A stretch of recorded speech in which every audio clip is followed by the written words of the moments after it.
Subscribe now to see the latest content and get notifications when we go live. That's at Next Round Live on YouTube.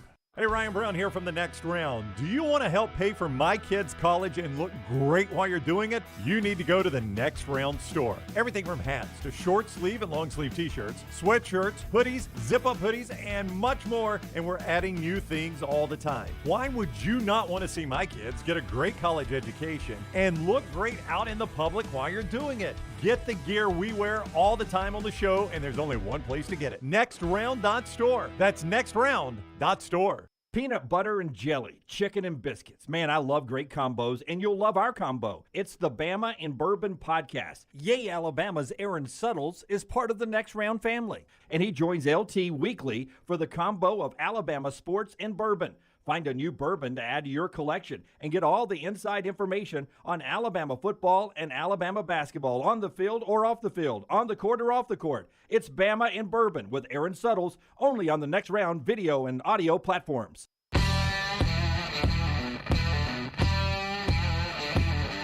Precision Sports brings us part of the show before we do our last big thing today. Tell us about Precision, those great folks. 2023, new year. There are new ways to contact your favorite Precision Sports Medicine and Orthopedic provider. Remember the number 205-512-3885. The website, precisionsportsortho.com/2023. Maybe you tweaked that shoulder putting up the Christmas decorations. Maybe you injured the elbow shooting hoops in the backyard.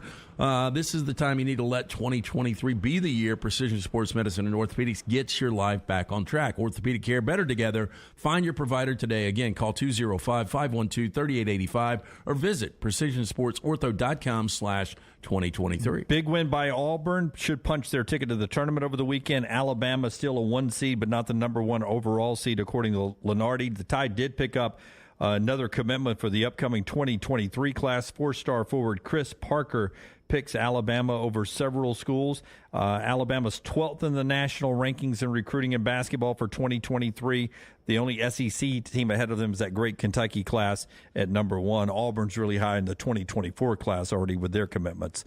So that's a little basketball recruiting. But our last big thing is a passing of a guy we actually talked about on Friday. It's so strange. When Damon Johnson was in here, he mentioned he's playing in Leonard Skinner right now because Gary Rossington is recovering.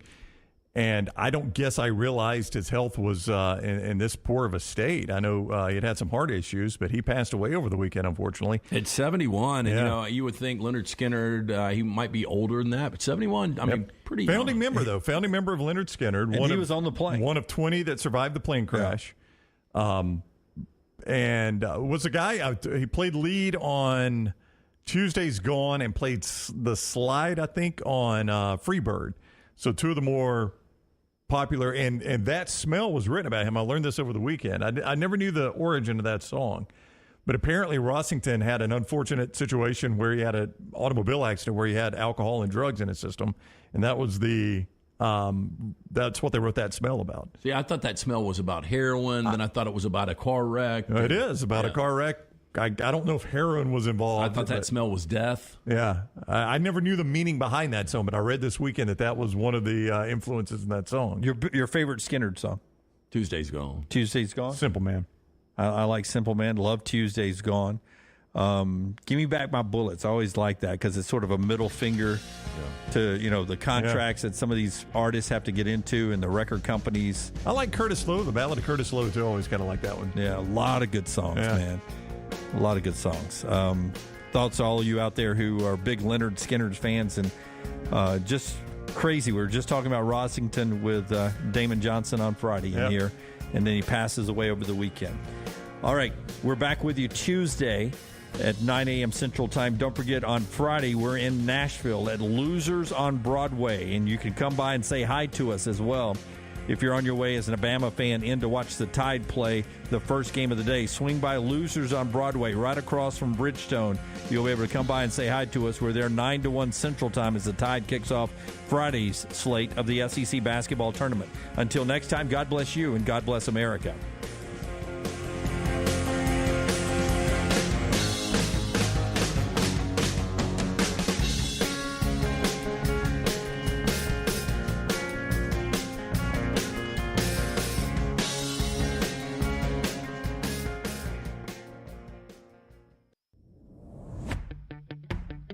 Jim Dunaway, Lance Taylor, Ryan Brown, and Rockstar.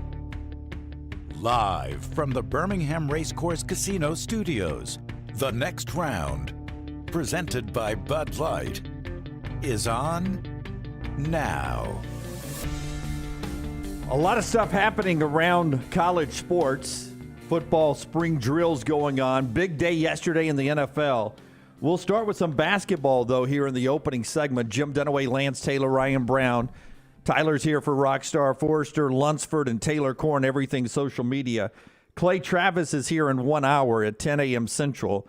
Probably to Clay's dismay, the coaches, 14 coaches in the SEC, 13 of them had the opportunity to vote for Brandon Miller as the SEC Player of the Year. A majority of them did that yesterday. And Brandon Miller is not only your SEC Player of the Year, he's your Freshman of the Year. This isn't voted on by media people. This is voted on by the people who coach the games, the coaches in the SEC. That's a big statement, I think, that the coaches said, no matter what's going on, Brandon Miller's your SEC Player of the Year. Well, I said it last week when we were at the Floribama that if he wasn't the SEC Player of the Year, it was a joke. I mean, there was only one other guy it could possibly be, and that was Oscar Tshiebwe. I can kind of understand it when you go back to the Wooden Award because they do have that clause in there that talks about character. And if you want to read into that and you want to play it whatever way you want to play it, I get that, but I don't think the SEC Player of the Year does.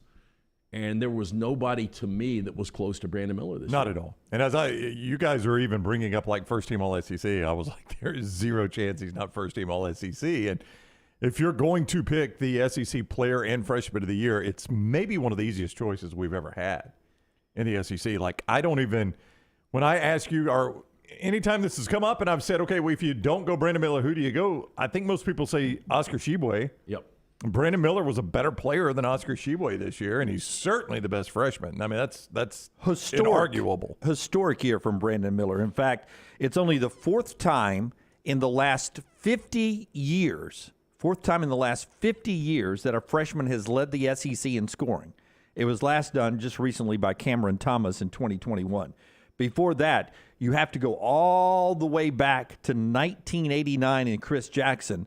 And the first one to do it was Bernard King in 1975. Now, there was a time freshmen couldn't play, but when they could start playing, only 4 times, counting Brandon Miller, has a freshman led the SEC in scoring. Yeah, that's a little surprising for me just based on the last freshman to win Freshman of the Year and SEC Player of the Year was a little over a decade with Anthony Davis at Kentucky. I would have thought Anthony Davis would have been that guy too. When you said Bernard King, I can't remember which game I was watching.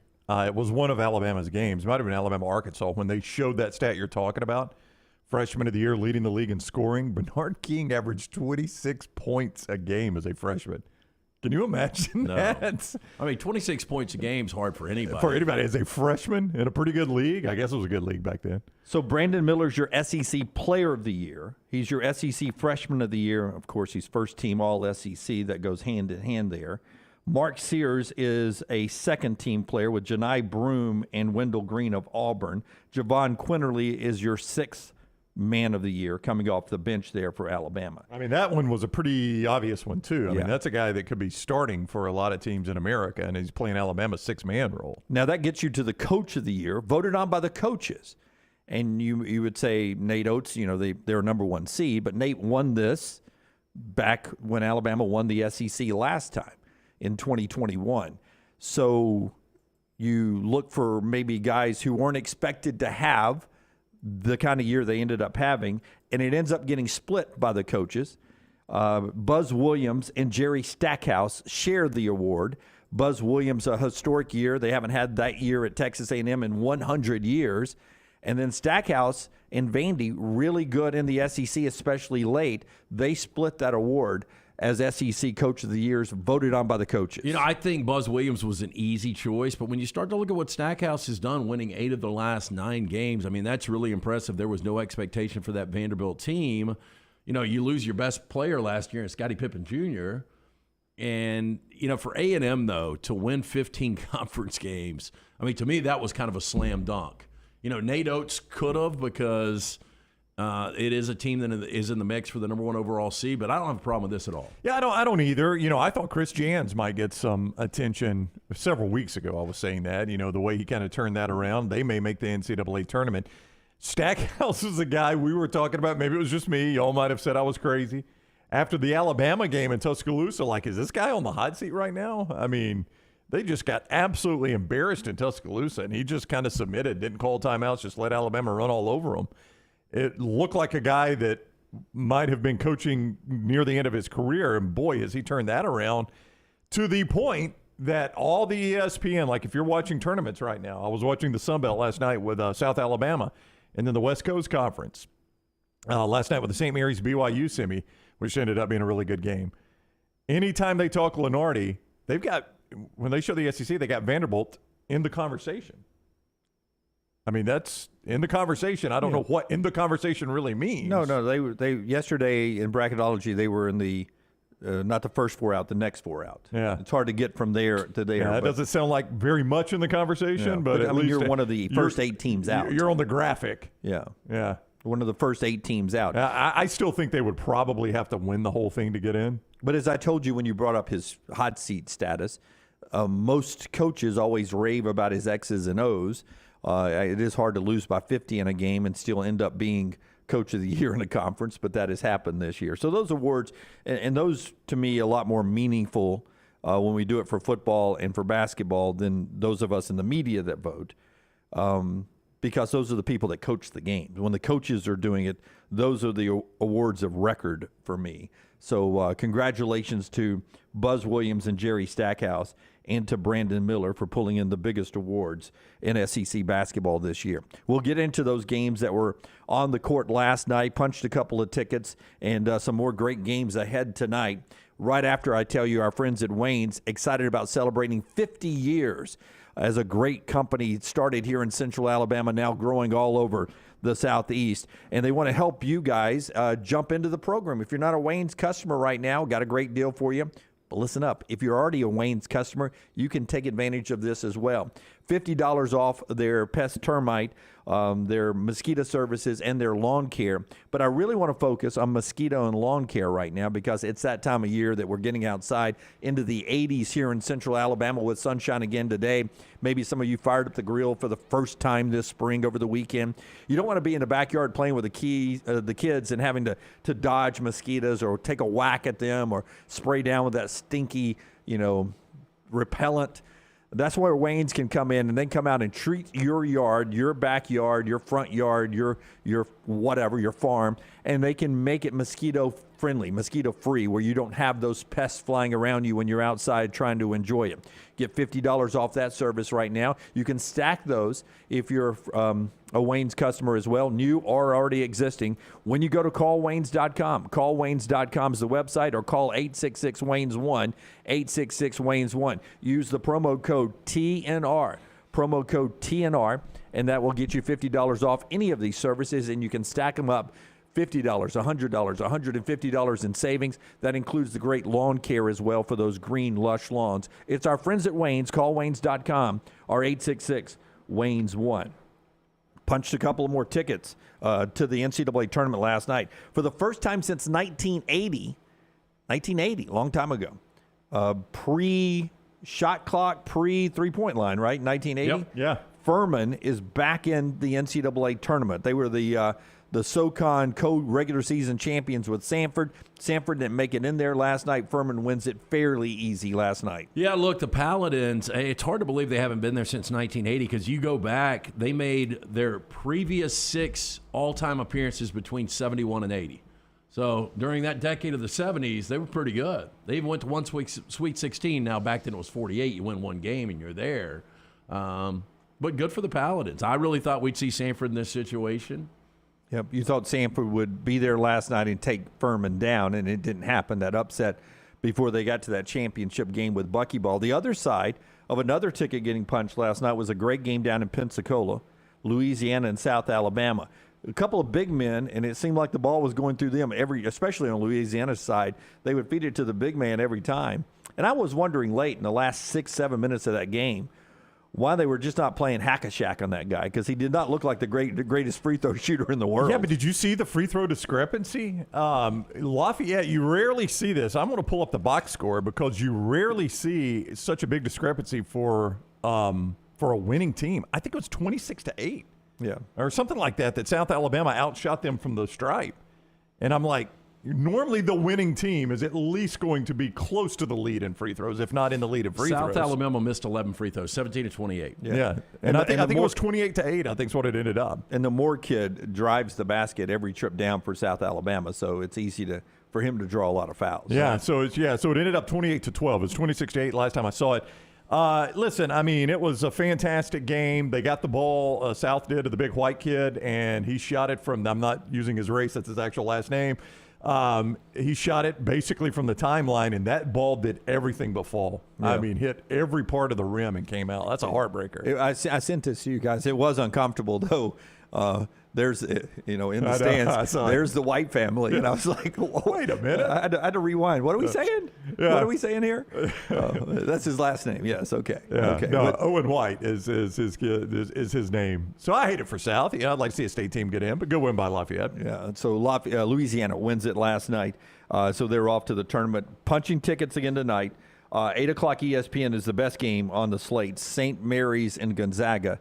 The last time Gonzaga did not get the automatic bid, it was St. Mary's beating them. I think that was 2019. They go tonight.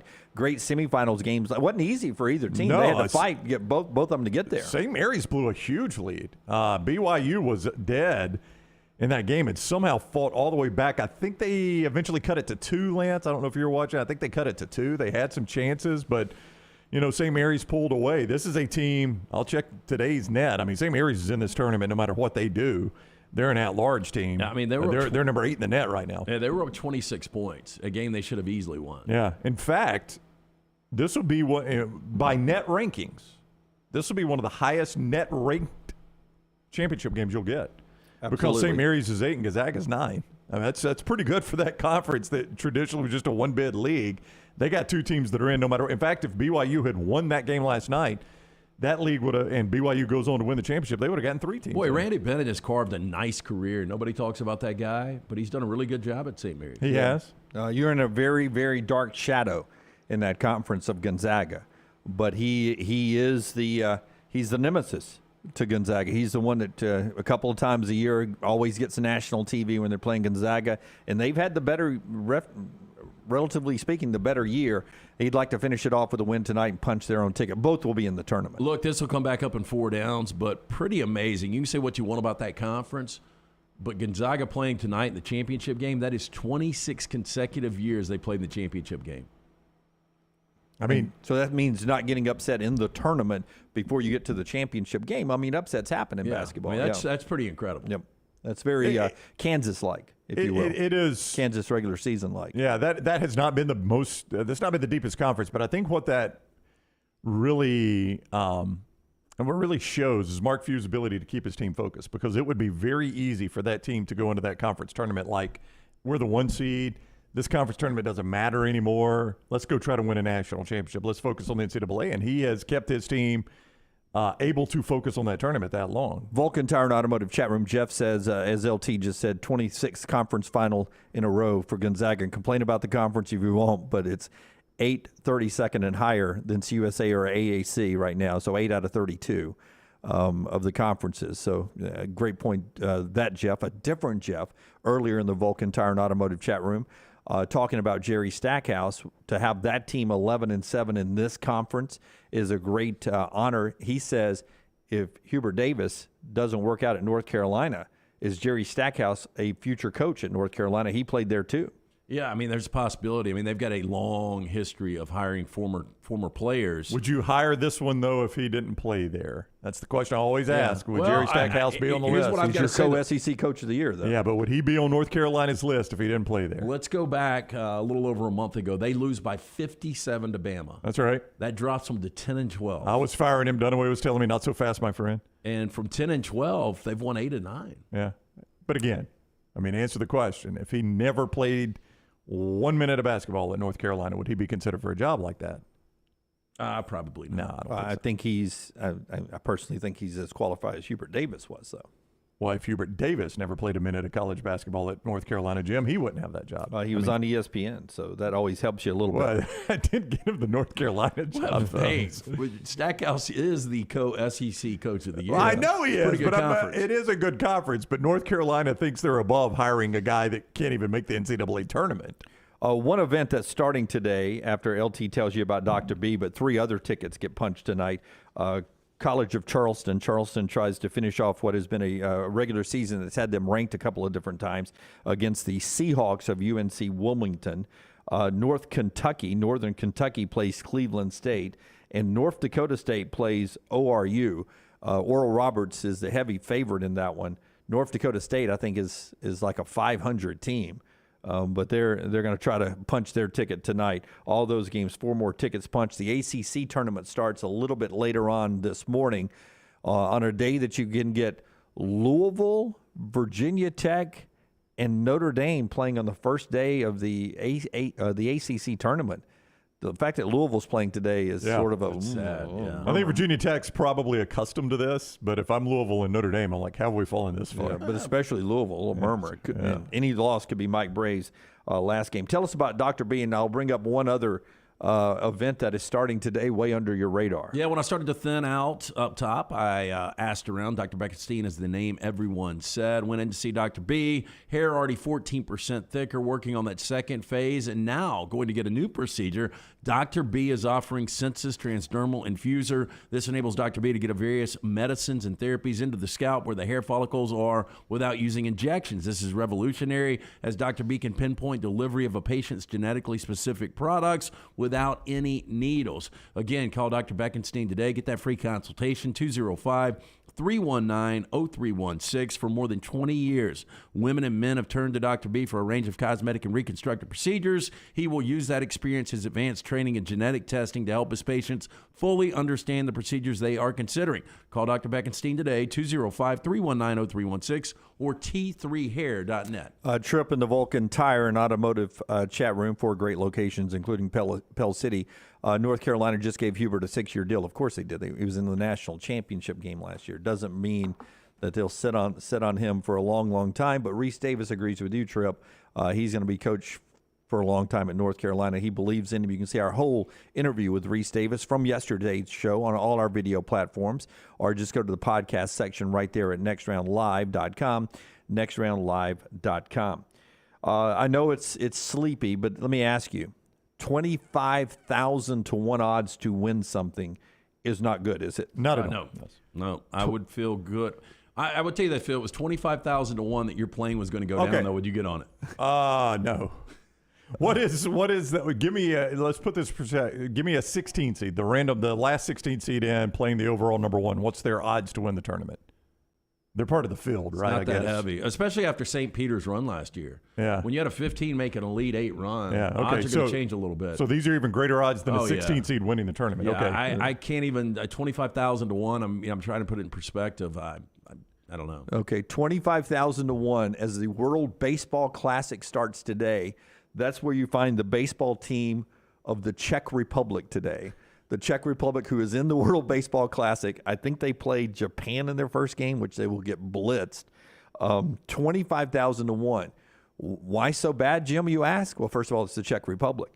But in their starting lineup, they've got a financial planner.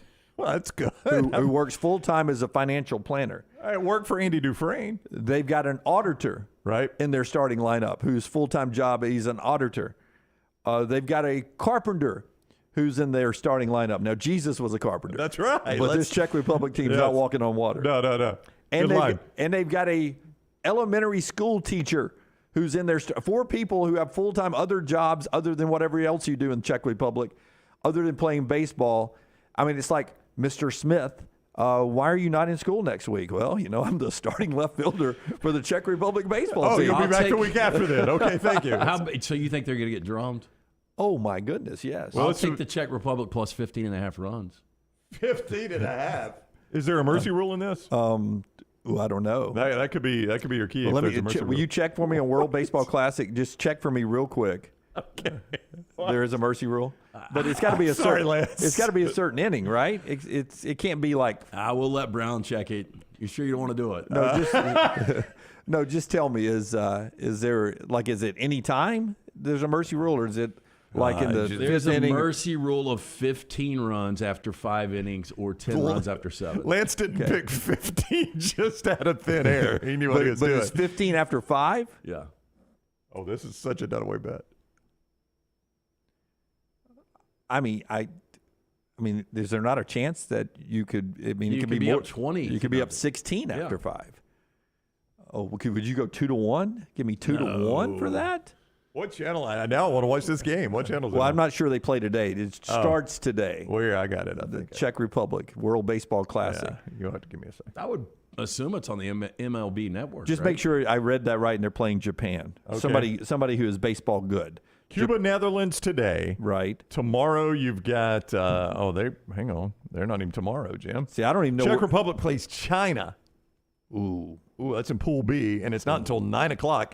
And let me tell you this before you guys go betting, it is on Tubi TV. Now, I thought Tubi was a service. I didn't know it had a channel. Yeah, I had two before Pac-12 Network. Okay, Yeah. No, so it- Lance, it- you it can is- watch it at Lance's house. It is like, well, I'm not going to watch it. It's like YouTube TV. Tubi is you get your service there, so it's on Tubi. It's on Tubi, Tubi, T-U-B-I. I'm sorry. And when do they play? That is Where are the Thursday games? night, 9:00. We're going to be in Said Nashville. it's 250-1. You're way off. Well, their chances of winning are 25,000 to 1. I had 25,000 to 1. I've never heard that. Plus 25,000, which is 250 to 1. Oh, come on, Dunaway. You know what I don't understand? Is How the- you're up when 8 stakes. I don't understand. I couldn't compute Gambling. it. I couldn't. I was like 25,000. I've never heard. Yeah. Like I can't. I mean, Thompson is better than a 25,000 to 1 chance to win the college football playoff. Like that's, I mean, 25,000 to 1 is It's unheard of. yeah. Yeah, no, they're not because they're not in the league. Lunsford, they can't no, they win still it. would be a better odd than that No, they can't win because it. they're better than half the teams I don't in know if Division China. I don't know if China is the type of team's going to No, if it was Japan or the Dominican Republic, I would definitely take that bet. Even at a five and a Give me 5 15 inning. and a half runs. Yeah. Now, I might change your mind here. It's the back half of a doubleheader for China.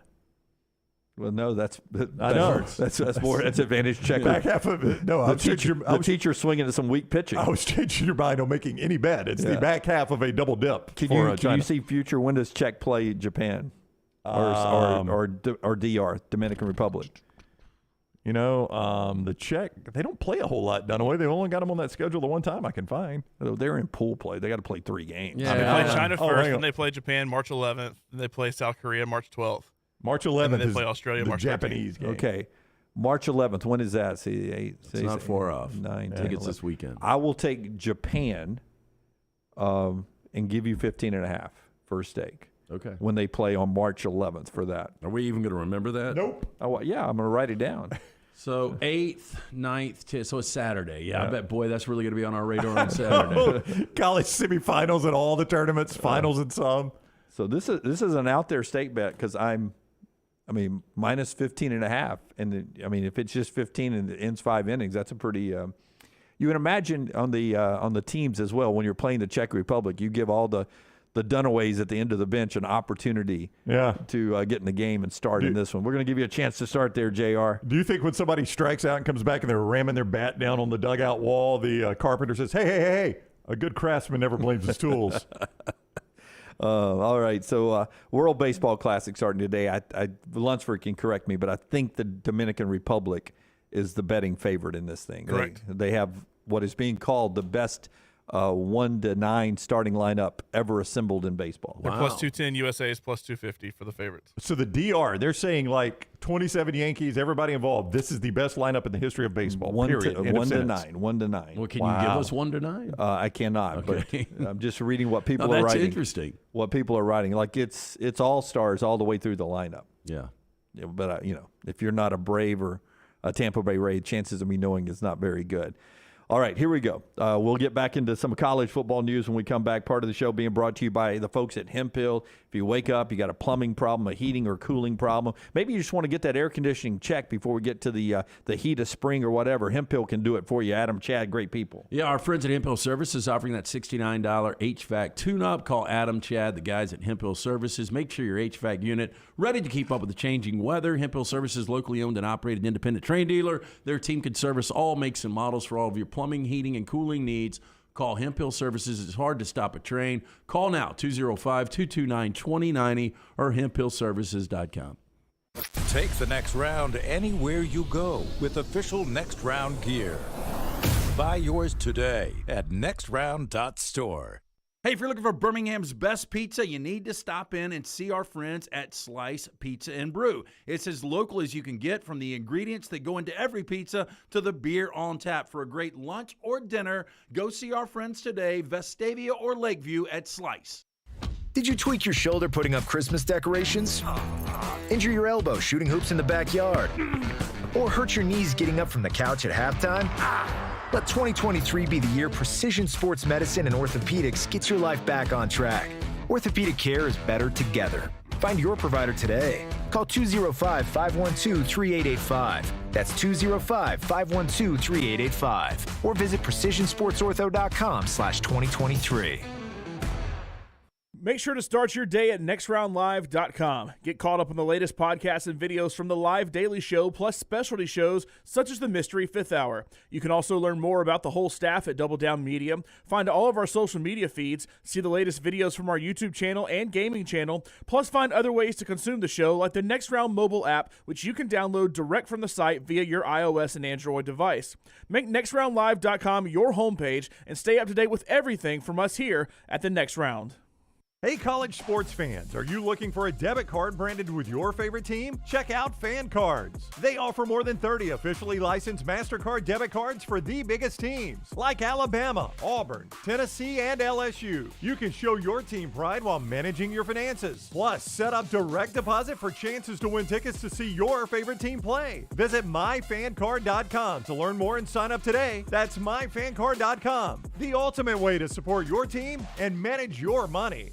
Make sure to check out our gaming channel on YouTube at Next Round Gaming, and also follow us on Twitter at TNR Gaming 247. That way you can know when we go live with our TNR Madden League, live game streams nightly, and more. That's at Next Round Gaming on YouTube. It's the spring sales event at Alfa Romeo of Birmingham. Now you can get $10,000 off, plus rates as low as 4.7% on new 2022 Alfa Romeo Stelvios and new 2022 Alfa Romeo Giulias. Come see the team at Alfa Romeo of Birmingham, exit 27, just off I-459 on Grants Mill Road, or visit them online at alfaromeousa.birmingham.com. Hurry down before they're all gone. All incentives applied, in stock units only with approved credit. alfaromeousa.birmingham.com. The Double Down Media podcast family is live and full of content for all ages. The Mystery Fifth Hour gives the Next Round hosts a chance to talk about everything but sports. Pour a glass of Bama and bourbon, our weekly college football conversation, while sipping some of the most interesting pours in the bourbon world. And our Not For All Ages podcast, The Last Call, presented by Redmont Vodka. LT has in-depth conversations with personalities like Clay Travis and Taylor Hicks. Find those podcasts and more by searching The Next Round on Apple and Spotify. And remember to like and subscribe.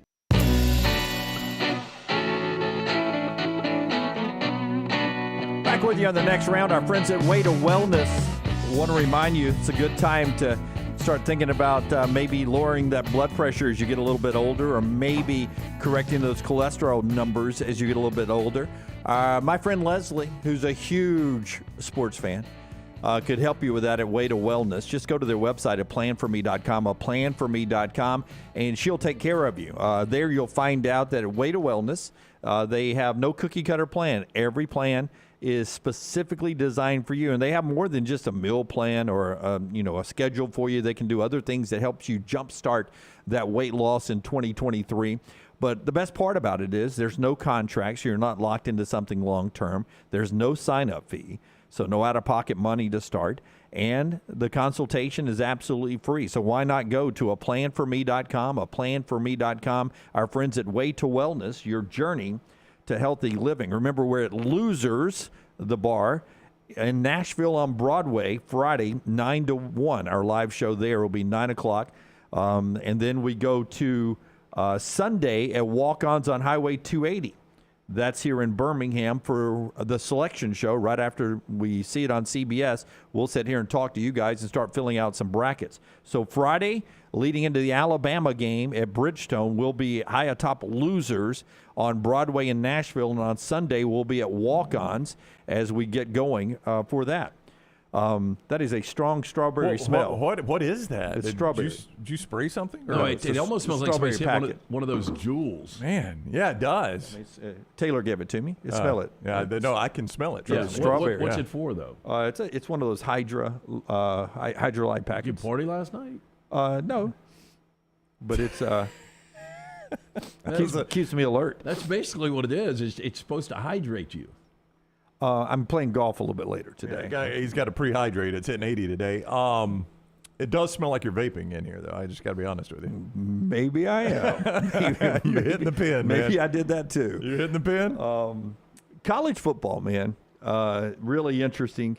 Former Sanford offensive coordinator, one-time Alabama analyst back in 2011 and 2012, but a guy who worked with Devlin Hodges at Sanford, Russ Callaway, is now being promoted from the analyst room with Billy Napier. He is moving in now to be the tight ends coach on the field. That announcement, not official yet, but that is coming from all the people that cover the Florida Gators. Give me cut number 6, Billy Napier, because I'm interested in what you think of old Billy down in Gainesville. Here's Billy Napier talking about going into year 2 in the SEC, and listen to the analogy he plays going from year 1 in this league as a head coach to this year. You know, probably the biggest thing is you start in a different place, from a knowledge standpoint, a communication standpoint, the set of fundamentals at every position.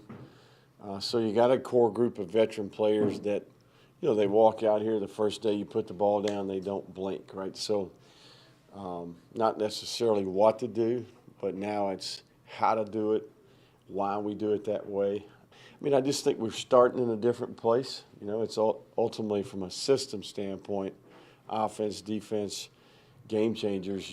It's like you moved to a country and learned a new language last year. Now you've been living in the country for a while, so you're a little more fluent, and I think all of a sudden you start to process a little bit quicker. You anticipate better. You play faster. You get more production. So we still have 27 brand new scholarship players out there, but overall, veterans and then a group of rookies that I think bring some things to the table. Interesting year for him. Interesting analogy, too. Yeah, but I think not necessarily his coaching staff or him personally, but just them coming in, trying to do things differently from Dan Mullen. And you would imagine, right, that Dan Mullen did things one way and Billy Napier does it another, like most coaches, but their personalities seem to be, east and west from each other a little bit to me. I try not to hold a first year against a coach. Now, look, there are exceptions like Kenny Payne, year 1 at Louisville. There's just no way you can excuse that one. Basketball coach Kenny Payne at Louisville, absolutely. Trying to think of a coach that was just handed. I mean, I almost want to say Brent Venables, but I don't, because he had so many guys transfer out. So, I mean, just a first-year coach, man, you got to give them some leeway, especially if they're replacing a guy that has been fired for lack of performance, which is what Dan Mullen was fired for. Brian Harsin didn't seem to get that grace. But as you look at Florida working out, he got a second year. He did, but he almost got fired in between year 1 and year 2. Very so limited grace. He didn't get that grace. Yeah, but I mean, a lot of that was people manufacturing. Just there were certain people inside that program that weren't happy with. Yeah, that wanted Hugh Freeze, and they got their guy. I think your rank and file Auburn fan walked out of Jordan-Hare Stadium after Auburn lost that game in overtime, thinking this team has shown improvement. I think we're headed in the right direction. Now, I could be reading that wrong. Brian Harsin was a puzzling hire. He did some things year 1 that a lot of people didn't like. But you took Alabama, who eventually played for the national championship, to overtime, could have easily won that game. I think a lot of Auburn fans, your rank and file Auburn fans, walked into that stadium feeling like, okay, maybe we're headed in the right direction here. Brian Harsin had gotten on the wrong side of power boosters, and that's what was hurting him. So, I mean, I try not to hold it against a coach because Billy Napier, you don't fire Dan Mullen if it's a good situation. And Billy Napier took over a bad situation. Now, this is idiotic of me to do. But I tell you what, man, I'd have bought his stock as much as I could buy of it coming out of that Utah game. That looked like a far more disciplined Florida team. They had an edge to them. I love the way they played that game. Anthony Richardson was great. Richardson looked good. They beat a really good Utah team. And I'm like, yeah, I'm buying stock in this guy. And boy, would I have lost my shirt in that one. Defense made that stand at the end against Cam Rising. Just everything about that game for Florida. They made a lot of mistakes, but they overcame those mistakes. They just the edge they played with, they look like a totally different team than what Dan Mullen had left behind. But, Lance, I just try not to hold a first year against a guy. And that wasn't a great year. I get it. But there was a reason he got that job. Now, that said, you got year 2 here, Lance. If he's 7-5 or something like that, or 6-6, you start to worry about Billy Napier, I think. I mean, I would say that 8 wins is a ceiling for them. We went through their schedule yesterday. It's tough. It is not easy. You know, I could easily see a 6-6, and, you know, then does he survive? Does he not survive? Because let's not forget, Dan Mullen, I know he embarrassed the program a little bit with some of the weird stuff that he was doing, but that was a guy in 2020 that had one of the best teams in college football. They played Alabama tighter than anyone. Yeah. What was the analogy you thought was weird? Moving to a new country. And learning the language. Yeah, learning the language. But I could kind of see it, though, right? I mean, his staff comes in. They approach things differently than Dan Mullen's staff. They you know, their offenses are different. Their play calls are different. It takes time. That's why I try not to hold it against a first-year coach. Like, do you guys think Auburn is going to look like a well-oiled machine in the first month of the season under Hugh Freeze? They're going to be massive mistakes. They're going to have personnel, you know, confusion. They'll have 12 guys on the field. They'll have guys run wrong routes. I mean, that's what happens under a first-year coach. And Hugh Freeze is a good football coach. It's learning the new language and learning how to speak the new language. In the Vulcan Tire and Automotive chat room, Will says, those boosters look pretty damn smart now. I wish they had pulled this off in the offseason and spared us last year. Well, they were close. Down at Auburn. If they had just stroked a check rather than manufacture drama, they could have done it. People asking what's Dan up to now. If you guys have missed him, he's on ESPN. And if you believe some reports last year, chose to stay ESPN and not to jump back into the coaching ranks. So that's Florida, who is out obviously practicing now, as you saw some practice stuff from them as Forrester threw that up there. UAB went out yesterday as Trent Dilfer is putting in a new system, according to all reports. Their biggest standout group is going to be UAB's defensive line, including Fish McWilliams, who played a lot last year. We'll get into one big NFL move yesterday after Brownie tells us about the great folks at University Fan Cards. If you're a Bama, Auburn fan, or any fan, you need to check out University Fan Cards and start showing how much you love your team. Well, 2 things you do a lot of. Pay attention to your favorite team and use your debit card, right? Why not marry the two? College sports fans, check out Fan Cards. More than 30 officially licensed debit cards for the biggest teams, and that includes Alabama and Auburn. Set up direct deposit, and you get a chance to win game tickets. It's that easy. Visit myfancard.com to learn more and get signed up today. That is myfancard.com. Michael says Mullen not a likable guy. Seth says Mullen's a great coach, just loyal to bad assistants. Hates recruiting, which is a must-have in today's climate. If you don't like recruiting, college football is not where you need to be. It is not. It's nonstop. Evan jumps in and says McElwain and Mullen both left Florida very weirdly. They did. His words there. That was McElwain was on the back of a shark, right? Not true. I mean, that plagued him for such a long time, and it wasn't even him. You got to feel bad for the guy. Yeah.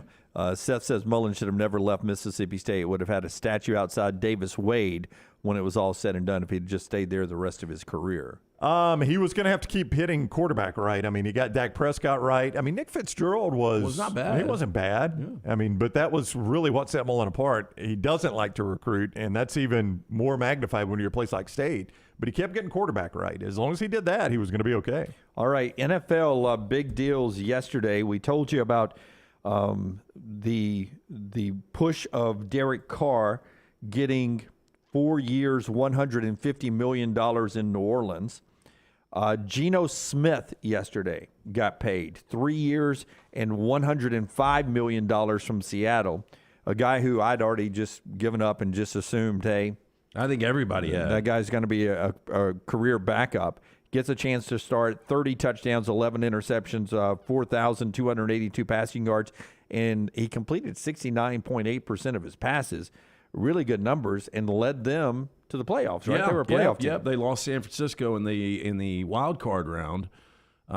Turnovers became a problem at the end of the year for Geno Smith. I still cannot believe, because I've got a feeling John Snyder and Pete Carroll are going to go quarterback in this draft. They've got number 5 and number 20 overall. And So they'll take a flyer on one of these risky guys. I think so. Geno Smith's 32. He's not completely over the hill. But this is a guy that went 7 years between starts. And, look, he had a good season, no doubt. But to pay him $30 million a year over 3 years seems like a little much to me. What I want to do when we come back is, and several people have this story out there, The Athletic's the one I'll reference, about what these quarterback signings do for the trickle-down impact of the other quarterbacks this offseason, including Aaron Rodgers, and what it could be meaning for other teams who maybe wanted to get Derek Carr, or maybe we're going to take a flyer on one of these other free agents. We'll talk about that as we move on this morning. Alabama Power bringing you part of the show. We're 172 days away from week 0, but all the greatness going in basketball, including more tickets being punched tonight. A lot more to get to today, but Alabama Power keeping you connected, Browning. Yeah, did you know you can save money on your power bill simply by shifting appliance use to outside of peak times and not running all your appliances at once? A great way to save. Alabama Power's time advantage rate. Sign up by calling Alabama Power 800-257-APCO or visit alabamapower.com/time advantage, or just hit an office near you. Seth believes that if Mullen had stayed, 10-2, 11-1 year was waiting on him if he hadn't gone to Florida. Had the nation's best defense returning. That seems a bit high, 11-1. Seems a little strong. That seems a little strong, but I still think he could have won 8, 9, 10 games a year, yeah. Michael is wanting the Jaguars to draft a big defensive player this year. They did get great news yesterday as former Alabama wide receiver Calvin Ridley, who was one time at Atlanta, backed off because of mental issues, stepped away from the game. While he was away from the game, gambled on the NFL, served an entire suspension last year, reinstated yesterday. Ridley, if he gets back anywhere close to his Atlanta form before stepping away from the game, would be a great asset for Trevor Lawrence in Jacksonville. And look, and that team is just, they came on so strong at the end of the year, ultimately making the postseason. And you think about it right now, you've already franchised Evan Ingram at tight end. Travis Etienne was great in his first full healthy year. And now Calvin Ridley should be your number one. He's been away from the game for a little bit. I'll be interested to see, is he in shape? How rusty is he? Yeah, but at one point he had passed Julio in Atlanta, right? He was the guy. He was the Falcons' best receiver, yeah. So possible great, patient wait and then reap the benefits in Jacksonville. Great move by that organization, which looks totally different now with their coaching change last year and a run to the playoffs. All right, when we come back, trickle-down impact of the NFL and more college basketball as we work our way to the top of the hour. Clay Travis at the top of the hour, then Stephen Pearl and T-Bob Hebert, all before we get to trash today. Jam-packed right here on TNR. Follow The Next Round on Twitter, Instagram, and Facebook at Next Round Live. Have you had a pipe burst, a washing machine overflow? Maybe your toilet or bathtub has overflowed upstairs and now you have water coming through your ceiling? No problem. The specialists at Dry Tech are here to help. What's important is you act immediately when water damage occurs. Failing to do so can cause mold, rot, and mildew issues. Long-term exposure to those toxins can cause many health issues down the road. So act fast. When trouble strikes, call Dry Tech 205-637-0143. That's Dry Tech at 205-637-0143. Spring is here, and that means it's time to prepare for moving season. Let Holly Mack Wilson guide you and help get your home prepared to sell. Whether you are looking for the perfect home or need to sell yours, Holly Mack Wilson can do it all and can do it anywhere in Alabama. Call Holly Mack Wilson today, 205-901-9446, or visit her website, hollymackhomes.com. Holly Mack Wilson, your home prep expert. Holly Mack Wilson, a trusted anywhere in Alabama Keller Williams realtor you can always depend on. There are so many things I love about Walk-Ons. Authentic, mouth-watering Louisiana cuisine prepared fresh daily from scratch. A great beer selection and TVs everywhere to watch the big game every day of the week. And of course, they've got 2 great locations on Highway 280 and 119 and at Hoover near the Hoover Met. Walk-Ons is also a great place for happy hour. 2 to 6 Monday through Friday with $5 moonshine swirls, $5 house pours, and half-price appetizers. And it's an easy take-home experience for the family as well. Highway 280 in Hoover with Walk-Ons. Hi, this is Wes McClooney, owner of the New Balance Birmingham store. Today I have some tips on how to stay healthy. Number 1, get some cardio. 2, get a proper fitting on your shoes to get the most out of that cardio. Our in-store fit specialist will match your feet with the perfect New Balance shoe so you get the perfect fit. Come see us at the New Balance Birmingham store, located on Highway 280 next to Chick-fil-A. Experience the difference a custom fit makes today at New Balance Birmingham. The Next Round store is live and loaded. Check out the latest logo t-shirts and hoodies. Get your favorite team colors, the Next Round flag shirt, or grab the popular Y'all Can Have the Rest t-shirts. Go to nextround.store. That's nextround.store. Start your day online at nextroundlive.com. Get all the latest videos, podcasts, and college football stories. And it's also a great way to stream the show or shop in the Next Round store. Stay connected by visiting nextroundlive.com. The Double Down Media podcast family is live and full of content for all ages. The Mystery Fifth Hour gives the Next Round host a chance to talk about everything but sports. Pour a glass of Bama and bourbon, our weekly college football conversation while sipping some of the most interesting pours in the bourbon world. And our Not For All Ages podcast, The Last Call. LT takes off the gloves for an in-depth conversation with stars like Taylor Hicks, presented by Redmond Vodka. Find those podcasts and more by searching The Next Round on Apple, Spotify, and on our website, nextroundlive.com.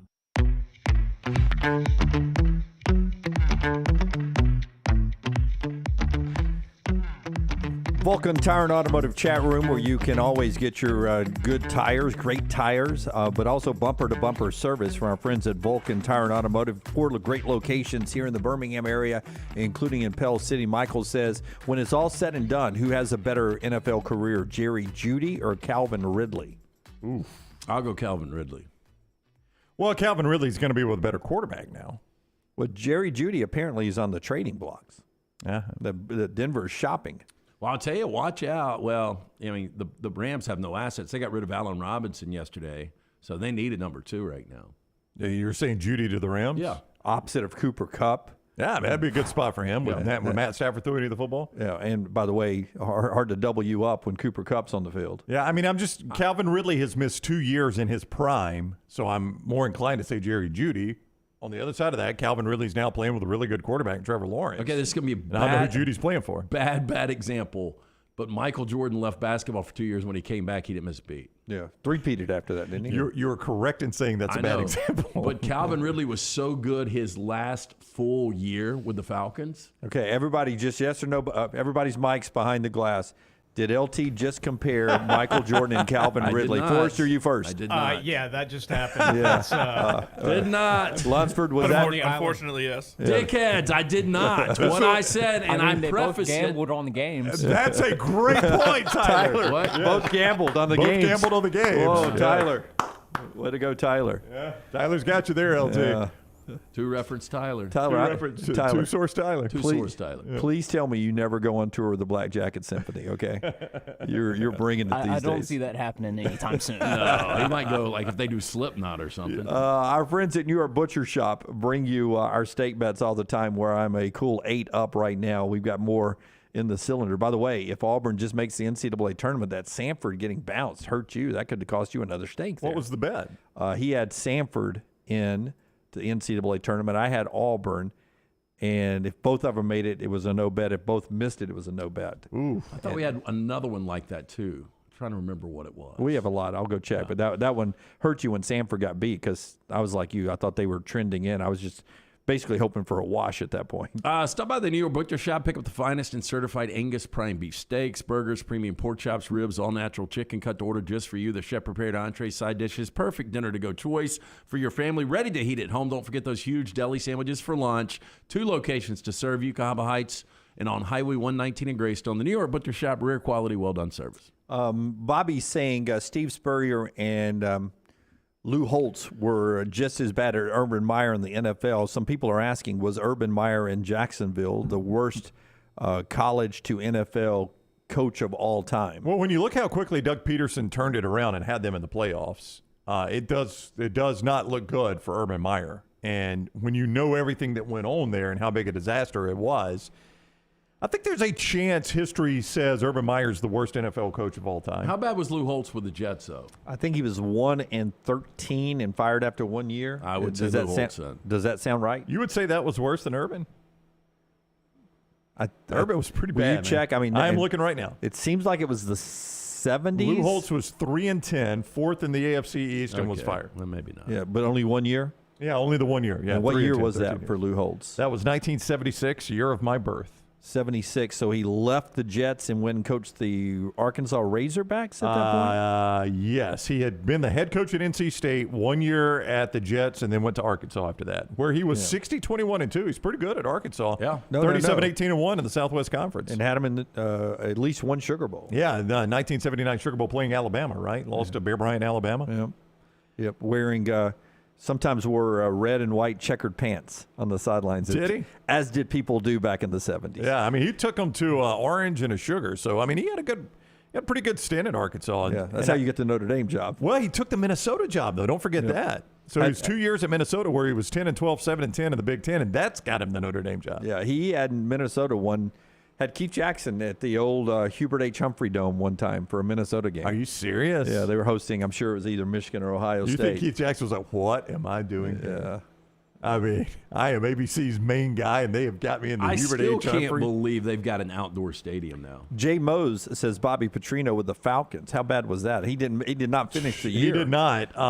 Yeah, that was pretty bad. And the way he left, I mean, what was worse? The way Urban Meyer got bounced out, or the way that Bobby Petrino left in the middle of the night? Petrino also 3-10. So we were 3-10 as our. It's gonna be a Cowan poll question. That's our high water mark here. The difference being though, Lou Holtz was 3-10 and coached 3-10 and 3-10. Is that 3-10? Yeah, they're both 3-10. So he didn't coach his whole season either because they played 14 games back then.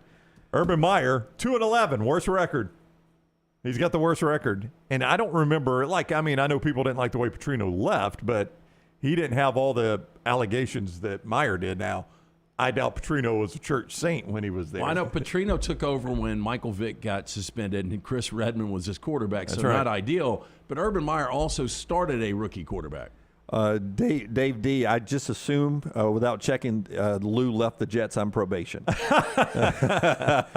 I will point out that my Dolphins went 1-15 under Cam Cameron, so it's that's pretty bad, but.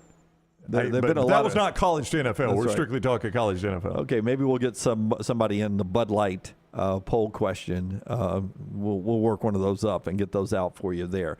All right, before you told us about New York Butcher, I did. Tell us about MyBookie, and then we'll get into the trickle-down effect of what happened yesterday with quarterbacks. You guys are on fire today over in the chat room. We appreciate you guys so much. Yeah, mybookie.ag code next round is where you go. Mybookie.ag code next round. And when you use that code, when you sign up at mybookie.ag, you get a sign-on bonus up to $2,000. You heard me right, a sign-on bonus up to $2,000. Now, you might think, okay, if it's up to $2,000, there's going to be a whole lot of strings attached. Well, I'll tell you this, a lot of places do that. They hook you in with a sign-on bonus, and you don't read all the fine print. And come to find out, you had to bet it like 5 times, 6 times, up to 10 times for it to become yours. Not mybookie.ag. No strings attached. That sign-on bonus, up to $2,000, yours the very first time you bet it. The very first time. That's what you get at mybookie.ag. So if you're looking to make money, just make games more exciting, have fun, mybookie.ag is the place to go. All the conference tournaments this week, the big dance coming up next week, and for the weeks to come, Major League Baseball, UFC, NBA, blackjack tournaments every week, all that right there at mybookie.ag. Code next round when you sign up. Bet anything, anytime, anywhere with mybookie.ag. Code next round. So with Derek Carr going to New Orleans, reports out there today that it's Aaron Rodgers or bust for the New York Jets, that they're all in now on getting Aaron Rodgers. Now, the one holdback is their owner not very comfortable paying the $60 million that's guaranteed to Aaron Rodgers, but you can probably convince the owner at some point when you say, look, this is our only chance of winning and winning big. On the other side, Green Bay doesn't want to pay that money. You know, there are reports that Green Bay is kind of done with the Aaron Rodgers situation. You go back to last year, Aaron Rodgers completely healthy. They missed the postseason. I do think a change of scenery probably good for both. I don't know how good Jordan Love's going to be, but yeah, I mean, if the Jets don't get him, I mean, you're right back to where you were before. There is buzz in Las Vegas that if Aaron Rodgers is not their quarterback, that Josh McDaniel is trying to convince everybody we can win here with Jimmy Garoppolo. Wow. First of all, they've got a history, obviously. Yeah. Look, I mean, I think Jimmy Garoppolo was going to probably do the exact same thing in San Francisco that Brock Purdy did. Would you disagree with that? I mean, like, if they start Jimmy Garoppolo, I don't think their outcome's any different than what they did with Brock Purdy. No, but I think Garoppolo is a better quarterback than Brock Purdy. Yes. Yeah, I would agree completely. Yeah. Me too. So I think, you drop him in Vegas. They don't have the same structure that San Francisco has. That worries me. They're also in the AFC, which worries me. I don't know that Vegas is markedly different with Jimmy Garoppolo. I think you probably get about the same results you got from Derek Carr. Look, I think Derek Carr is a slightly better quarterback. Yeah, I don't think you've changed it all that much. Now, I think your problem is Josh McDaniels is your head coach. I don't think the guy's a very good NFL head coach. Garoppolo's not a bad option, though. No. Daniel Jones expected to get a 4-year, $160 million deal today or get franchise tagged. Yeah, if they can't work out the deal. You franchise tag him, then Saquon Barkley, that deal gets a little tricky. I think in a perfect world, they want to pay Daniel Jones and they want to franchise Barkley. Lamar Jackson could be tagged today as well if they can't reach an agreement. The Saints are expected to release Jameis Winston today. By the way, this has all got to go down by 2:30. Yeah. I mean, there is a lot of stuff, a lot of moving parts right now in the NFL. Jameis Winston expected to be released. Carson Wentz, Jacoby Brissett, and Baker Mayfield are out there. If you're not in the Aaron Rodgers game, those could be the quarterbacks you're settling for. Hey, real quick, if I'm Saquon Barkley level running back, who's a really good NFL running back, I pretty much assume my career is going to be rookie contract, and if I kill it in my rookie contract, franchise tag, then I'm kind of left dangling in the wind. I mean, that's almost what big-time running backs get now, isn't it? Because once you do those 2 franchise tags, the franchise does not want to invest that kind of money in you. Nope. With that much tread off but your you're tires. still making, you're making estimating, good money. over $50-60 million in your career. With that as a backdrop, Derrick Henry, apparently, according to reports, is on the trading block from the Tennessee Titans. He's got 1 year, $10.1 million left on his contract, and Tennessee not expected to sign him to a long-term deal, so they are shopping him to see if they can get any parts for him with Lunsford's former team up in Nashville. When we come back, we'll talk to Clay Travis, and then we'll talk some Auburn basketball and probably Vicious with our buddy Stephen Pearl. All that in the next 2 segments right here on The Next Round. Follow LT on Twitter at @TheLanceTaylor. Hey, Lance Taylor from The Next Round. You've heard me for years talk about our friends at Bromberg's Jewelers, and we welcome you to stop by and see that great customer service at the Mountain Brook and Summit locations, but we'd also love for you to check out their new online shop. They've got plenty to choose from. Great gifts, big and small. Available online, they've got David Yurman, Tudor watches, select diamond and gemstone jewelry, William Henry, seasonal and favorite giftware items and baby gifts as well. They've even got an online sale section. For more information, Brombergs.com. You want to look great while supporting your favorite show? You know the place to go is the official Next Round store at nextround.store. Yes, there are .store domains, and we have one. From shirts to hoodies to hats and all kinds of fun stuff, you can rep the Next Round anywhere you go. At the beach, Next Round hats to block out that sun. Up north in the winter, get you a comfy Next Round hoodie. Just need something to put your $20 beer in at a game? Get you a Next Round koozie and throw that thing in your pocket. You never know what stuff Jim's going to make me put in there next. Check it out. It's the Next Round store at nextround.store. What are you waiting for? It's non-stop gaming action at Birmingham Racecourse Casino. Come play more than 900 of the latest and greatest games around, featuring fun bonuses and big jackpots. You can wager and win on horse and greyhound races from all over the world. There are more ways to win at Birmingham Racecourse Casino. Birmingham Racecourse Casino, located off I-459, exit 31, Derby Parkway. Must be 21 or older. Want more of the show? Download the app or visit nextroundlive.com for the latest podcast. The Mystery Fifth Hour, our Not For All Ages podcast, The Last Call, and our entire Double Down Media podcast family. All at nextroundlive.com and on the Next Round app. Stop by the New York Butcher Shop and pick up the finest in certified Angus prime beef steaks and burgers, premium pork chops, ribs, and all-natural chicken cut to order just for you. Their chef-prepared entrees and side dishes are the perfect dinner-to-go choice for your family and are ready to heat at home. With a great selection of fine wines and desserts, the New York Butcher Shop is your one-stop dinner shop. 2 locations to serve you, Cahaba Heights and on Highway 119 in Greystone. The New York Butcher Shop. Rare quality, well-done service. Hey, Lance Taylor from the Next Round to tell you about my friends at Michelson Laser Vision, located conveniently UAB Highlands. Almost 20 years ago, I went in for the procedure. Only took 12 minutes for both eyes. When I went in, I had 2200 vision. I was legally blind. Now I have 20/15 vision, still 19 years later. Make the call today. Schedule a hassle-free consultation. 969-8100. Dr. Mark Michelson, Dr. Jen Michelson, Michelson Laser Vision. Make sure you tell them the Next Round sent you. 969-8100 or MichelsonLaserVision.com. Hey, if you're looking for Birmingham's best pizza, you need to stop in and see our friends at Slice Pizza and Brew. It's as local as you can get, from the ingredients that go into every pizza to the beer on tap. For a great lunch or dinner, go see our friends today, Vestavia or Lakeview at Slice. Jim Dunaway, Lance Taylor, Ryan Brown, and Rockstar. Live from the Birmingham Racecourse Casino Studios, the Next Round, presented by Bud Light, is on now. Another honor for Brandon Miller in just a second. Headlines brought to you by our friends at the Next Round official tequila company. That's Maestro Dobel Diamante Tequila, the world's first multi-age tequila. Filtered, double filtered in new European oak barrels. Removes the color while producing a crystal clear spirit of character and smoothness. Crystal and clear in appearance, smooth and crisp on the finish. Maestro Dobel Diamante Tequila, the perfect tequila for sipping or mixing. Already told you that the coaches voted Brandon Miller SEC Player of the Year and Freshman of the Year yesterday. The Associated Press, the writers, have just announced that Brandon Miller is their SEC Player of the Year and Newcomer of the Year as well. Buzz Williams and Jerry Stackhouse share the Coach of the Year honors. In the NFL reinstates Calvin Ridley. He'll be with the Jacksonville Jaguars this year. And a lot of basketball tonight, punching 4 more tickets, including the big one on ESPN at 8 o'clock, St. Mary's and Gonzaga. All right, Clay Travis is with us now, the founder of Outkick. You can follow him on Twitter at Clay Travis. See him on Fox Sports and Fox News. He is with us now on the JohnstonRVCenter.com hotline. What is up, Clay? How are you today? I'm doing great. How are y'all? Doing well. We were just talking about going to the break, how it appears to be the end of the road for Derrick Henry there in your city of Nashville.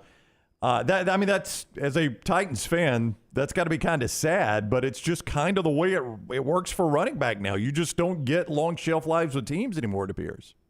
Well, he's going to cost $16 million for the Titans this year on the salary cap, and that's basically the last year he's under contract, I think, at 29 years old. He's been a Hall of Fame running back, I think, in the NFL, probably the best running back, certainly for the last 4 years, maybe 5 years, when you look at all the numbers and the math. But the Titans are an interesting spot because Nashville is going to build a brand new stadium that will eventually be hosting Super Bowls. That's going to come in the next 5-6 years to Nashville. It's going to have a roof. It's going to be super expensive. And I think this is actually an interesting time frame for the Titans, that they almost need to start to rebuild now while they're still in the old stadium to help create the buzz of excitement in time for this new stadium to be built, which will require PSLs and all sorts of, fan commitments in order to make the finances work. So a part of me feels like this is just a timed fire sale when you recognize you don't have a team that can win a championship, and Titans don't, and you don't have a quarterback who can win you a championship, and I don't think the Titans do with Ryan Tannehill. You kind of play out the thread and go ahead and go back into the drawing board. Maybe, I mean, it would not stun me if the Titans are so bad they could be in the running for number 1 overall pick, maybe Caleb Williams next year. And certainly if you hit on quarterback, it juices your ability to get back in the mix really, really fast. The Aaron Rodgers saga wears me out, but where do you think he ends up? Is it the Jets? Is it staying with the Packers? Is it possible that he shocks everybody and retires? I don't think I think he could do anything. I think he is going, if he were smart, looking at it strategically, to decide to stay in the NFC. I don't know why any quarterback. I think Derek Carr made a smart move going AFC to NFC to become the Saints quarterback. I don't know why anyone would make the calculated decision to go to the AFC, given how many stud young quarterbacks there are: Mahomes, Burrow, Herbert, Josh Allen. We don't know what Lamar Jackson's going to do, but if I were him, I'd be like, hey, get on the NFC side of the ledger. I just think the AFC is so stocked with incredible young quarterback talent that it would be crazy for Aaron Rodgers at 39 or 40 years old to suddenly decide to go to the more competitive conference. You're a general manager of an NFL team. You need a quarterback. Anthony Richardson just does what he did at the Combine. Are you buying him?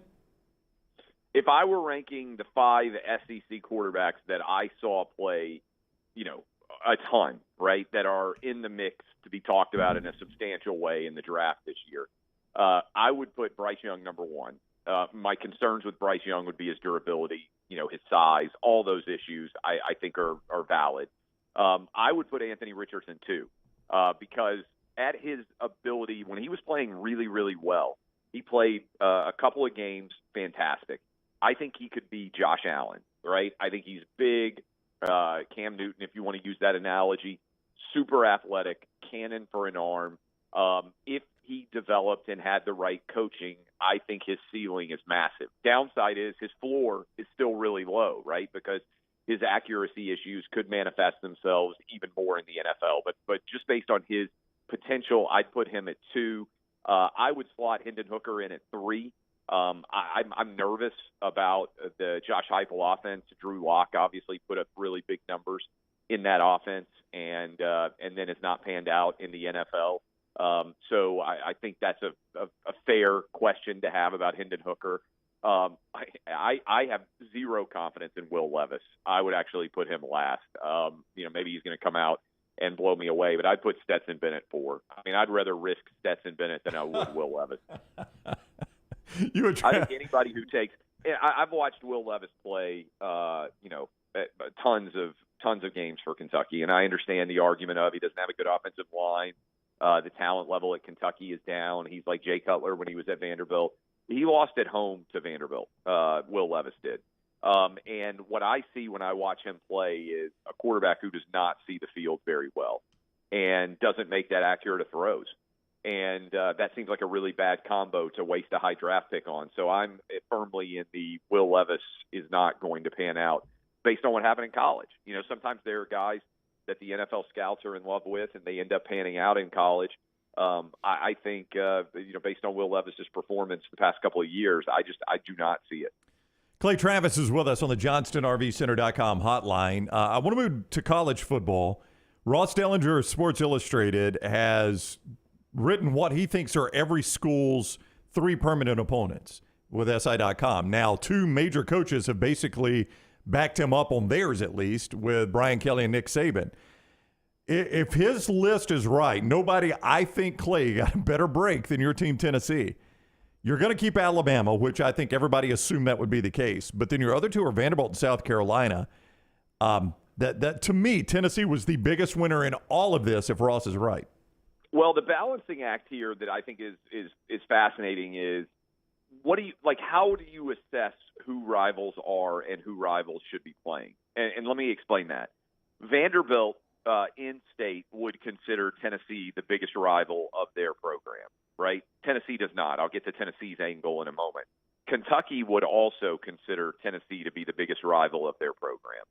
So if Vanderbilt and Kentucky both got to pick their number 1 draft pick of who they would most like to play every year, I think both those schools would put Tennessee number 1. If you ask Tennessee fans, hey, what rivalries are the most important to your program?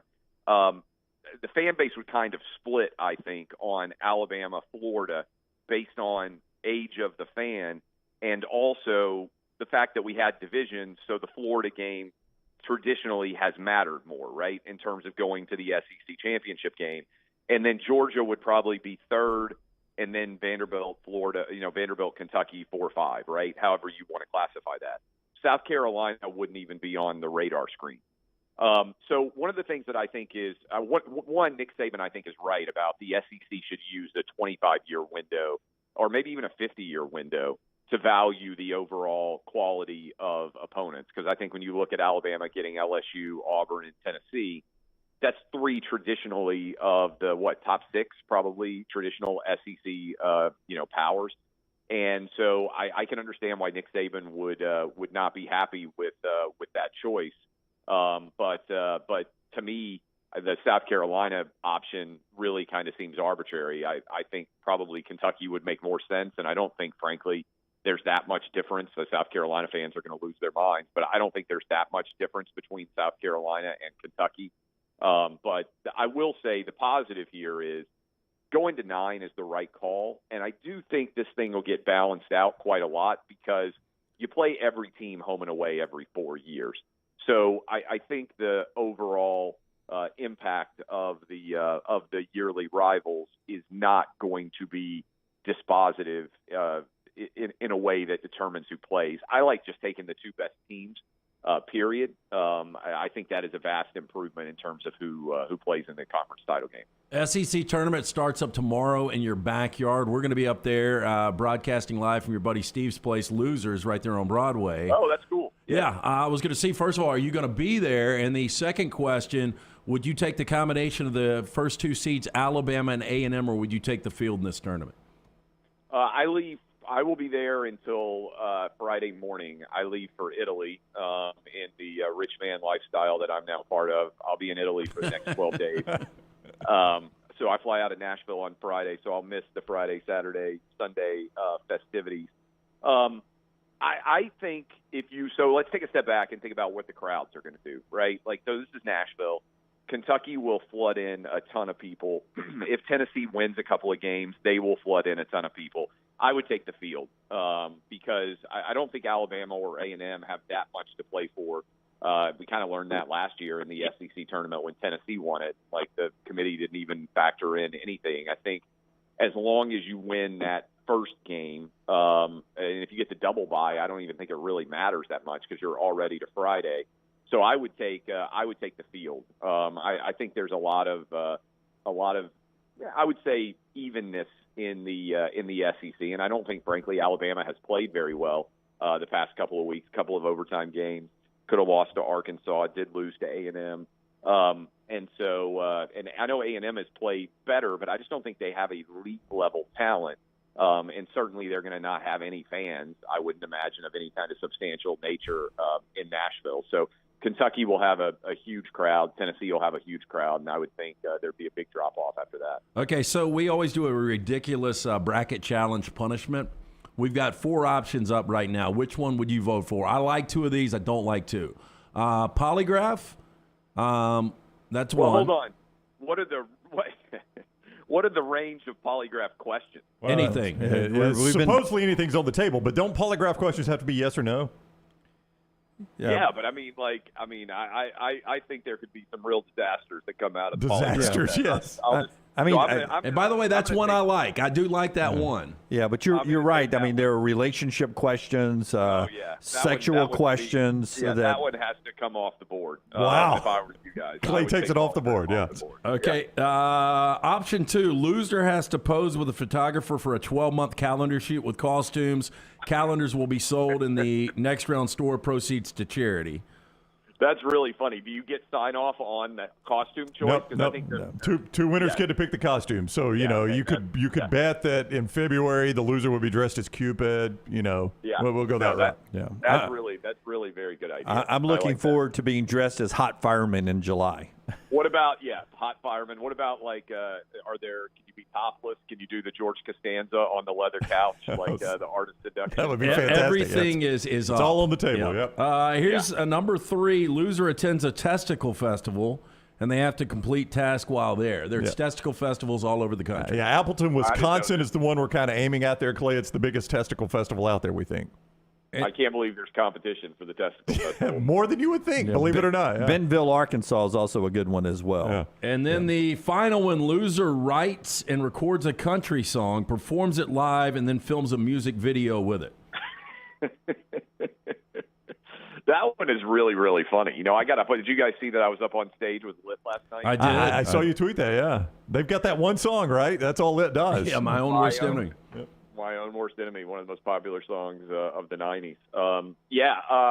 I think the calendar is the funniest. The calendar, by far, to me, is the biggest time commitment. Yep. I would think the country music video is I think you take in my opinion, you take the testicle thing off. That's just travel to somewhere wacky. I think there's 12 months, especially if you unveiled them one at a time. I think although I understand you're going to sell the calendar, but I think if you unveiled them one at a time publicly, that's my vote. I know our audience, Clay. When you include the word testicle in something, it's probably the betting favorite right now. It is my least favorite, by the way, Clay, for the record. Yeah. I mean, I think the calendar. Plus, you could probably sell a lot of the calendars. I would hope. Yeah, I would hope for charity. It's for charity. It's for the kids. Yeah, no doubt. All right, he is Clay Travis on Twitter at Clay Travis, Outkick founder, also with Fox. Thank you very much for the time, Clay. Have a great week. All right, see y'all. All right, bye-bye. Clay with us on the JohnstonRVCenter.com hotline. We'll talk to Stephen Pearl about Auburn's state of mind after their big win over Tennessee, heading up to the SEC basketball tournament. They leave tomorrow to go to Nashville. That's coming up in the next segment. Our friends at Storm Restoration Roofing. Some of you probably still dealing with some wind damage from last week's storm. A couple of different ones blew through different areas here in town. Greg Nelson, Greg from Pell City, wants to remind you that maybe some of the shingles were loosened or maybe they were bent a little bit. Any of that damage up there may not be able to be seen from the ground. Maybe you don't even know you have a roof damage right now, but you need to get it inspected. Why not do it free? No cost at all, no obligation with my man Greg from Pell City. Find out what's happening on your roof after these storms by calling this number. It's his cell number, 205-542-3531. 542-3531. After those storms, you do not want a big rainstorm to come in and you find out you've got water damage the hard way with a waterfall going into the top of your top floor. Make sure those shingles are tight, there's no damage, there's no creases or any of that. Greg will take care of you. Free no-cost roof inspection. A-plus rated with the Better Business Bureau, all the warranties. He and his wife own the company, locally owned for over 20 years. Look him up on Facebook, Greg from Pell City, or call this number, 205-542-3531 for Storm Restoration Roofing. Kentucky is a very popular pick in the SEC basketball tournament. But yesterday, Cason Wallace did not practice again with his ankle. C.J. Frederick did not practice. Severe Wheeler did not practice. Calipari says they will have to practice at some point if they are going to play on Friday. They just can't show up and play on Friday. Cason Wallace is the guy to keep an eye on because he's been such a big difference maker since he's been playing well for this Kentucky team. And it becomes a great question. If you get better with rest, do you play those guys in the SEC tournament if you give them the weekend off, if that makes them more closer to 100% for the next week? Yeah, it's a really tough question because Kentucky is still playing for seeding. I mean, where do we see them right now? Was it a 6 or a 7? 7 yesterday. Yeah, so I'll see if he's updated today. I don't know if Lenardi I don't think so with the smaller tournaments going. Yeah, I don't think you want to fall in that 8-9 game. Yep, because that gives you 8-9, and then the 1 seed. If you're 7, probably can play your way up to a 6. Or be placed at a 6, depending on how things shake out. If you win this whole thing, you may get as high as a 5. At one point, they were talking Kentucky as a 3. Updated this morning, he's got him as a 6. And Albany playing Pitt. They would get Gonzaga, the winner of Gonzaga-Furman, if they win that game. I don't know. I don't know what John Calipari realistically thinks his upward mobility is in Nashville. Like if they won it all. Let's just go say they play 3 straight games, win it all, and Lenardi's right, and they're a 6. What do you think they jump to? 4, maybe? Yeah. That's a difference. I don't know that it's a massive difference for Kentucky.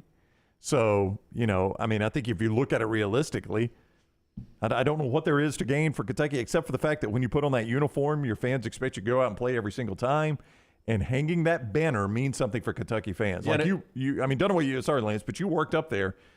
SEC tournament championships important to that fan base, right? The regular season's more important. They really only talk national championships. They don't run a banner up for anything SEC. No, they do. I mean, everybody does, but I'm just saying they are one of those programs that it is Final Four national championships. Okay. That's what they talk about every year. And I stand corrected. Yeah, but you just assume you're going to win the SEC. Right. I mean, they do. Well, it's been a while. Need to change that assumption. It's been a while, but that's when I was there. That's what they assumed, and they were even on probation. They couldn't even win it one year. I mean, for them to be 3 games behind A&M. Yeah, it's shocking if you're a Kentucky fan. Yeah. So 4 games behind Alabama. Yeah. But if they are securely a 6 with most bracketologists, I would think one and done is not going to drop them to an 8. I would not think so, no. So I probably, to answer your question, would rest my guys. Rest if it can help them at all. Tyler, give me cut number 2. We'll talk to Steven in the next segment, but Bruce made a point about this Auburn team going into the Tennessee game, about how despite all the close losses, where the confidence level was for his Auburn squad. You know, one of the things I told our guys is before the game is they should be confident. I asked them, I said, you guys feel prepared? And they answered, yeah. I said, well, then you should be confident. You know, we can go to play the number 1 seed, overall seed, maybe not, or certainly 1 seed in Alabama. And I'll play them for a lot of part of the game. Should give you confidence. I don't think it's so much our confidence as it's just a little joy, a little celebration, a little happiness. It's one thing for an old coach to grind. Old people know how to grind. Kids don't know how to grind. Think about kids. Think about your kids. Think about young. They don't grind. I don't necessarily grind like my grandfather did. My grandfather knew how to grind. These kids have been pretty good grinding now. #grind. We'll talk to Steven about that joy and what went on in the locker room and where the state of mind is of this Auburn basketball team when we come back on the other side. Don't forget, LT mentioned, Taylor is sending it out from several different places. You can go vote in our bracket challenge penalty right now. 4 options for you. Go vote and let your vote count on what will be punished with the loser of the upcoming bracket challenge. Speaking of the bracket challenge, we'll put up a QR code for you. Our friends at Redmont giving you a chance right now to go ahead and lock in your place. You have a chance to win Chuck's Bucks, a lot of bucks from Charles Barkley. 1 million of them is for a perfect bracket there, but there'll be other great prizes. Just use that QR code to jump in right now with our friends at Redmont. Yeah, and Redmont vodka all over the place now, available in more than 20 states. Again, ask for it by name if they don't have it. Tell them to get it. Their aim is clarity and taste, color, and smell. It's vodka perfection. Redmont vodka made from corn, which not only makes it gluten-free, also provides that smooth finish, no harsh aftertaste, 8 times distilled, available at your local package at ABC stores. Again, ask for it by name. It's Redmont vodka. Follow Brownie on Twitter and Instagram at Ryan Brown Live. Let's face it, a home is one of the most powerful assets you can have, and our friends at Mortgage Right want to help you build wealth through home ownership. Mortgage Right is all about providing competitive rates, a variety of loan products, and a multitude of resources for a seamless home buying experience. They treat their borrowers like family and are always looking to bring more happy homeowners under their roof. See more by visiting mortgageright.com/TNR today and start living. That's mortgageright.com/TNR. NMLS 2239, equal housing lender. Want more of the show? Download the app or visit nextroundlive.com for the latest podcast. The Mystery Fifth Hour, our not for all ages podcasts like Bama and Bourbon, and the entire Double Down Media podcast family. All at nextroundlive.com and on the Next Round app. This is for the men who never settle, the ones who believe only quitters end a game in a tie, the type of guys who choose the bar with the biggest TVs to overcompensate for theirs at home. This is the Lodge mentality. This is Twin Peaks. Make sure to check out our gaming channel on YouTube at Next Round Gaming, and also follow us on Twitter at TNR Gaming 247. That way you can know when we go live with our TNR Madden League, live game streams nightly, and more. That's at Next Round Gaming on YouTube. Start your day online with our website, nextroundlive.com, the latest videos, podcasts, and college football stories. It's also a great way to stream the show or shop in the Next Round store. Stay connected by visiting nextroundlive.com. That's nextroundlive.com. Hey, college sports fans, are you looking for a debit card branded with your favorite team? Check out Fan Cards. They offer more than 30 officially licensed MasterCard debit cards for the biggest teams, like Alabama, Auburn, Tennessee, and LSU. You can show your team pride while managing your finances. Plus, set up direct deposit for chances to win tickets to see your favorite team play. Visit myfancard.com to learn more and sign up today. That's myfancard.com, the ultimate way to support your team and manage your money.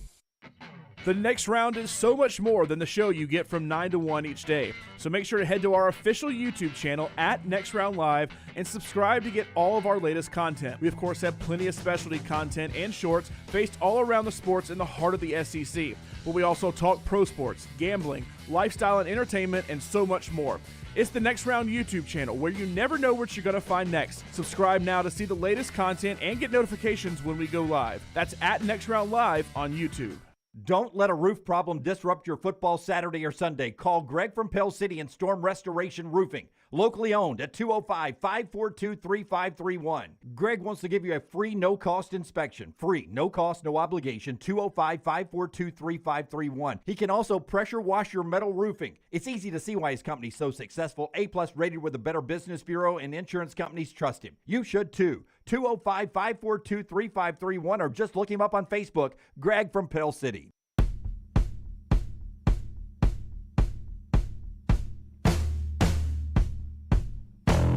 Back with you on the next round, getting ready to head up to Nashville for the SEC tournament.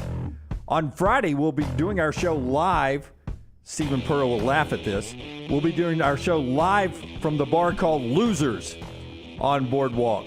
A great place right across from the arena. So come in on Friday before you go watch Alabama and Auburn get into action. Let's talk a little Auburn basketball. I mean, Coach, if ever there were a bar made for Dunaway, it would be named Losers, right? Oh, very, very fitting, boys. Just very, very fitting. You know, there's like a Winners that's like next door to that place too. You guys could have picked that as well. You know, they picked it for us. They were like, "You guys will do Losers. We'll sit the crowd." So apparently, you're familiar with both, though, right? Yeah, I've spent a few nights in Nashville. I'm guilty. Yeah. That's where I met. That's where I met Brittany. So it all worked out. There you go. Good place. Hey, you got to be careful with the Boardwalk girls now. Come on, Broadway girls. Yes. Broadway, no Broadway.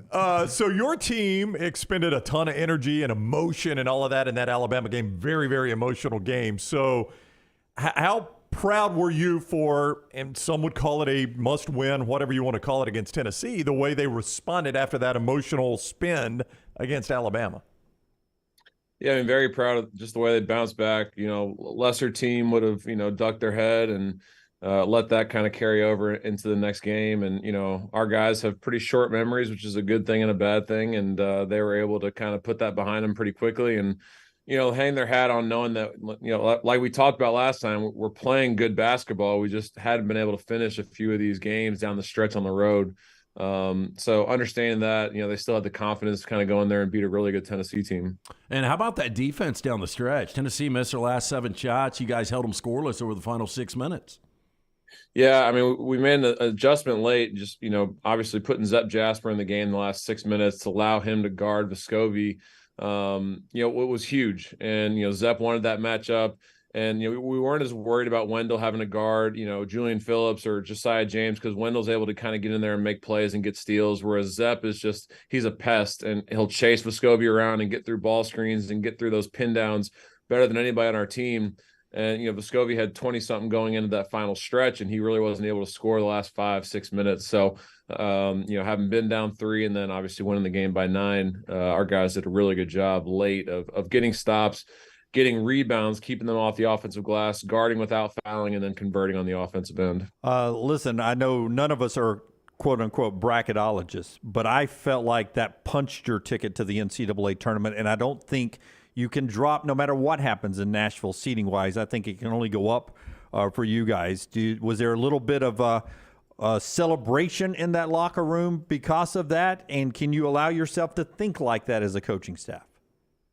Yeah, I mean, that's just the reality of it. That game was a quad 1 opportunity. Tennessee was like number 4 or 5 in the net. So like that, is one of the better wins in our league, especially one of the best ones of the season for us. So, if you look at all the different, the bracket matrix stuff, all of our seeding moved from like an 11 to an 8 or a 9. So, we felt pretty comfortable and confident knowing that if we won that game, we should feel pretty good about our chances getting into the NCAA tournament. So I wouldn't call it celebration. It was just a huge sigh of relief and a big weight off our shoulders because, we had been kind of carrying that around for 3 games with Kentucky, at Alabama, and then Tennessee at home, knowing that, one of those games probably gets you in. If you win 2 of them, obviously it continues to improve your seeding. And then, opening the SEC tournament, we play Arkansas, and as a 10 seed, they're analytically they're like top 20 in the country in all metrics, and for that to be a 10 seed in our league just shows you how insane this league is this year and how tough of a league it is. Auburn assistant Stephen Pearl with us on the JohnstonRVCenter.com hotline. I wanted to mention that as a 7 seed,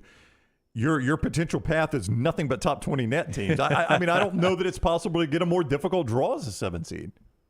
Well, I mean, if you look at our SEC conference schedule, usually the SEC will do this after you win a championship, and hopefully they do it to Alabama next year. But we play A&M twice, Tennessee twice, Alabama, who's obviously always our we play them twice every single year. Then we go at Kentucky, at Vanderbilt. So you're playing 3 of the top 4 teams twice, and then you're on the road at Kentucky, at Vanderbilt. So we had a really tough stretch as far as conference schedules go, but.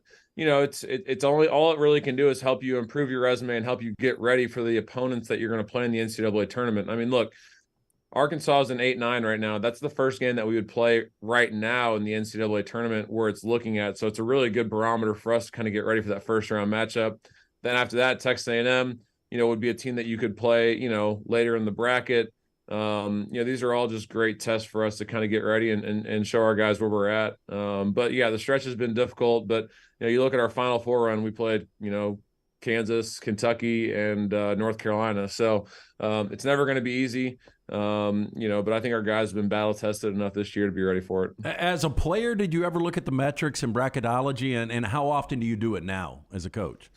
Well, when I was a player, they didn't have all that stuff. It was just, Lenardi was like your only source. So never looked at it as a player because as a player, you have so much other stuff going on that you're not, social media wasn't as big as it was when I was playing. It just kind of started, but our guys don't really look at it. They see the stuff when we get into the film room. We'll show them what the net is and where we rank in the SEC and all that stuff. But I don't think they pay as much attention to it. Now, as a coach, I'm refreshing that damn website like probably 20 to 25 times a day just to see if anything changes. Because as a coach, you're just, you're just wrapped up in it and you see it a lot. So even last year when we were, fighting for a 1 or a 2 seed, same type of deal. So you're always kind of looking to see who's saying what and where they have you placed. Dude, you make it sound like you played back in the MySpace day. You didn't play that long ago. I did play in the MySpace days. That was when MySpace was the thing. So I did actually play back then. What was your MySpace song? Yeah, everybody had a song. Like when I went to the page, the song played. Do you remember yours? Oh God, I couldn't even tell you what it was, honestly. Oh, you're younger than that. Come on. I'm not sure if I was that advanced having a song on my MySpace page.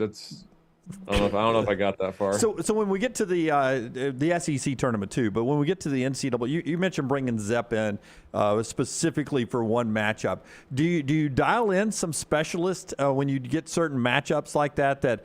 Okay, this may be a big Dylan Cardwell game when he gets healthy again, or this may be a big Zep game. When you're breaking down during the scout, you focus that, okay, off the bench, this is going to be a big game for this guy because of what he can bring us either in a matchup offensively, but specifically defensively. Yeah, I think defensively more than anything is when you'll look at certain lineups to see who needs to be out there. Obviously we look at all the efficiencies as far as lineups go, plus minuses on who's good out there together. And Zep has analytically been, in the best of all of our offensive and defensive lineups. So, as a staff, we should probably be playing him more because he does such a great job, offensively, of not turning the ball over. He'll take open shots, and it allows other guys like Janai and Wendell, Al, and Jalen to get more shots up. And then on the other side of that, defensively, he's going to guard as hard as anybody on the floor, and that's contagious. So, guys like that. And you're right, like Dylan Cardwell, another guy that, defensively can move his feet probably a little better in ball screens. So if you're playing a team that's got really quick guards, and it hurt us against Alabama because Dylan got in foul trouble early. But teams that have quick guards, you like having Dylan out there because he's able to impact ball screens. He's able to really, get after it in his ball screen coverages. And if we do have to switch, he does a great job of moving his feet. So, we'll look at that type of stuff. But at the end of the day, you got to have your best players out there at the end of games and got to trust that those guys can go in there and get you a win. My random Nelly question today, when you and Brittany travel, do y'all ever take Nelly with you? If it's a short trip, yeah. But, with hopefully a 5 or 6 day trip, we'll have somebody watching her back in Auburn, and you'll appreciate this. I figured you may have you guys might be in cahoots together because the other day she sends me a screenshot of a text from the breeder saying that we have, a new litter coming in a few months. Do you want one? And Brittany's like seriously thinking about getting another one. So after we talked last time on the show, we're now looking at getting another damn dog. So thank you for putting that into the atmosphere. I did not like have any communication with her, but I'm thinking about a second one too. Yeah, I'm glad to know she watches the show every day, though. That's my takeaway from that. Obviously. So you guys will appreciate this. I guess in the last show, my in-laws live in Chico, California, and their friends are very tied into like Auburn basketball now. And they listened to the last show when you were talking about feeding food off the table, and we talked about my mother-in-law doing it. So one of her friends told her that, and she got a real kick out of it. So you guys have fans out in Northern California now. Love it. Jello Chico, welcome in. All right, Coach, good luck. It's coming up Thursday night, Auburn, Arkansas, SEC Network, 6 o'clock from Bridgestone. We wish you the best of luck, Coach. We'll see you in Nashville. Thanks, fellas. Wario, good to see you guys. All right, buddy. You too. Take care. It's Stephen Pearl, the Auburn assistant coach, with us on the JohnstonRVCenter.com hotline. I did not see the aftermath of Bruce throwing down the headset. I wondered if if BP had to buy the Auburn network a new headset, or that's so American Conference with Holgerson. Or do I wondered if it was if Steven said, "All right, BP, losing your anger, give me the stadium. Run around Auburn Arena up and down one time as a penalty for that." Well, I was wrong. It was West Virginia when Holgerson was there, right? Wasn't Oliver Luck the athletic director? And he said, look, you busted another one, you're paying for it. Yeah, I think Saban's going through a few. I doubt any AD has ever said, Coach, we're going to need you to cover that. Comes out of the fun there. All right, part of the show being brought to you by our friends at Odie's. You're back at Trivia Night. So's Brown tomorrow night, working on those questions already. Yeah, I had a conversation with our friend Will Hebert yesterday. Just a great place that they've created there. Go see Will Hebert and that great staff at Odie's Tavern. Enjoy this incredible weather. You can sit inside or outside on that fantastic patio, watch college hoops, and enjoy some of that great food from Rodney Davis, burgers, award-winning wings, great sandwiches, including that Diablo sandwich. A Birmingham institution, Odie's Tavern, located Crestline Village. Tomorrow night, come join us, 8 o'clock, Odie's Team Trivia. Okay, we love contracts, right? I mean, well, I don't know. No, we do. We love contracts. I like the good ones we've had, yeah. No, but, I mean, you have to admit, we've had 3 really good contract negotiations in our time together where there was an energy in it, right? Of when we were negotiating those contracts. Maybe somebody else wanted us, and there was a little back and forth that made you feel good. And then, I didn't like anything about it. You didn't really? Well, first of all, it was too much. It seemed like there was so much energy that was put towards it, and there were so many. Like, I can't even tell you the number of conversations per day. Yeah, that was each of us were having. Yeah, so first of all, we have got tremendous representation. Russ Campbell and Patrick Strong, who have represented us collectively for, 12, 13 years now? And they are the absolute best in the business. So we always had full faith that those guys were taking care of us and going to make sure we got everything we could get, right? I kind of enjoyed it. There was always that... I don't know. I was always anticipatory of the phone call that's like, hey, guess what we got at him today? Yeah. You know? But it was like, we would talk to each other after the show like 8 times a day. Hey, can you jump on a call real quick? There's some energy. Well, we have 17 new college football coaches yesterday that are out this year. And the Athletic did some deep dives in the contracts they could get. Our representation probably involved in some of these, by the way. They got a lot of head coaching clients. So. Yeah. Our buddy Matt Rule may have one of the best deals, right? First of all, he's got an 8-year contract. Good for him. 8-year contract. But one of the perks he has is away not just the recruiting on the university jet. Our buddy Matt Rule gets 50 hours of private flight time on the school plane for him and his family to go wherever they want to go. 50 hours of PJ time. I've heard of Lance. I've heard of coaches, and I guess it's probably the same thing, that get X amount of travels on the university plane. I've never heard it in hours. 50 hours seems like a lot. I mean, from Lincoln to Vegas is like 2 hours. Yeah, maybe. Do that 25 times. It seemed like a lot for me. Well, if you want to go to a good beach, if you want to go to the Gulf, and you're Matt Rule, Lincoln to the Gulf is probably 3 hours. Yeah. I'd tear it up. All of the new coaches, all of them have a deal with the country club, a country club near them. I got to be 100%. And all the perks that come with that, whether it's swimming and food and entertainment and all that. Yeah, do you think they have to pay the monthly minimum? What, the food bill? Yeah. I mean, your food and beverage, like, if it's $1,500, you think they have to pick it up, or you think? I would hope Nebraska picks that up for them.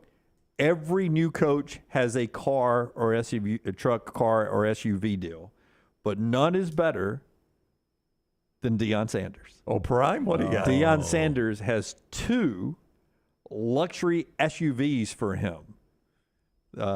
Did not give the brand, but 2 luxury SUVs he gets to roll around in for him. Because you don't need just one. You don't need one. You need got a 2. family, man. There's all sorts of things in this story at the Athletic, but I love the 2 SUVs, and then I love the 50 hours. Jeff Brom's contract at Louisville, by the way, 6 years, fully guaranteed. Yeah. Whenever they get rid of him, and there are certain things that tack on years for him. Matt Rule, by the way, 8 years, 90% guaranteed. Good for him. Yeah. So where if it goes bad, he is, for 90% of his contract, is paid out. Well, I'm convinced if it goes bad for him that nobody can win in Nebraska. He's a good coach, and I do think there's some challenges there. We're all pulling for him. We love Coach on this show, but it's tough. Yeah, but again, if you can win at Temple, and you can build Baylor back from the circumstances Baylor was under. From the edge of death. Yeah. Now, see, I fully believe that the Big Ten expanding into USC and UCLA was exactly what Nebraska needed, because it opens up California, I think, now to pull some kids to Nebraska, much like Colorado used to do in McCartney's days. They really recruited L.A. to bring those athletes into Colorado. I mean, Nebraska has a recruiting, they've got to go out and recruit elsewhere other than their footprint. Yeah, we highlighted that one time. Now, this is one signing class, but I guarantee you it's emblematic of everything else. The closest 5-star to Lincoln, Nebraska was somewhere in Iowa.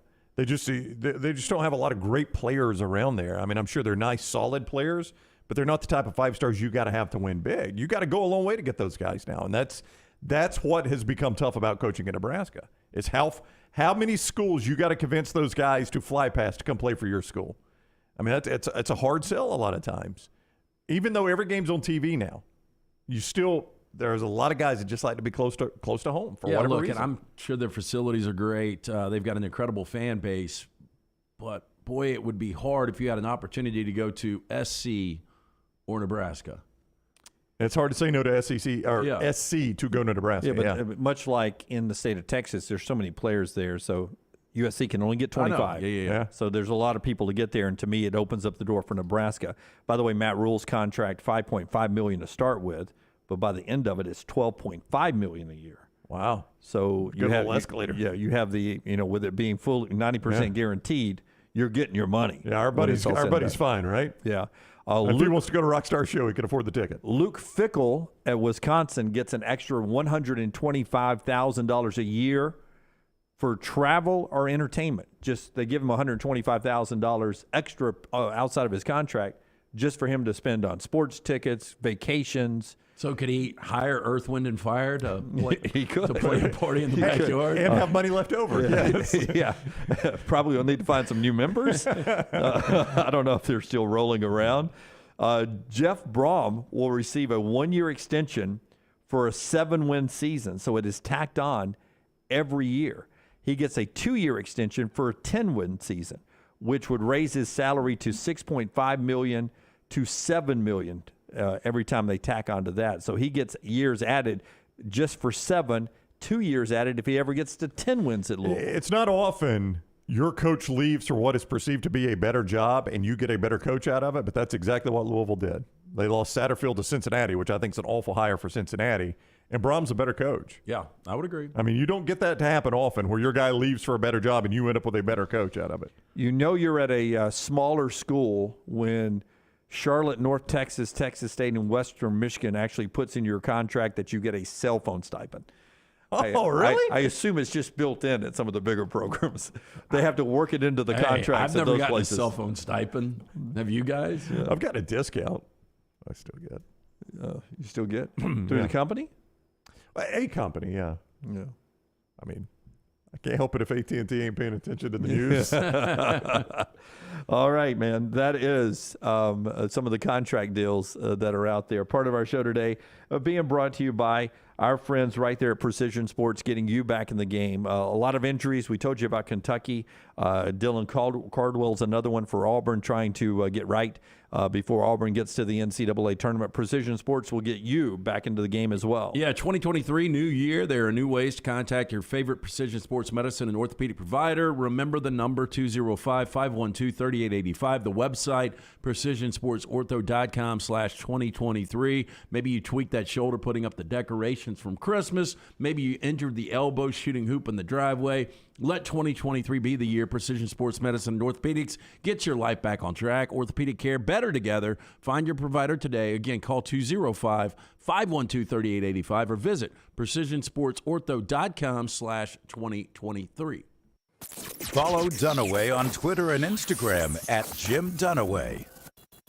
For more than 40 years, Red Wing Shoes has been helping the hardworking people of Alabama. This is why Red Wing Shoes has created the 3-step comfort solution. Step 1, a certified fit specialist will use a 3D scan to electronically measure your feet and arches. Step 2, help you get the appropriate footwear for your occupation. Step 3, customize your boot or shoe with a Red Wing orthotic. Whether you have high arches or flat feet, Red Wing has the comfort solution for you. So experience comfort at its best. Visit one of the Red Wing shoe stores located in Pelham or Trussville.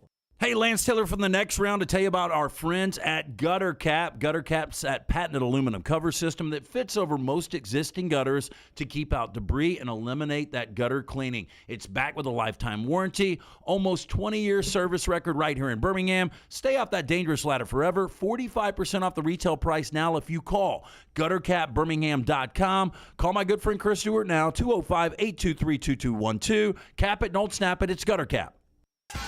What are you waiting for? It's non-stop gaming action at Birmingham Racecourse Casino. Come play more than 900 of the latest and greatest games around, featuring fun bonuses and big jackpots. You can wager and win on horse and greyhound races from all over the world. There are more ways to win at Birmingham Racecourse Casino. Birmingham Racecourse Casino, located off I-459, exit 31, Derby Parkway. Must be 21 or older.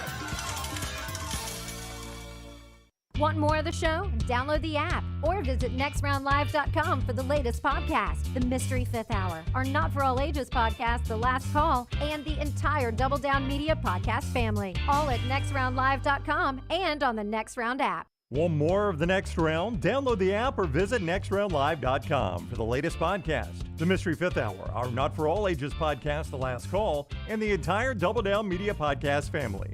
All at nextroundlive.com and on the Next Round app. Hey, college sports fans, are you looking for a debit card branded with your favorite team? Check out Fan Cards. They offer more than 30 officially licensed MasterCard debit cards for the biggest teams, like Alabama, Auburn, Tennessee, and LSU. You can show your team pride while managing your finances. Plus, set up direct deposit for chances to win tickets to see your favorite team play. Visit myfancard.com to learn more and sign up today. That's myfancard.com, the ultimate way to support your team and manage your money.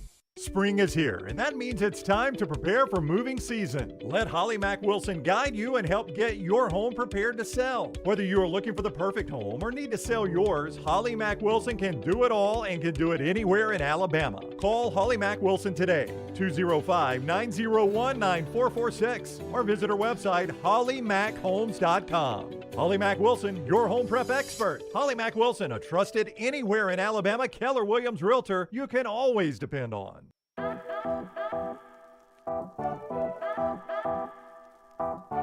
Back with you on the Next Round. Danny says he's voting for the country song in our bracket challenge. Josh says he's voting for Testicle Festival or Bust. Timmy says he is voting for the calendar. You can go vote right now for the bracket challenge punishment there. The show being brought to you in part by our friends at Nichols Outfitters. Nichols Outfitters is right there off I-65, exit 242 in Pelham. I have been by that firearm showroom. It's tremendous if you're just looking for some home protection, hunting firearms, sporting firearms, right there at Nichols Outfitters. They've got all the hunting gear you need, all the fishing gear you need for fishing season. You can see it for yourself at their beautiful location, I-65, exit 242 in Pelham. It is Nichols Outfitters. They know the outdoors. All right. Brandon Miller's your SEC Player of the Year, voted on by the coaches in Freshman of the Year. Buzz Williams and Jerry Stackhouse split the Coach of the Year honors there. Congratulations to a local company, Henniger, Garrison, and Davis, LLC. They are your chili cook-off from our friends at the Exceptional Foundation champions this year. Great-looking crowd there. Maybe you recognize that top name there. Yeah, I don't see Steve Henniger out there, though. I don't think. I'm sure he funded that great lineup. Probably so. But he does not seem like a chili cooker to me. For those that don't know, Steve Henniger is an exceptional attorney, widely thought of as maybe one of the best in the country at what he does. Also happens to be the father of Rockstar. Yeah, he's Rockstar's dad. And I was a judge, but there's no way of me knowing who I'm voting for in the chili because it's just a number that you get. So you're saying this is not fixed? It is not fixed. In fact, I didn't even know that they had entered this thing. But congratulations to Rockstar's dad's law firm for winning the Exceptional Foundation Chili Cook-Off, a great way to help local kids and local adults with special needs. It's to support the Exceptional Foundation, just a wonderful, wonderful facility right there in downtown Homewood. Always glad to help them out every year. Of the chilies you ate, give me the percentage that you would say, I'd eat that again. That could be my per-minute chili. I think, what did I tell y'all, 20 I had to judge? I'm in the preliminary rounds. I volunteer for that every year because I like I don't know if it's going to be sucky or not. By the time you get to the next round, everybody's whittled down. You have judges, 3 different sets of judges. And here's some of the pictures. That's Brittany Decker from NBC 13, Alabama's 13, whatever they are now. Lauren Sisler was with me from the SEC Network. Some next round hats were out there. That team right there with the next round hat. That shocks me you would want to do the early round. I do because I like the fact that it could suck. Or it could be good or mediocre. And then by the time, we take the top 5 out of our 20 and send it to the next round, another set of judges judge that, and they get it down to a top 10, and the final judges judge that. So by the end, I'm not sure I can tell, if you got 10 of the best out of 160 chilies, I'm not sure I'm good enough to tell you which one is the best. Well, that's why I don't think they invite people like us to do that final round. I think it's all people that own restaurants. Yeah. Well, I will tell you that of the 20 I had this year, there was only one that I did not take another bite of. And there was only one I would not have enjoyed. We had several that were just fantastic in a variety of different styles, too. It was really, really good. And one, it had some beans, but very limited beans. And it was delicious. Usually I'm a pro-bean person. Oh, I like beans in my chili. But it was delicious. Yeah. But this was limited. It had some of the beans in it. And one brown had a beef brisket as the meat. I've had that. I really like that. Yeah. It was so good. So, yeah, there's a place downtown that's got a beef brisket chili that's really good. I've had theirs, Lance. It is good. How were you able to eat the rest of the day? I was. In fact, traditionally, I usually make a point to go get chili dogs right after it because you don't eat a whole bowl. You just take a couple of bites. Yeah, to get a good flavor. Before. Yeah, so I basically only had I had 20 chilies. I took 2 bites from each except for one. So I had 40 spoonfuls of chili. 39 spoonfuls of chili. Yeah. So I went to a taco place and had tacos and margaritas with my daughter. Of course you did. Yeah. I think really I'm done. Good pineapple and coconut margarita. I guess chili season's over for me unless it's a chili dog. I don't think I'll eat another bowl of chili. Yeah. I love a good chili. I like good chili too, but I don't eat it in the summer. It's too hot. Now, chili dog, I'd waive the rules for that, but I'm out of chili season now. I'm done with it. Yeah. But our friends at Slice Pizza, if you're hungry, I was talking chili, get a good variety of types of pizza there. When we come, right after he tells us about Slice, I've got a tweet from last night that I want y'all's reaction to. Just great. Local pizza, local ingredients. They're specialty pizzas. They are incredible, from the Hot Mama, the new one that Dunaway loves, Wing and a Prayer, Soul Pie, Spicy Hawaiian, the Bajaya Special. Could go on and on. To check it out, go to slicebirmingham.com. 4 locations to serve you. Again, created by the Bajaya brothers, the late Jeff, Chris, Jason, Lakeview, Vestavia, Montevallo, now in Crestline Park. Get in, enjoy incredible pizza. They've got a great beer selection as well. For lunch or dinner, make it Slice. Oh, Brownie. Brooks over in the Vulcan Tire and Automotive chat room. I used some leftover brisket back during the Christmas break to make a smoked queso dip. I'd be all about it. Damn, it was amazing. Yep, be all about that, man. That sounds phenomenal. That does sound really good there. Here's the tweet last night. It's not out of context. It's LeBron James. Read that for me, LT, since you're a big LeBron fan. And I got Michelson. Man, Bronny definitely better than some of these cats I've been watching on League Pass today. Shit, lightweight hilarious. So he's saying laughing emojis. League Pass is the NBA, right? His son is better than NBA players he's been watching. Yep. That's what he's saying. What's your reaction to that? My reaction is, first of all, he's hyping up his kid a little too much. And that's also taking a shot at all of your, your colleagues. And I also happen to think he's wrong. Oh, I know he's wrong. Yeah, I would 100% say he was wrong. Who was playing last night, Brown? Let's just run through some of the teams that were playing last night. Jim, allow me to pull up the out-of-town NBA I know the scoreboard. Celtics blew another 14-point lead, 3 consecutive, by the way. So free throws to lose to the Knicks last night, maybe? So your Monday night action, Cavs. Celtics-Cavs. Oh, Cavs. All right, 76ers-Pacers. Trailblazers-Pistons. Now, the Pistons are 15-50, so it might be better than some of them. Hawks-Heat. Raptors-Nuggets. And Pelicans-Kings. Yeah, so I would say that could come back. That tweet could come back and haunt you in the playoffs, but I don't think LeBron and them will be there. No, they will not. Yeah, they won't be. LeBron's an idiot. I would say that 99% of the league is better than Bronny. Tripp says Bronny would struggle to start at Auburn. Hey, look, there's 3 programs that are recruiting: USC, Oregon, and Ohio State. I think a lot of that is for the name.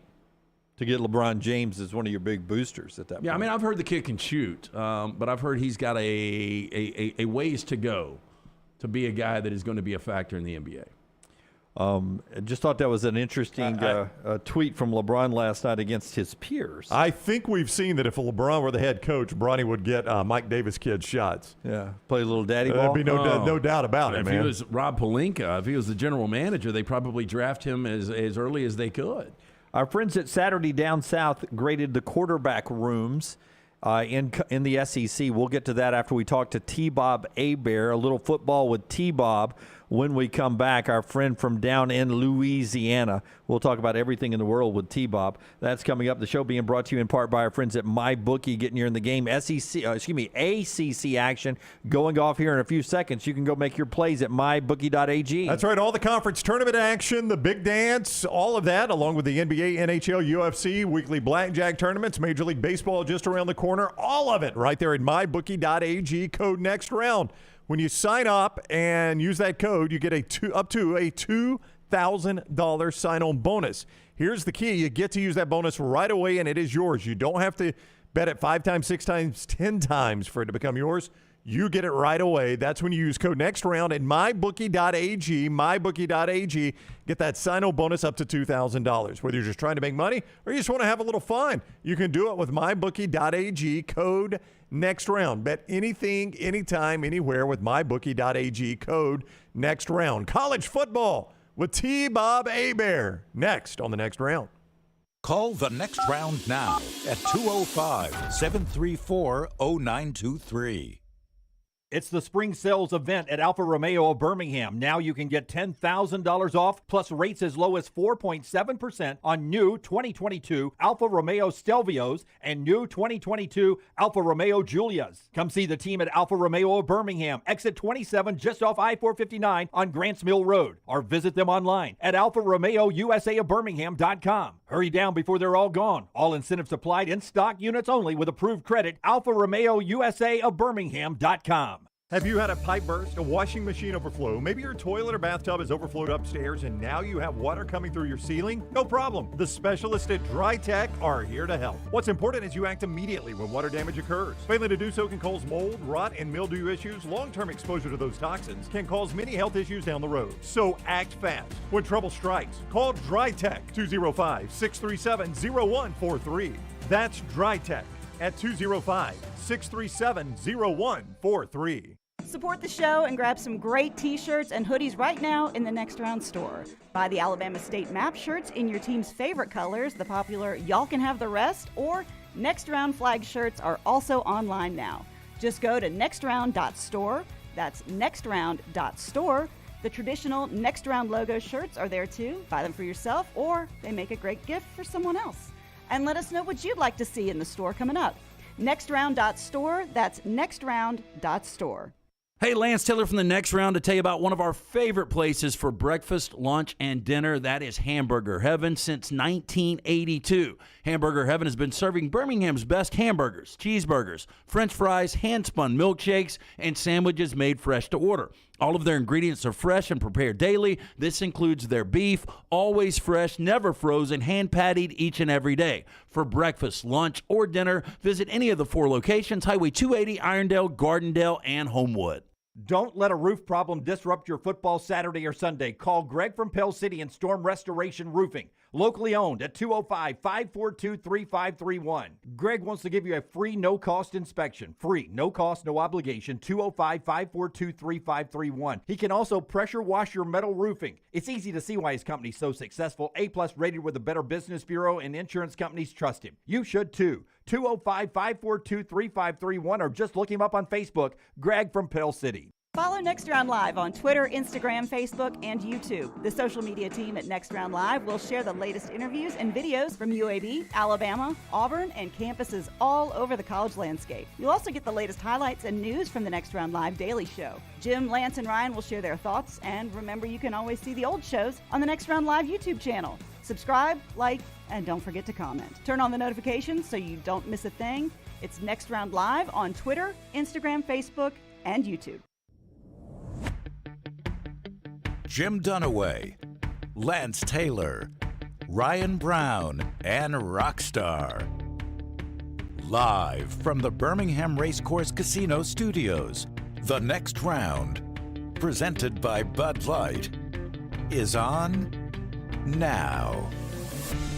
We're live in Nashville from Losers on Broadway for the SEC tournament. Friday, we'll do the show live from there.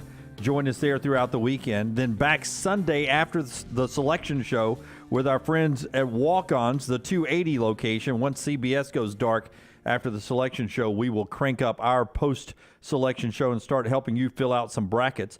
Our friends at University Fan Cards want to remind you to jump into the game with them and show your support for your favorite team. If you're a college sports fan, match that up with your debit card. They've got more than 30 officially licensed debit cards for the biggest teams. That includes Alabama and Auburn. Set up direct deposit, and you get a chance to win game tickets. Visit myfancard.com to learn more and sign up today. That is myfancard.com.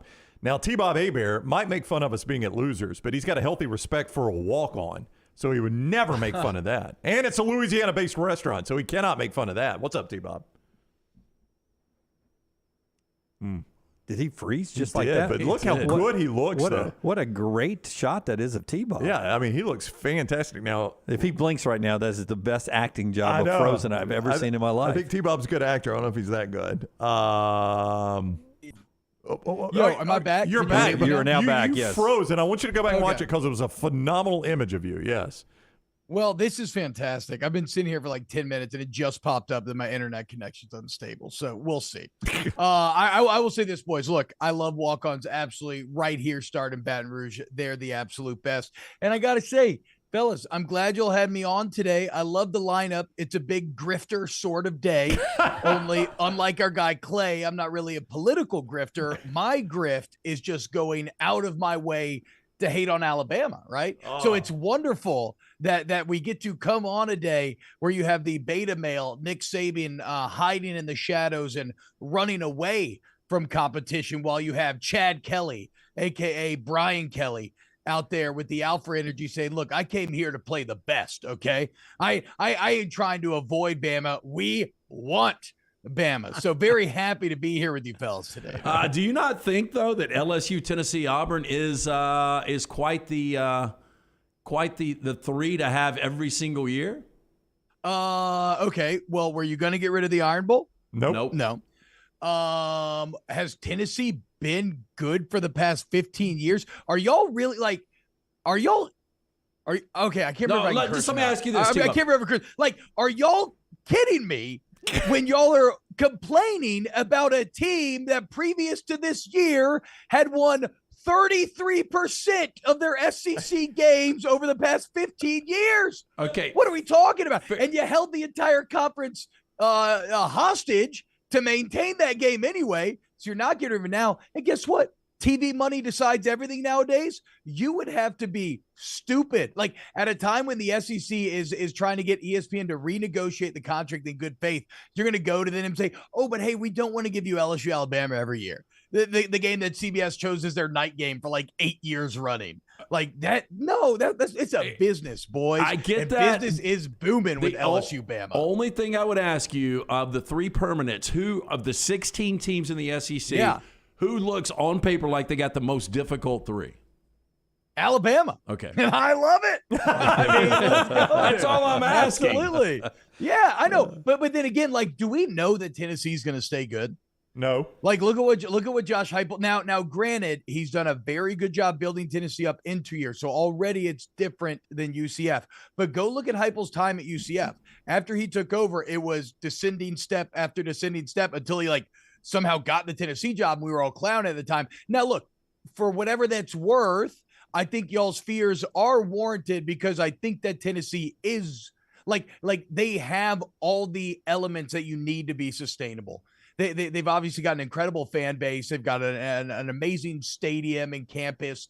They have the resources where I think they could overcome what was their greatest liability at times, which is simply a geographical disadvantage, right? Like they have buy-in from the fans. They can go pay kids to go play football there. It doesn't matter if Tennessee as a state doesn't have as much high school talent as in Alabama, Louisiana, or Georgia. Like they can go into these areas to get their players. I do believe in Heupel's ability to transcend corporate. So I do think they're going to be good, but I'm just pointing out that there is no guarantee, and these things do come in ebbs and flows. Like today, LSU versus Texas A&M feels easy, but isn't Texas A&M always just like a couple of things going right away from being really good? So there's going to be ebbs and flows. And so within that, you just have to, I mean, at the end of the day, whatever, it is a business, right? You have to try to create the best matchups while making it somewhat equitable. And unfortunately, if you're not an Alabama fan, or if you are an Alabama fan, unfortunately for you, no one's going to feel bad about the team who has won nearly 90% of their conference games over the last 10 years. No one's going to feel bad about that team having a tough road. I mean, they won 88.8% of their games the last 10 years in the SEC. Georgia's second at 79, and then you got to go all the way to LSU at 63. So they've been an outlier of good. And so, yeah, you're the best. Okay, you're going to be challenged. And plus, at the end of the day, it is the push come to shove, you're not going to get rid of LSU Auburn. You're not going to get rid of LSU Tennessee. And you really shouldn't, of Alabama Auburn, Alabama Tennessee. And you really shouldn't get rid of Alabama LSU either. I never like to get involved with good content or get away from good content. This is great content to have these discussions. But isn't it really all not that big a deal? Because we're going to play every team in the league every other year. So your schedule is going to be what it is every other year, right? So it's going to work out. So you've arrived at the dirty subtext that your producers don't want you to mention, right? Because that, I mean, this is all much ado about nothing in a lot of ways. Now, in some ways it's not, because every other year is way more often than now. But it's still not every year. But we're also into a 12-team playoff, meaning you can actually afford losses now. So even that takes away. So like there are truths underneath the surface, Jim, that you're referencing there that do take away from the outrage that you may feel over this. Because we've been talking about it off the bench, and Hester's all upset that LSU Florida's leaving, and I'm kind of you're still going to see them every other year. And now when you win, you get bragging rights for 2 years, right? So if you have an old rivalry where you really used to love to beat that team, well, there's even a little more on the line. And then you're going to get a chance to revenge. It's not I don't know, in this old system where if you beat a team at their stadium from the other half of the conference, you may not have to go back there for 10 years or something crazy. So no, you're right, Jim. I mean, overall, the 9-game schedule, the 2024, the literal reforging of college football, the 2020 forging of college football, it's going to work out much better for the SEC, as from a pure spectator consumer standpoint, the schedule is going to be multiple orders of magnitude superior to what you've gotten these past, 15, 20 years. T-Bob Hebert is with us, former LSU great, now with ESPN, also The Ringer. You could see him, Volume. Excuse me, Volume. My apologies for that, The Volume. Colin Cowherd's Outfits, you see him there. Go everywhere you get our podcast, you get his there as well, at TBob53 on Twitter. He's with us on the JohnstonRVCenter.com hotline. Brian Kelly, I have found to be a very polarizing figure with our audience. I happen to think, and I said this when he was at Notre Dame, he's a phenomenal coach. He's won everywhere he has been. I do love the attitude he showed, though, in that Ross Dellinger article where he says, he was talking to Heather Dinich about the Ross Dellinger article. I don't know how much more I could screw up in this with this one segment right here. But I like it where he said, best thing about it is your internet's not fading right now. True, yes. I don't know. Maybe it's good for me if it is. I came here to play Alabama and to play Auburn. That's who I want. I don't care about the out-of-conference stuff. I came here for this, and I do love that attitude. Yeah, so the exact quote here, I wrote it down because I knew I wanted to bust it out on y'all just to prove the superiority of Kelly over Saban, which honestly, it's already 1-0 ever since he got to LSU. So, I don't know what more needs to be proven. But he says, quote, I want to play the best. I came down here to the SEC because I wanted to play against Alabama. I want to play A&M. I want to play Auburn, the great teams. And in our new scheduling, we get to play Alabama every year, Ole Miss every year, and Texas A&M. Now, look, on balance, that is a much friendlier draw for LSU than what Alabama is getting there. There is no doubt, especially because I think that Hugh Freeze is actually going to be pretty damn good at Auburn as well. But I actually take Kelly at face value there, right? Like in terms of, I'm sure there's an element of him that's loving to kind of get to like jab back after Nick was kind of like, oh, we know what's going on with this. But I mean, he did leave a playoff relevant Notre Dame team in which he was highly paid. He was a legitimate playoff contender, and he blew that all up to come to an LSU team that for the first time in like 20 years had finished under 500. And he only makes that move because he believed the potential of LSU, even if it came with all of that competition. Like, he's here at the end of his career, 60 years old, and he wants to see, okay, can I do it? Can I go get that national championship? And then if that means having to go through the best, well, you're going to have to go through them anyway. So why not go through them at a school where at least you feel like you have the resources and you have the talent to be able to do so? Because I don't care if you play in the Pac-12, Big 12, Big 10, if you want a natty, you're going through Alabama or Georgia. It is the only path there. And so Kelly fully recognized that and accepted the challenges that came with it. And pretty good start year one, obviously getting to Atlanta. What is your expectation for this LSU team this season? I mean, it's got to be really high, right? When you just look, I'm going to be fascinated to see if LSU ends up as the SEC Media Day favorites to win the West. And the reason why I bring that up T-Bob. is I've said this before. There's a chance. Not that they shouldn't be, but the media loves to pick Alabama. So I mean, it's a media vote. No, absolutely. So that's what I'm saying. So this is going to be a great test of brand value, right? Because the Alabama brand is such that we know that they don't rebuild, they only reload. But you are coming off of having the best quarterback that you've arguably have in the Saban era, and it was met with some of the most disappointing final results. And so now you lose that quarterback, right? And the offensive line has struggled or not been like as dominant as they were for a couple of years. The defense, you're changing two coordinators. And like if it was any other brand, there is no way that team would be picked to win the West over an LSU team that's returning a top 10 quarterback in the country. Both of their stellar freshman offensive tackles, which should get better and better. A defense that was great last year. I get like LSU's basically returning everybody. Alabama's returning nearly no one. It's year 2 of the Brian Kelly era. And yet I feel you. I think Alabama will be chosen at SEC Media Days to win the West. What I'm saying is this is the first year in about, 10 years where I feel like there's an actual objectively legitimate conversation to be had about somebody else being the favorite. And I believe that to be LSU. Yeah. So I think there is, and granted, look, if any of your listeners want to talk about my own personal biases, well, of course, right. We all have bias and it's impossible to try to separate it from our opinions. But I do think if you talk to national college football voices enough, you'll see that this is not an echo chamber sort of opinion. Like this is it's objectively that it's legitimate. Yeah, and the reason why, and LT actually has LSU to be in the college football playoff. He thinks they're that good this year, and it's because of Jaden back at quarterback, and there is a void of returning quality quarterbacks in the SEC this year. I mean, you guys will have maybe the best returning quarterback in the conference, and everyone else is sort of, Georgia, Alabama. A lot of people got new quarterbacks.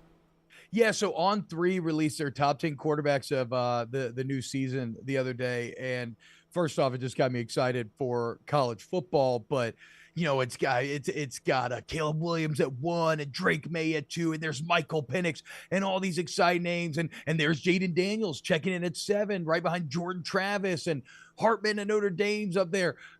But as interesting as who's on the list is who's not represented on the list. Okay, there's no Alabama quarterback on there. There's no Georgia quarterback on there. There's no Ohio State quarterback on there. And yet, those are the 3 teams that will have the best national championship odds. So it's a bit of a fascinating test case for in the sport of football where quarterback means more than anything else. Okay. If you're compared to chess, it is the queen, right? It has more value. It has a greater impact on winning and losing than any other position.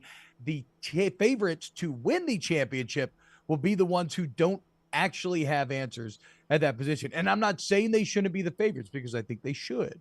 I think they have the most talent. I think if you're Ohio State, you prove that you put a guy in there, he's going to throw 40, 50 touchdowns at this point, right? Georgia, I'm a bit more on the fence about. Bobo and Carson Beck, if it's him, they're going to roll through the regular season because their schedule's an absolute travesty and they deserve to be shamed and whipped through the streets for what is just an awful, pathetic, soft-ass, weak schedule. But when was Stetson great?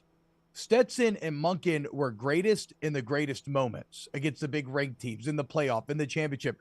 I don't know that it's a guarantee that Bobo and Beck will be able to recreate that. So I have questions there. I have probably less questions at Alabama just because I've seen it from Alabama time and time again. And then at Ohio State at quarterback, whatever, like I said, that guy will throw 50 touchdowns. It's just, can he beat Michigan or not? It's early in 2023, but to me, the best show by far has been The Last of Us. Are you watching? What are your thoughts? So I'm a little behind, boys. I had a newborn in December, so I'm just kind of coming out of like the newborn hole. I've watched up to episode 3, the Nick Offerman episode, which was just unreal, dude. I mean, that here you have a zombie show based off a video game. And granted, look, I never played The Last of Us, but I love video games, have my entire life. I know what a well-written and fantastic game The Last of Us 1 and 2 are judged to be by critics and fans. Still, if you look at the history of video game adaptations, it is littered with crap, just complete and utter crap. And so the fact that you could have a zombie show based off a video game and that told as an emotional story as they did in episode 3 within a single hour, a self-contained story, I was blown away. I mean, I was touched. It was amazing. And I'm excited to catch back up on Last of Us. I went to Disney. It's been a lot going on, dude. And plus now Mandalorian just came out. And so like, that's like my, you know what the real problem was too? Even though I've gamed my entire life, I haven't been hooked on a game in forever. In like well over a year, which is just wild for me. And then I started playing Harry Potter Legacy. And well, I've always loved Potter growing up, read all the books a bunch and everything. I don't know that I have a ton of I don't really care about living the Harry Potter story or those characters much. What I still love are the nostalgic feelings that the idea of Hogwarts gave me, right? Of this fantasy world. And I'll be damned if they did not do a spectacular job of giving you the opportunity to feel as if you are experiencing this fantasy world that you daydreamed about your entire childhood. Do you play online and talk shit to 13-year-olds when you're playing Harry Potter? Well, so as of now, I don't believe there's any multiplayer in Harry Potter. It's a single-player open-world game. But look, dude, I have talked shit to more 13-year-olds than are probably at your local public school. Okay? I went through years there where I was doing night radio like 8 to midnight, and so I would game game like 1 a.m. to 4 a.m. and the just weird transient relationships that I would make on the road there were always fantastic. That is the funniest part. Sometimes online we tend to think that everybody's our age because that's the prism we view it through. And then you're like reading comments, you're like, oh wait, this guy's 12. I remember thinking this. Yeah, absolutely. Yeah, I'm not too proud to talk shit to a 10-year-old. Okay, the sticks. That's just it's the name of the game. My son's 18. He's a big gamer, freshman in college now. But it was this past summer before he went to his freshman year in college. I walked by his room one late night. I think I'd been out with LT, and I was drunk as Cooter Brown. I walked by, and I swear he was speaking a foreign language. And I said, "What are you doing?" He goes, "I'm playing online." I said, "Who are you talking to?" And he was talking to some guy he was playing with over in China. Yeah. And he's speaks a little Chinese. And I was like, I just felt like, thank God he doesn't have any state secrets, because I feel like he'd give them up online to him. Man. I wonder if he was probably playing like PUBG or something. I mean, so I thought he was literally speaking a different language. I mean, he was speaking some Mandarin mixed in there. But like, if you hear, like, if you're talking about any great competitive game, be it Overwatch, League of Legends, Counter-Strike, whatever, you could listen to conversations that would sound like a different language because of the lingo, right? And all the jargon and on certain maps, like the call outs, like what this bomb site's called, or, so yes, I completely understand that. It's like one of my favorite party tricks is talking to people's kids and basically showing them that, like, I understand that what they're talking about. The parents are very confused as to what the hell we're discussing. Yeah, I was drunk on our Redmont vodka, so there is a chance he was just saying all the words you were just saying, and it sounded foreign to me. Yes. All right, he is T-Bob Hebert. Follow him on Twitter at T-Bob53. Off the bench with our guy Hester as well, 7 to 10 down there in Baton Rouge. And the Volume Sports with Aaron Murray. Snaps is the podcast. Snaps with Aaron Murray.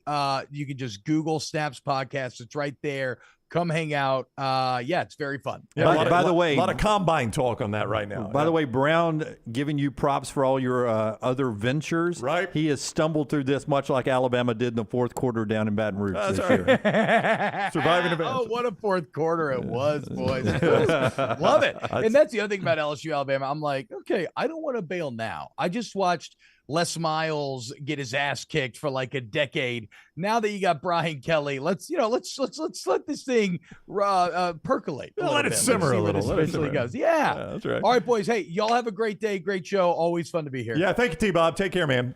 T-Bob Hebert with us on the JohnstonRVCenter.com hotline. Always very entertaining with T-Bob. Yeah, those great folks at Johnston RV. Why don't you tell us about them? Jimmy, I will, man. They got a lot going on there at Johnston RV Center. We've been up there. We love it up there, obviously. But let me tell you what, they want to make every weekend spring break. All right, everybody loves spring break, right? How about every weekend it's spring break with Johnston RV at the Decatur store? The 2022 Cherokee Wolf Pup 16 BHS Black Label. You can get it for just $199 a month at the Decatur location. That's with 10% down and approved credit.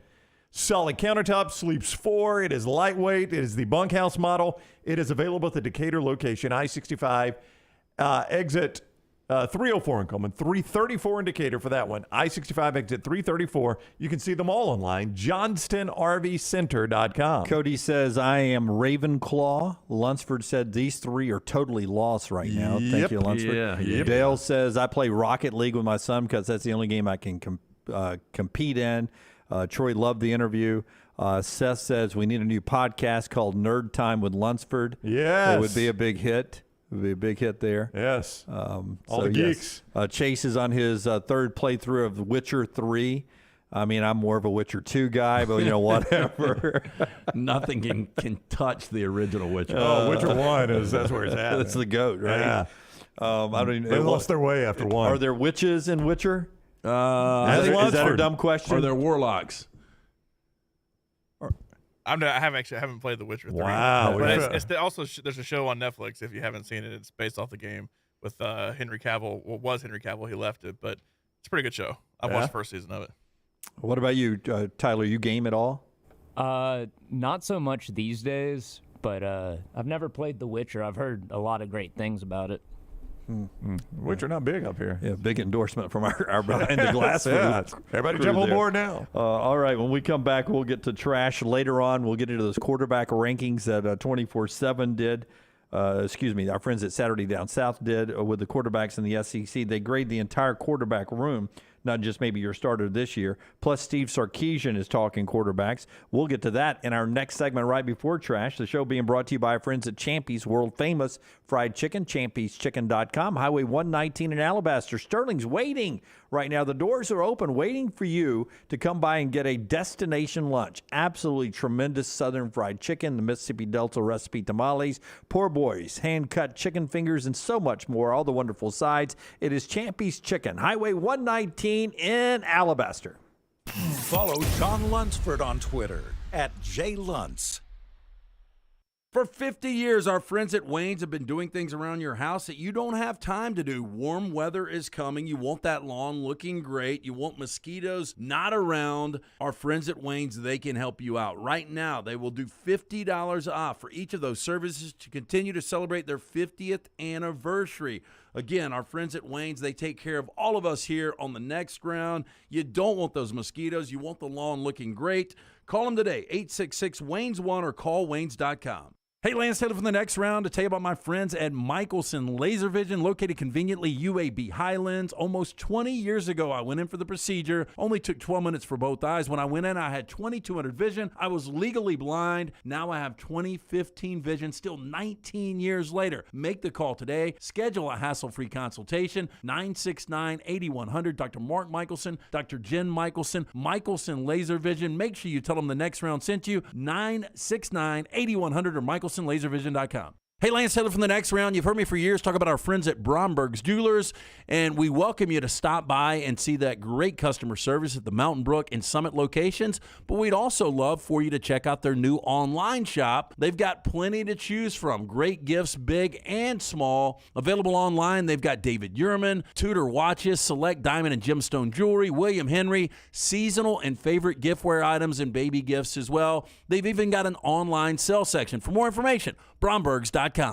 Make sure to start your day at nextroundlive.com. Get caught up on the latest podcasts and videos from the live daily show, plus specialty shows such as the Mystery Fifth Hour. You can also learn more about the whole staff at Double Down Media, find all of our social media feeds, see the latest videos from our YouTube channel and gaming channel, plus find other ways to consume the show like the Next Round mobile app, which you can download direct from the site via your iOS and Android device. Make nextroundlive.com your homepage and stay up to date with everything from us here at the Next Round. Hey, college sports fans, are you looking for a debit card branded with your favorite team? Check out Fan Cards. They offer more than 30 officially licensed MasterCard debit cards for the biggest teams, like Alabama, Auburn, Tennessee, and LSU. You can show your team pride while managing your finances. Plus, set up direct deposit for chances to win tickets to see your favorite team play. Visit myfancard.com to learn more and sign up today. That's myfancard.com, the ultimate way to support your team and manage your money. If renting is putting a dent in your bank account, here's your sign from the universe that it's time to buy a new home. And who better to help you through the ins and outs of home buying than our friends at Mortgage Right. With Mortgage Right, you don't have to worry about becoming a short notice mortgage expert because they do all the heavy lifting for you. They're trusted mortgage professionals, and they'll help you choose the right mortgage option and stand by your side every step of the way. Visit mortgageright.com/TNR to buy before renting runs you dry. That's mortgageright.com/TNR. NMLS 2239, Equal Housing Lender.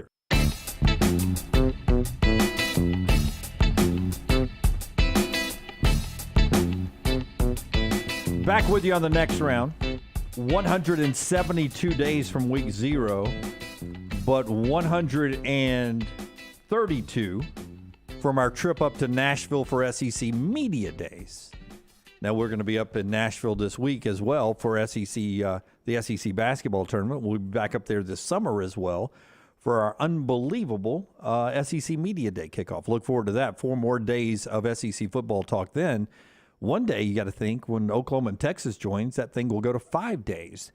We have a bourbon that we gave out on Bama and Bourbon, one of the original episodes, Chicken Cock, right? That is correct, yeah. Chicken Cock. Yeah. And that's from South Carolina, North Carolina, somewhere up in the Carolinas. Man, I forgot. It wasn't this fall. It was fall of 2021 when we did Chicken Cock. We're going to get Chicken Cock back in Bama and Bourbon. They got some new barrels out. But look, they've got an endorser. Yesterday at TPC Sawgrass, Kevin Kisner. One of my favorites. I love Kisner. Kisner posing there with the new barrels that are out from Chicken Cock down there at TPC Sawgrass. So a pretty cool photo shoot there yesterday on that beautiful, sunshine, palm trees, and Chicken Cock. What more do you want right there? Kisner's fantastic. You guys aware of him at all? Yeah, I know who he is, but I don't know any backstory. Yeah. Dunaway SEC Power he played at. Georgia. Yep.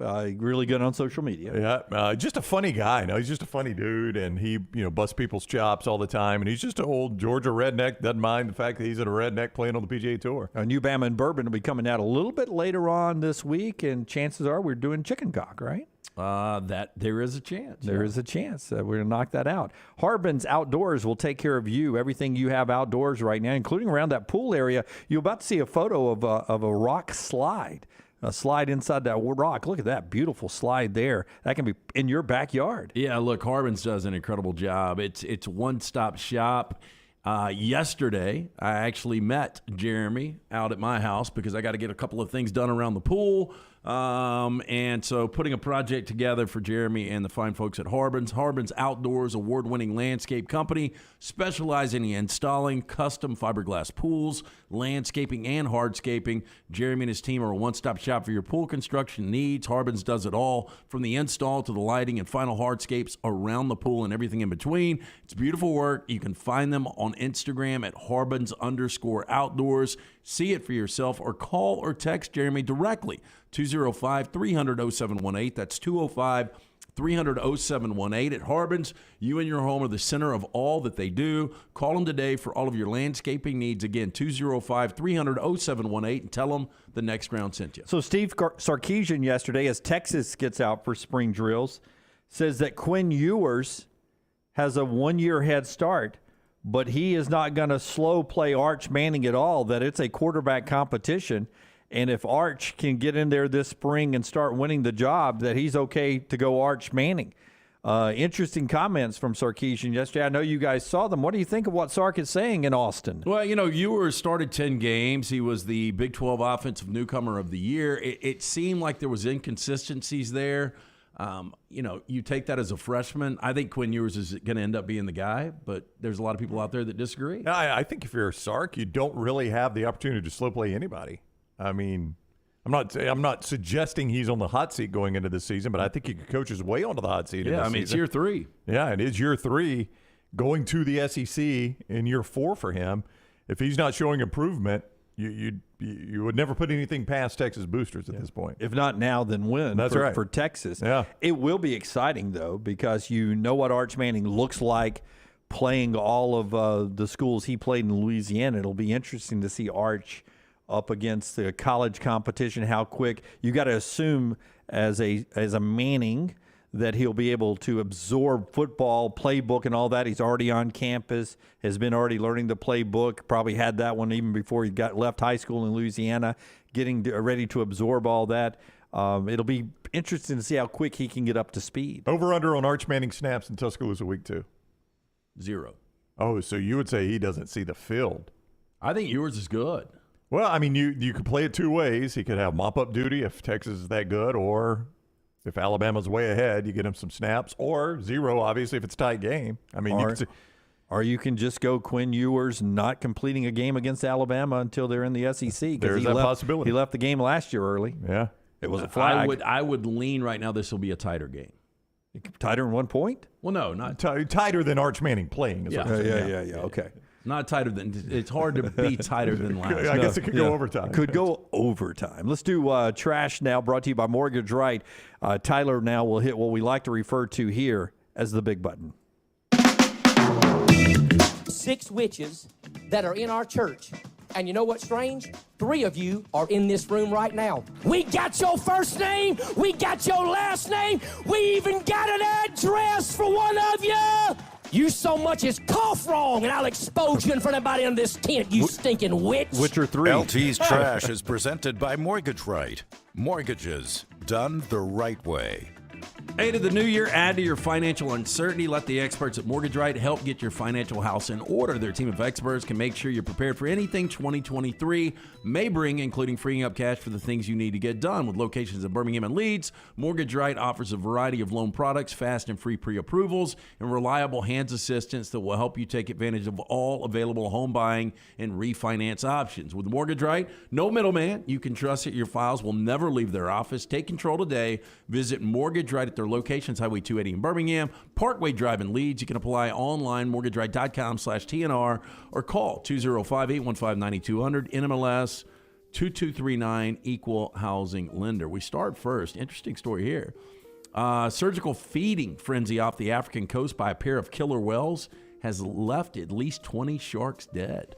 You know, it's named killer whale for a reason, isn't it? I mean, this is just the cycle of life right here, man. You guys ever seen the movie Orca? I've not seen Orca.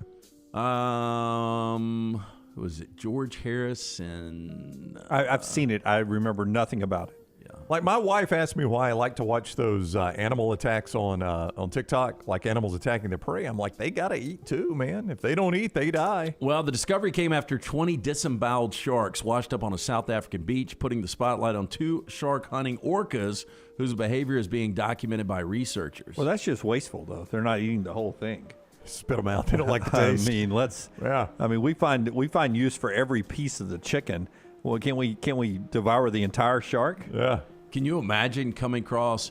So the family group of orcas are called pods, and they can get as big as 30 orcas together. Wow.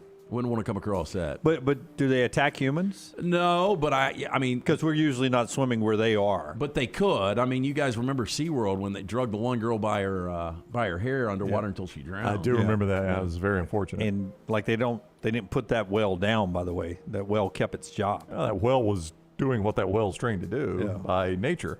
Well, again, he got to eat too, man.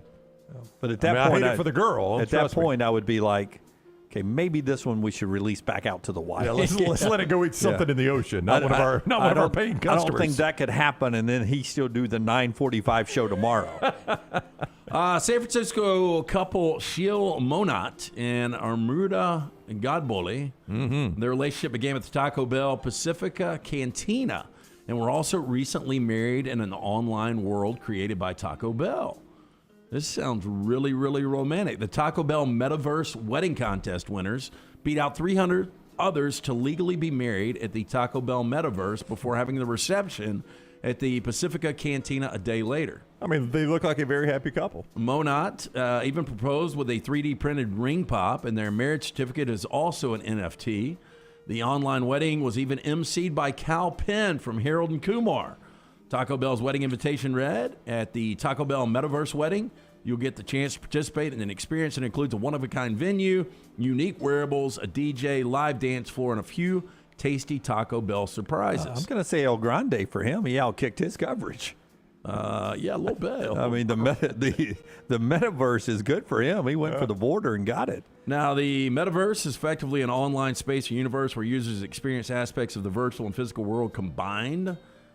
Anyway, the Cantina reception included unlimited Taco Bell catering, 3-tiered Cinnabon cake, and alcoholic Baja Blast. Hey, let me just say, 3-tier Cinnabon cake sounds like something I would eat. Look at it. It does look good. I didn't realize that's what it was on the photo. And now I'm craving tacos. Boy, Cinnabon. You remember in the mall, that smell was just intoxicating. I think it was the one in the Galleria that was Cindy's. Cindy Cinnamons, but same thing, but it's just an intoxicating smell. Does anybody ever mention Cinnabon and then not mention the smell in the mall? No, they're synonymous. Like it's 100% on this show, but I think you can go anywhere on the planet and say, Cinnabon. Oh, man, back in the day in the mall. You're watching Better Call Saul right now. I am. He starts out at a Cinnabon. He does start out at a Cinnabon. Lincoln, Nebraska. And I think of the smell every time I see it. You know, they always had the benches pretty close to Cinnabon, too. If you were sitting there, you'd always buy it. You get sucked right in. Okay, every day my it wife's seems in like McRae's. Tyler tries to sneak in a story that is not real. It was Tom Brady last week. Two Source Tyler. As a stand-up comedian. Yesterday, it was the ridiculous story of a girl training squirrels to kill her ex-lover. One nut at a time. And today it's this. Under pressure from animal rights activists, HelloFresh will stop selling coconut milk sourced from Thailand in its meal kits in the coming months over monkey labor allegations. Now, this news comes after multiple major retailers have already stopped carrying coconut milk from certain Thai suppliers accused of using monkeys for forced labor. No, 100%. This is a true story. They train, and sometimes with shocking or whipping, for these monkeys to climb up the coconut trees. I assume that's what you're talking about. Well, did you see this on 60 Minutes after pull the coconuts down and throw them down? Yeah, you left it on after a game. It's on 60 Minutes. Didn't you? I've read about that. No, I actually did see it on 60 Minutes. HelloFresh is taking it a step further by saying it won't source any coconut milk from Thailand. PETA officials have stated that throughout their investigation, they found documented cases of monkeys being kidnapped, chained, and whipped to harvest coconuts, and said the use of monkeys was, quote, rampant in coconut harvesting. He already wants the movie, Cocaine Monkey. Yep. Now, that would afterwards, be more entertaining, I bet, than the bear. Their supporters sent over 100,000 emails to HelloFresh, who responded in a statement, quote, "We do not tolerate any form of animal abuse in our supply chain. Out of an abundance of caution, we will not be placing orders for coconut milk from Thailand." You know, I can do without coconuts the rest of my life. I don't care. Oh, I had a great pineapple coconut frozen margarita the other day, Brown, that you would love. You can barely taste the coconut in it. Where'd you have it? Not a sponsor. Well, why'd you get coconut if you barely taste it? I will tell you that it was, it's just what they served. Oh. His spoon was itching. I would love to see if they also support any rodeos and or any horse racing. Oh, no, man. You can't do away with the rodeo monkey. He's fun. Yeah, He's just having a good time. No, I'm just saying those bulls get treated pretty rough, too. Oh, I thought you were about the little monkey that ran around in the rodeo. Yeah. I mean, that monkey probably has a hard life, but that bull, that bull gets it every time. He wins the battle every now and again. Hey, this guy's pretty resourceful. After getting snowed in a remote road in the Willamette National Forest, a man used a drone to send a message for help. Now, according to the Lane County Sheriff's Office, they recently responded to a call from a man stranded on a road in the forest, not maintained for winter travel. But they said the call had a unique twist on their typical rescue mission. The team said the man was stuck with no cell service, no family in the country at the time, and no one familiar with his plans who he could call for help if he didn't return. The man stayed in his vehicle, which the team called a smart decision. They went on to say, rarely does anyone in Oregon die from exposure waiting in their vehicle to be found and rescued, but we have unfortunately seen many poor outcomes for those who choose to walk away. Ultimately, the team said the man attached his phone to the drone, typed out a message to his friend explaining his situation, then launched it several hundred feet into the air. Now, the increased elevation allowed his phone to connect to a tower and send the message, which resulted in our teams being deployed and assisting him out of his situation. Well, that is pretty resourceful, I have to say. That really is. I mean, I would not have thought through that, I don't think. No, I'd be digging around looking for crackers in the car. Yeah, ketchup packages. Like when you're in that situation, you run your car for like 30 minutes, get it warm, and then turn it off, right? Or you leave it running overnight, right? I wouldn't. That burns up all your gas. No, well, I did with the RV from Johnston RV Center. Of course, neither one of you knew either. I always get pinned with the blame on that one. I knew the next morning as soon as I got into it when it was 18 degrees and I got into bottles of water were frozen. I know. Yeah. I think it was warm the next morning. When No, we it was first warm got the next morning. Yeah. That's when I burned through the entire propane tank, and I was like, "Oh, this thing's gonna be nice, man." We jumped in this. It's 18 degrees and ice and snow on the road, and we walked in. And it's already pre-warmed. Thing's toasty. Yeah, because he kept it going all night long. By the way, Jeremy, back to the killer whale story. He says orcas only eat the liver of the shark. Lots of fat in it. Great whites are apex predators, but want nothing to do with the killer whales. Where you find killer whales, you'll never find a great white. Well, they only eat the liver. Wow, that is wasteful. Wow. I mean, and how do you get to the liver? I've actually had shark meat. It's pretty good. It's like a Tootsie Roll, one bite at a time. It's what is the chocolate Toblerone? Toblerone. Yeah. Toblerone is to remove the Matterhorn mountain peak from its packaging. Why? When some of the chocolate's production is moved from Switzerland to Slovakia. Hey, I think you're probably overthinking this one. Now, the pyramid-shaped bar, which mirrors the Alpine Peak, will undergo a labeling revamp. It includes its founder's signature. Since 2017, strict laws have applied regarding the Swissness of products. I don't understand. I mean, when I eat little corn niblets, I really don't think like little elves and a giant elf is creating my little corn niblets. Packaging doesn't say anything about what's on the inside. Swiss, they want authenticity. They're all about it. Yeah. I've never had this, by the way. I've seen it. I like a Toblerone. Anyway, for the other raw foodstuffs, the threshold's at least 80%. The company said in a statement they are moving some production outside of the country to respond to the increased demand worldwide and to grow the brand for the future. So there you go. Oh, gonna miss that. That's a cool looking. It is packaging. Of course, you haven't bought one in a while, so you don't really care. I don't think I've ever eaten one, but I like seeing them. I like knowing they're there. It is iconic packaging. I like knowing they're there just in case. Okay, an alleged drunk driver was arrested after she stopped in the roadway to complain about a police officer's bright lights while the officer was on a traffic stop with another drunk driver in Fox Lake. Ryan Bambich, age 52, was charged with 2 counts of aggravated driving under the influence, driving on a revoked or suspended license, operating an uninsured motor vehicle, and improper stopping or parking. Police officer had conducted a traffic stop, had their emergency lights on. Bambick was driving by the traffic stop, stopped in the middle of the road, rolled down her window, and complained about the officer's light. Officers then made contact with Bambick and noticed she exhibited signs of impairment. Reportedly, the woman's speech was slurred. She had bloodshot eyes. Officers smelled alcohol coming from her. They performed sobriety tests. She failed all of them, and she was charged with a DUI. So she's driving drunk. She stops My to complain to the cops that his lights are too bright. And he's like, why don't you hang on right there for 1 second? Yeah. That is Vince Neil at 90. Okay. Yeah. That is good. Vince Neil at 90. But it's like something went off right there on the top of her head, and her hair just went, pfft. Yeah.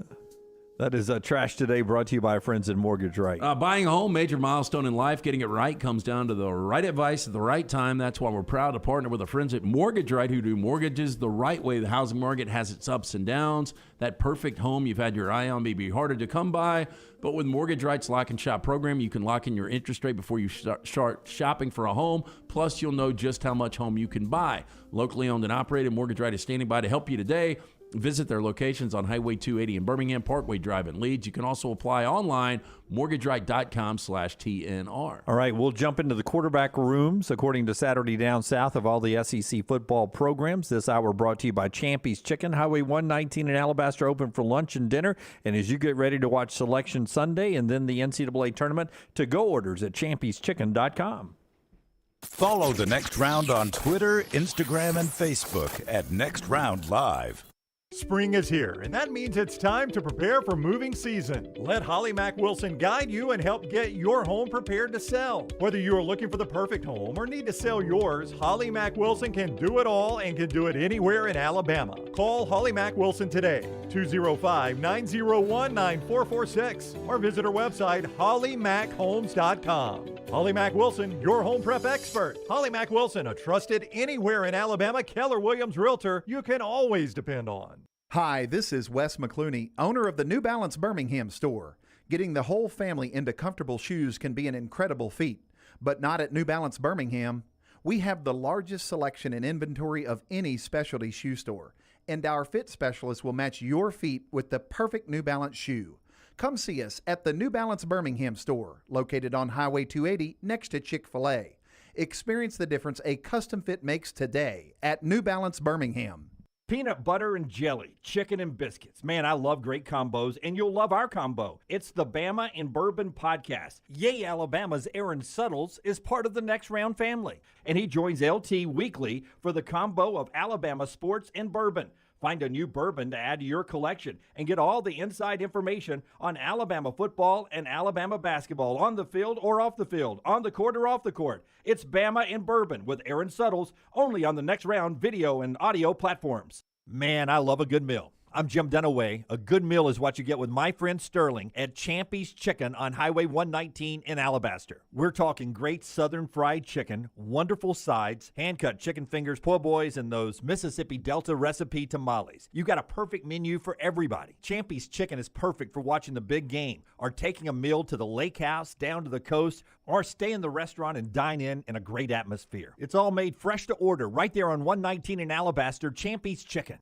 Start your day online with our website, nextroundlive.com, for the latest videos, podcasts, and college football stories. It's also a great way to stream the show or shop in the Next Round store. Stay connected by visiting nextroundlive.com. Make sure to check out our gaming channel on YouTube at Next Round Gaming, and also follow us on Twitter at TNR Gaming 247. That way you can know when we go live with our TNR Madden League, live game streams nightly, and more. That's at Next Round Gaming on YouTube. This is for the men who never settle, the ones who miss the fairway all day and still pull out the big stick, the type of guys who will always prefer to be behind the grill than in front of the camera, and the men who never let their friends forget about a high school nickname. This is the Lodge mentality. This is Twin Peaks. Who wants to settle for a single TV? With more TVs, bigger screens, plus our fabulous scenic views, there's more to watch at Twin Peaks.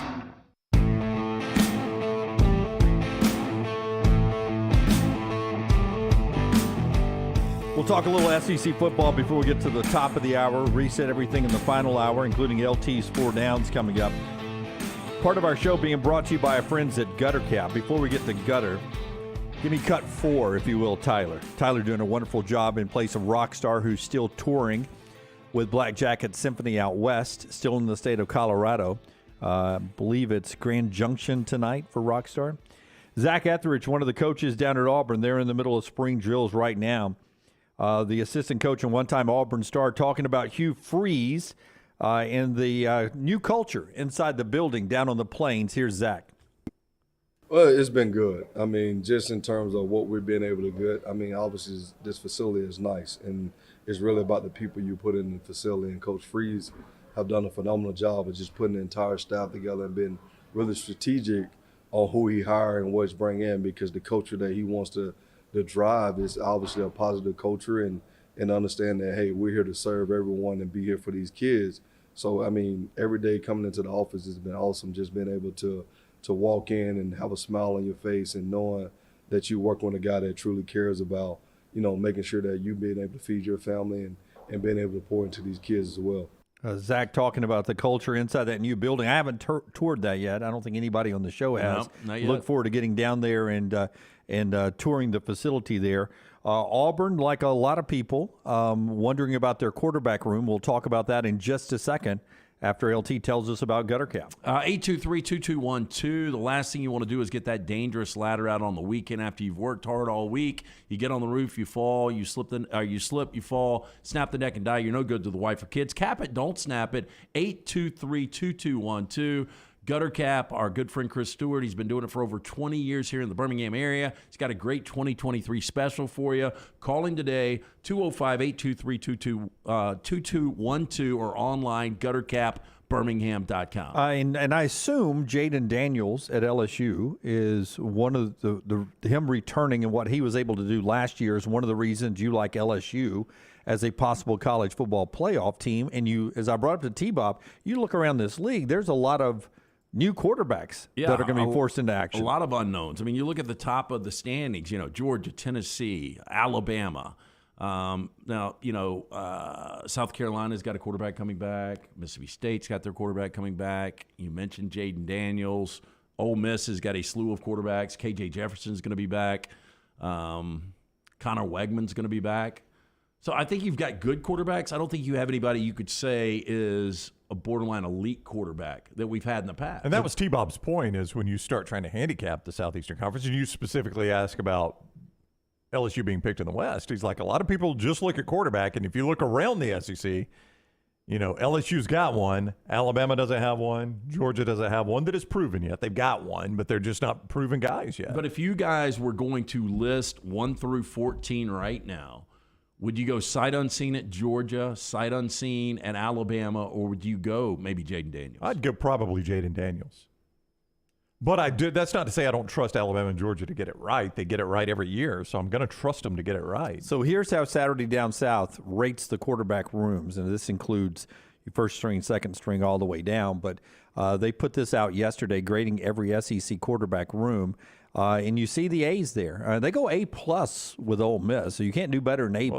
They've got a slew of them. Yeah, but I still don't know how you go A+, because how many of those guys have been? Well, I mean, just start with Jackson Dart. What did he play last year for you? So a C+, B-. C. And then Yeah. Spencer Sanders at Oak State was a C what? plus, B minus. Okay, so how are they all of a sudden A plus? And you haven't seen, the Walker Howard. Walker Howard kid. Well, see, that's where I started disagreeing with them. And you only got Jaden at LSU as just a flat A. Well, I think that's fair based on the inconsistencies at Arizona State. Yeah, But I was doing that as compared to Ole Miss. I mean, nobody in that Ole Miss room played as good as Daniels played. Not even close. His freshman year at Arizona State or last year at LSU. Yeah, I mean, he had 28 touchdowns last year, rushed for almost 1,000 yards, only had three picks. I mean, Jaden Daniels was really good, much better than I expected. I mean, B plus for Will Rogers at Mississippi State, but you've got the change of coaching and maybe of the offenses. And I think he's one of the most fascinating ones to watch. He's put up massive numbers, but he did it in the air raid, and the first thing Zach Arnett did was start unloading all the air raid guys. So you're going to get Will Rogers in a completely different system. How do you have Bama a B and Georgia an A when both are unknowns? As far as, well, I would say the stars of the recruits who are in the quarterback room, but I guess they're pretty equal. Those guys have been waiting longer in Athens than they've been waiting in Tuscaloosa, maybe? Well, I think part of it, Lance, is probably people weren't blown away by Jalen Milroe, and his one start earlier this year. That said, I don't think anybody thinks that's going to be the starter. I also find it really interesting. There is only one D out there. And it's Florida, of all places. Yeah. When would Vanderbilt have a better quarterback room than Florida? Yeah. Only on that list. And see, these Saturday Down South's list, by the way, but what they don't factor, like Auburn's at a C minus. Well, I mean, what was the offensive line room like last year in Auburn? What grade did they get that gives you the perception that it's a C minus there or a B in Tuscaloosa? So much goes into what a quarterback room is with the personnel that's around them. Yeah, just a hypothetical. Let's just say Grayson McCall ends up still transferring and goes to Auburn. How different does that change that grade? Oh, yeah, I think you'd feel a lot better about it because you've seen more of him be successful at Coastal Carolina. Which room is overrated? For me, I mean, other than Ole Miss at A+, shouldn't be that high. Arkansas at A- too with KJ Jefferson. I didn't feel like he at times looked A-like last year. KJ Jefferson has played some A football for Arkansas. I don't know that he's done it consistently enough. I would say Tennessee. Have you seen enough out of Joe Milton to make him an A? No. Have you seen Nico Iamaleava? Nope. Period? Nope. So, I mean, how are you going to make that an A just because Iamaleava was a hotly recruited guy? I also think Kentucky's interesting. Devin Leary did not play well last year. I know he was banged up. Yeah. What'd you give him at NC State, a B or C? Yeah, I mean, I would give him an A 2 years ago. Yeah. But, a C+, B- last year.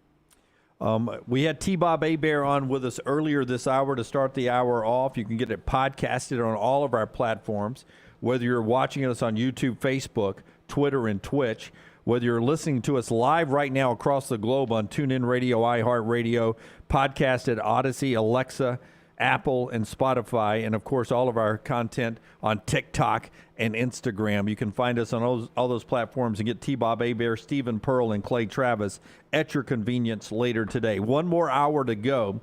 We'll jump back into basketball. Also, the discussion between what Brian Kelly is reacting and what Nick Saban is saying about the future permanent schedules. The show being brought to you in part by our friends at Bromberg's. If you're getting ready to pop the question or maybe something special for Mother's Day, our friends at Bromberg's can help you out. Yeah, they are your diamond specialist.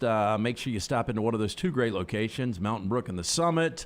Since 1832, family-owned and operated. Bromberg's also thrilled to be the official Oris jeweler and introduce another fine timekeeping brand to the Birmingham community. You'll find a wide selection of classics, rugged sports models, even limited edition novelty timepieces at the Summit store. Each timepiece superbly functional. You're going to love them. Go online for more information. Brombergs.com/watches/Oris. Take the next round anywhere you go with official Next Round gear. Buy yours today at nextround.store. If you're looking for a fun golf atmosphere that is laid back with a peaceful environment, the Meadows Golf Course in Harpersville, right off of Highway 280, is perfect for you. Just a short drive from Birmingham, this 18-hole, 200-acre track with rolling fairways and ample greens is the definition of peacefulness of the country just miles from the city. Enjoy a great lunch before your round and a cocktail on the wraparound porch after 18. Come see us today. The Meadows Golf Course in Harpersville, right off of Highway 280. The Next Round store is live and loaded. Check out the latest logo t-shirts and hoodies. Get your favorite team colors, the Next Round flag shirt, or grab the popular Y'all Can Have the Rest t-shirts. Go to nextround.store. That's nextround.store. Did you tweak your shoulder putting up Christmas decorations? Injure your elbow shooting hoops in the backyard? Or hurt your knees getting up from the couch at halftime? Let 2023 be the year precision sports medicine and orthopedics gets your life back on track. Orthopedic care is better together. Find your provider today. Call 205-512-3885. That's 205-512-3885. Or visit precisionsportsortho.com/2023. Hey, Ryan Brown here from The Next Round. Do you want to help pay for my kids' college and look great while you're doing it? You need to go to The Next Round store. Everything from hats to short sleeve and long sleeve t-shirts, sweatshirts, hoodies, zip-up hoodies, and much more. And we're adding new things all the time. Why would you not want to see my kids get a great college education and look great out in the public while you're doing it? Get the gear we wear all the time on the show, and there's only one place to get it. Nextround.store. That's nextround.store. This is for the men who never settle, the ones who miss the fairway all day and still pull out the big stick, the type of guys who will always prefer to be behind the grill than in front of the camera, and the men who never let their friends forget about a high school nickname. This is the Lodge mentality. This is Twin Peaks. Who wants to settle for a single TV? With more TVs, bigger screens, plus our fabulous scenic views, there's more to watch at Twin Peaks. Stop by the New York Butcher Shop and pick up the finest in certified Angus prime beef steaks and burgers, premium pork chops, ribs, and all-natural chicken cut to order just for you. Their chef-prepared entrees and side dishes are the perfect dinner-to-go choice for your family and are ready to heat at home. With a great selection of fine wines and desserts, the New York Butcher Shop is your one-stop dinner shop. 2 locations to serve you, Cahaba Heights and on Highway 119 in Greystone. The New York Butcher Shop, rare quality, well-done service. Start your day online at nextroundlive.com. Get all the latest videos, podcasts, and college football stories. And it's also a great way to stream the show or shop in the Next Round store. Stay connected by visiting nextroundlive.com. Jim Dunaway, Lance Taylor, Ryan Brown, and Rockstar. Live from the Birmingham Racecourse Casino Studios, The Next Round, presented by Bud Light, is on now. All right, a little bit more college football coming up this hour. LT's got our 4 downs. We'll get to that in this segment right here. Jim Dunaway, Lance Taylor, Ryan Brown. Behind the glass is Tyler, who is in for Rockstar, who's out with the Black Jacket Symphony. If you're watching us or listening to us in Colorado, a couple of dates there tonight and tomorrow night. Actually, I guess one more. Did it last night in Grand Junction. And then he's one more night in Colorado, and then he starts going to the Plain States and back towards home. Talked to Nancy last night, or texted with Nancy last night. She said things are going good. There's the schedule. If you're watching or listening in any of those places, can go catch Rockstar and the Black Jacket Symphony as they're in the back half of that tour now. You guys ever been to Colorado Springs? I've never been to Colorado. I've been to Steamboat Springs, Colorado. Yeah. I dreamed of going to Colorado Springs once as an Olympic athlete, but that fell short. What sport was that going to be? I don't know. Either one. Any Either of them. one. Any. But when I hit puberty, I did not blossom like I thought I was going to. That's very unfortunate. I mean, you could have been in the, the bobsled. They just put you in it and let everybody else push it. Like as a I'll steer. Basically, as a 4-man bobsled, if I could have been one of the 2 in the middle. What do they really do? You basically just jump in. Yeah, once you push, you're pretty much done. You just push and squat, right? And at that age, I was in a lot better shape. Now, they wouldn't want me because I would be dragging us down over the weight. I've never been to Colorado Springs. I've been to Fort Collins and was not a fan. That's where Colorado State is. Sonny Lubick. Yeah. Fun times for Rockstar. And Nancy's doing well. She says hi to everybody out there. Can't wait to get Rockstar back. Tyler's doing great. Forrester Lunsford, and, of course, Taylor Korn on our social media at Next Round Live. Like and subscribe wherever you are. In college basketball, Brandon Miller is the SEC Player of the Year, and the Freshman of the Year is voted on by the coaches. And then today, the Associated Press announcing that he is their SEC Player of the Year, voted on by the media there. And the field of 68, some of the better national writers, They have Brandon Miller on the first team All-American list from the folks at Field of 68. He becomes only the fourth freshman in SEC history or in the last 50 years, I should say, fourth freshman in the last 50 years to lead the conference in scoring. And that includes names like Bernard King and Chris Jackson. The coach of the year is Buzz Williams and Jerry Stackhouse. They share that.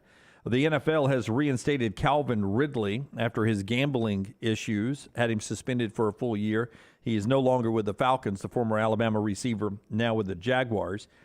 And then there is UAB, which cranked up their spring drills yesterday morning.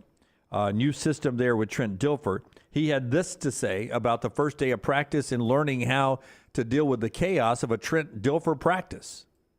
What we've talked about is we want to find out the soul of this team, more importantly than position battles or how they handle the installs. We want to know what the soul of this team is. How are they going to do when things are bad? How are they going to pick each other up? Do they encourage each other? Can they communicate at a high level when it's hard to communicate?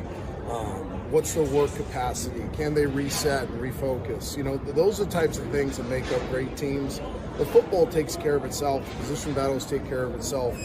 For me, it's more identifying what the true essence of this team is. Trent Dilfer yesterday as UAB goes back out tomorrow in shells, and everybody at some point will be in the next week or so out on the practice field around college football. We're 172 days away from week 0 there. Back to what we were talking about with T-Bob 1 hour ago. And I consumed yesterday coming back from the golf course and this morning and doing show notes a lot of the national reaction to what Brian Kelly said and using it as a comparison to what Nick Saban has said about as these permanent rivals start leaking out. And Brian Kelly was being trumpeted for, I came to play the best. People were like, that's the attitude you should have. I want to play the best. I want to play the best.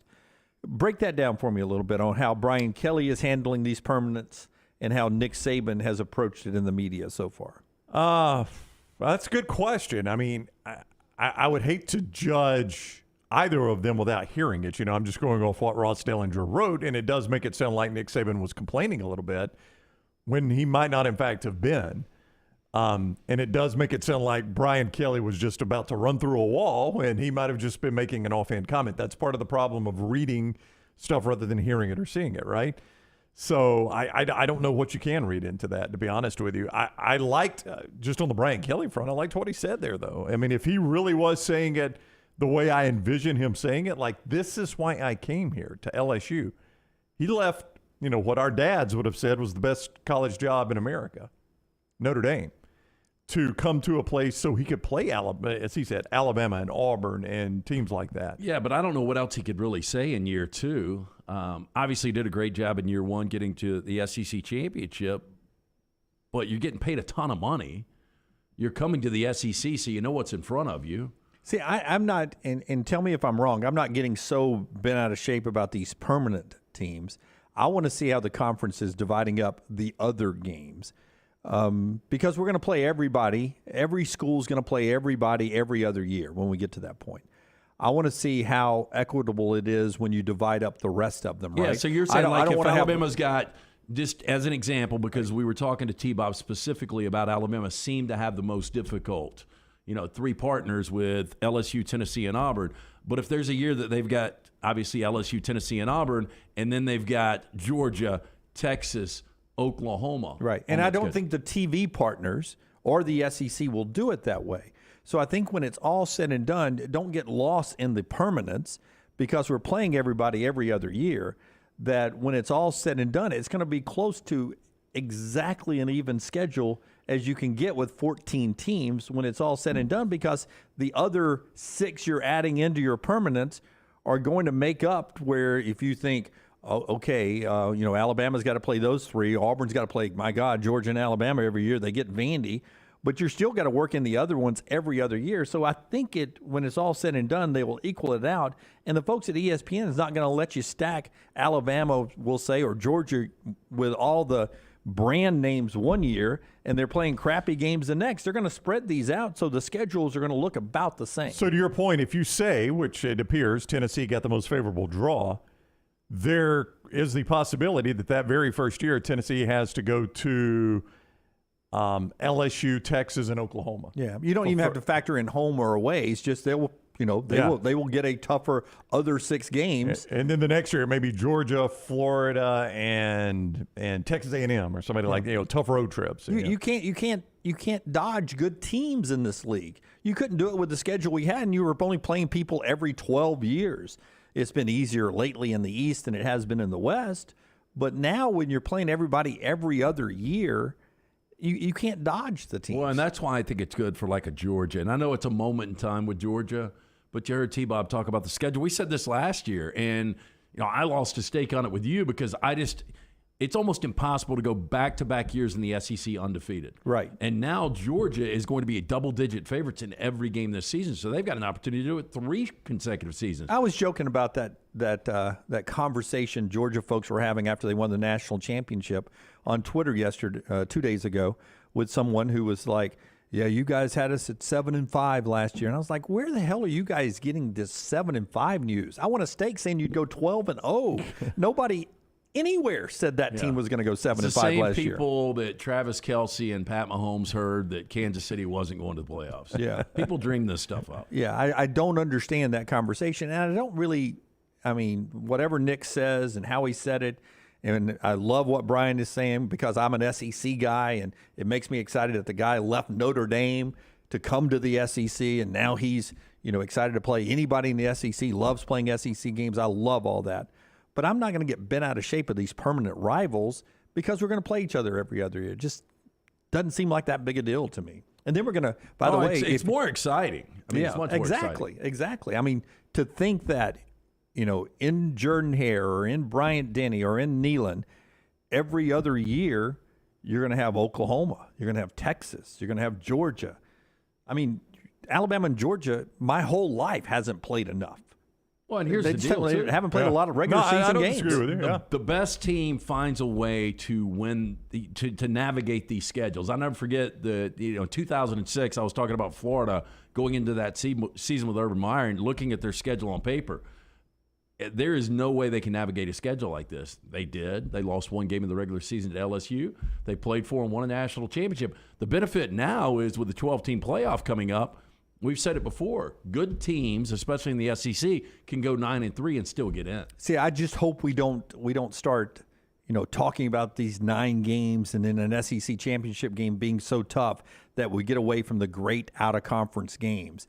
And I know Cal is way down, but Auburn playing in Berkeley is exciting, to travel out there. The fact that Alabama's got Wisconsin coming up on the schedule, some of these out-of-conference games, I don't want to lose that game just because we're going to 9 games in the SEC and it's going to look really tough on paper. It is tough, but I don't want to lose those intersectional games either. Well, and I don't think you will, even though Brian Kelly, that's part of what he said is, I don't even really care who we play out of conference. I'm here for the conference games. I don't think you're going to lose those because they sell tickets, and it's good for the TV partners, as you mentioned, and the expanded playoffs is going to make it far less penalizing if you lose a game or 2. I do worry about the TV partners, Brown, because there seems to be a growing divide between the ESPN, ABC conferences and the Fox conferences, right? To where, I'm afraid, like Alabama, Wisconsin, for instance. Obviously, when it's in Madison, it's going to be a Fox property. When it's in Tuscaloosa, it's going to be an ESPN, ABC property.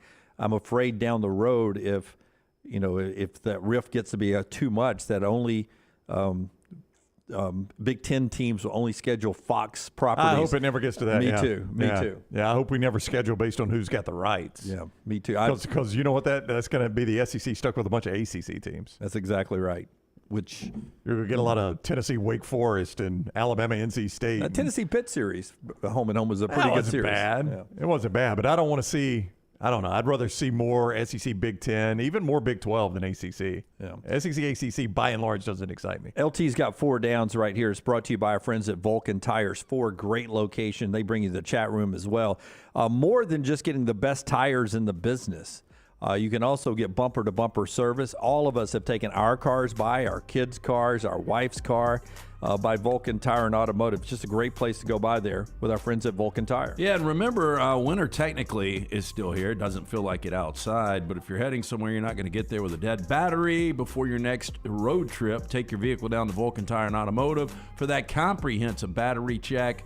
We here at the Next Round trust our vehicles with the team at Vulcan Tire and Auto. We encourage you to do so as well. Locations all across Birmingham. For more information, you can always go online. Check them out, vulcantireandauto.com. First down. Who starts more games this season, Will Levis or Arch Manning? That's a really good question. I mean, from what I've seen, Arch Manning. And that's virtually sight unseen Arch Manning, but Will Levis will have to do it in the National Football League. You know, if he's taken in the top 10, I know some organizations play it differently, but recently, most of these organizations have thrown their guys out there. Yeah, but Kenny Pickett got thrown out very early at Pittsburgh, but the belief I think now with Will Levis is a team like Seattle, who just signed Geno. You draft one of these young quarterbacks, and he will wait for a year. Yeah, if he's drafted outside of 15, it's probably behind an aging or short-time starter, and you got him on a rookie deal, so you keep him around. I think I'll actually go Arch Manning on this one. I'm going to bet Levis goes later and is behind a guy. Yeah, but I would not put a stake on it because, I mean, Arch could very easily not start any, and then by the end of a bad year, Will Levis could get some starts to just get him some seat time. Yeah, I think I would go Will Levis here. Second down. Speaking of Geno Smith, better next 3 years, Geno Smith or Daniel Jones? How many years? 3. Boy, Daniel Jones took a big step this year. Had a healthy running back and got his team to the playoffs. And boy, and his play in that Minnesota game in the playoffs was just phenomenal. Well, and didn't have any receiver help. No, now his play against Philadelphia was a little different in the next round. I think I would go DJ here, Daniel Jones. Geno feels like lightning in the bottle. Good for him. He gets the contract of $105 million in 3 years. I would not be shocked if he has a really bad year this year. I'm with you. I think I would go Daniel Jones. Yeah, I think I'd go Daniel Jones as well. It's bad news for him, good news for Geno. Third down. Okay, brought this up earlier in the show, but what is more amazing? The fact that Gonzaga tonight will be their 26th consecutive West Coast Championship final appearance, or Michael Williams making 97 consecutive free throws in 1993 for the T-Wolves? I'm going to say, I mean, it's amazing what Gonzaga's done. In 26 years, I mean, back at the beginning of that, they were not the powerhouse, insert twist, lock to be a really good basketball team every year. So 26 years ago, they were not name brand. So to do it for 26 By the way, years, that was before feud. Dan Monson made one of the most probably worst mistakes ever going to Minnesota. You're absolutely right. What a terrible job move. But have you ever tried to make 100 free throws before? Like when you were a kid, would you sit out in the driveway and shoot free throws? I would too. And it only takes. I mean, my record was 96. Michael Williams was 97 consecutive. It only takes, one miss, Jim. One little flinch or leaving it short one time or just a tad too hard one time off the back of the iron. The iron, I'm told, is unkind. So I'm still going to go Gonzaga on this one. Yeah. Are you? Yeah. So you set it up to go Michael Williams, then you went Gonzaga. That was an interesting play by you. That's why you got to listen, bro. Yeah. I'm going to go Michael Williams. Because, see, the whole thing about Gonzaga is you can make an argument that it was an easier conference than most had to face. You know what? Free throws is the same amount of difficulty for everybody. Free throws the same no matter what. Yeah, this is a point guard. Road and home. Point guard in the NBA. But everybody does them at road or at home. That's my point. And it was split over 2 seasons. I did forget to tell you guys that. It was I don't care. The end of the 93 season and the beginning of the 93 season. That's okay. Yeah, probably less media following that. Not a big fanfare. I'm going to go Gonzaga, man. 26 consecutive years in your conference final is crazy. See what I did there? I knew LT would agree with me, so I feel better when he agrees. Fourth down. Bryan Cranston, a.k.a. Walt White, 67 years old today. This is a weird question, but ultimately better career, Cranston or Lamar Jackson? So Cranston has done a lot of stuff, but he's a little bit of a late bloomer as far as his critically acclaimed stuff. Okay, so Malcolm in the Middle, I never watched it. Did you? Watch reruns all the time. But I think he was up for Best Actor in a Comedy, for Emmys, for Golden Globe. So, I mean, the critics loved his work back then. Then he had his role of a lifetime as Walt White. Yeah. Then he's doing Your Honor right now on Showtime, which isn't bad. Just Breaking Bad alone is better than what Lamar Jackson has done to date. Lamar Jackson has got the 5th highest win percentage in regular season games in the history of the NFL. And it's an MVP. and is an MVP. Lamar Jackson needs a new publicist. It does. I mean, he give me a little cut of that contract, I'll help him out. I'll pump him up. I'm going to go Bryan Cranston on this one. I'm going to go Cranston just because Breaking Bad is arguably the best show in the history of television. So wait, you agree with me after making me feel dumb about Lamar Jackson having the fifth highest winning percentage? You sounded like it was a slam dunk. I think it's a little more. And Lamar Jackson's 26. Lamar Jackson could still win multiple Super Bowls. But Bryan Cranston could still do great roles. He could. I saw him. What did I see him in recently that I never remembered him being in until after I'd watched him in Breaking Bad, and then I saw it again. I was like, "That's right, Bryan Cranston's in Saving Private Ryan." No, he's not. Hey, I mean, he is, but that was not it. Argo. Yes, I can't remember. You won't say it. How do you know? Because I won't remember the name of it. I've got his entire catalog in my head. I'm sure you do. Yeah. That's 4 Downs brought to you by Vulcan Tires. Yeah, hey, again, weather takes a toll on that car battery, so keep your car starting strong every single time. But the battery check from our friends at Vulcan Tire and Automotive, 4 great locations, including that new location in Pell City. Make sure you tell them that the next round sent you. Vulcan Tire and Automotive, VulcanTireandAuto.com. All right, great event happening right now at Legacy Arena. It started at 11 this morning. The Birmingham Squadron, our G2 league, is playing Literacy Day at Legacy Arena, where they're taking on the Santa Cruz Warriors. They have bussed in students from as far away as 2 hours away from Birmingham and packing Legacy Arena and handing out pamphlets and talking about the importance of reading and how important literacy is, how it changes your life trajectory, your ability to read. The Squadron doing that today, and we appreciate them giving back to our community so much. So right now, a lot of school-age kids are down at Legacy Arena enjoying the Squadron. If you want to do so yourself, they're back in action on the 9th at Legacy Arena with Santa Cruz Warriors hanging in town. But Santa Cruz gets a day off here in Birmingham. Wow. What will they do? I wonder what the Santa Cruz Warriors will do. A day off tomorrow, and then they're back in action coming up on Thursday night at Legacy Arena. It'll be the second to last home game for the Squadron, and it's a Celebrate Women's Empowerment Night down at Legacy Arena. So we will basically bring out the Lance Taylor dartboard and throw darts at it at halftime. It's not in the script, my bad. It is tip-off at 7 o'clock. Legacy Arena for the Birmingham Squadron. Get your tickets, Ticketmaster.com, Ticketmaster.com, or 205-719-0850, 719-0850 for our Birmingham Squadron. Call the next round now at 205-734-0923.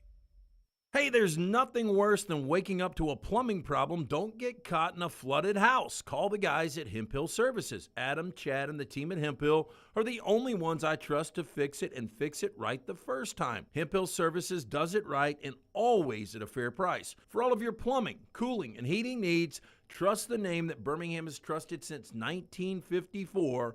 That is Hemp Hill Services. Call now, 205-229-2090. That's 205-229-2090. Hey, Lance Taylor from the Next Round. You've heard me for years talk about our friends at Bromberg's Jewelers, and we welcome you to stop by and see that great customer service at the Mountain Brook and Summit locations. But we'd also love for you to check out their new online shop. They've got plenty to choose from. Great gifts, big and small. Available online, they've got David Yurman, Tudor watches, select diamond and gemstone jewelry, William Henry, seasonal and favorite giftware items, and baby gifts as well. They've even got an online sale section. For more information, Brombergs.com. Hi, this is Wes McClooney, owner of the New Balance Birmingham store. Today I have some tips on how to stay healthy. Number 1, get some cardio. 2, get a proper fitting on your shoes to get the most out of that cardio. Our in-store fit specialist will match your feet with the perfect New Balance shoe so you get the perfect fit. Come see us at the New Balance Birmingham store, located on Highway 280 next to Chick-fil-A.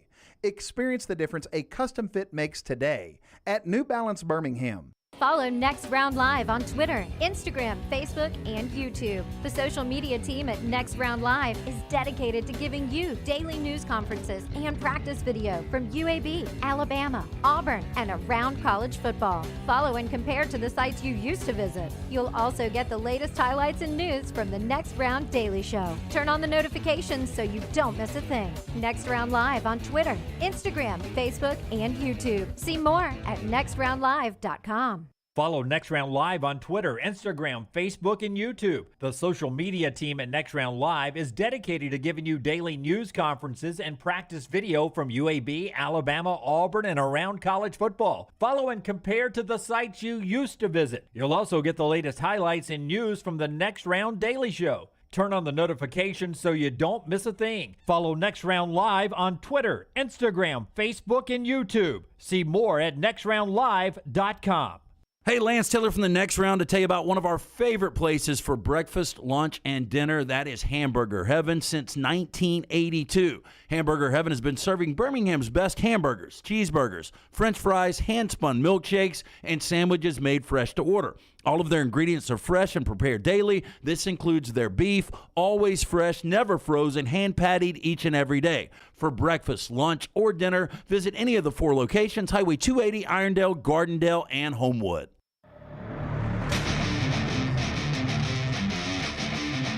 Vulcan Tire and Automotive chat room. Shane makes a great point.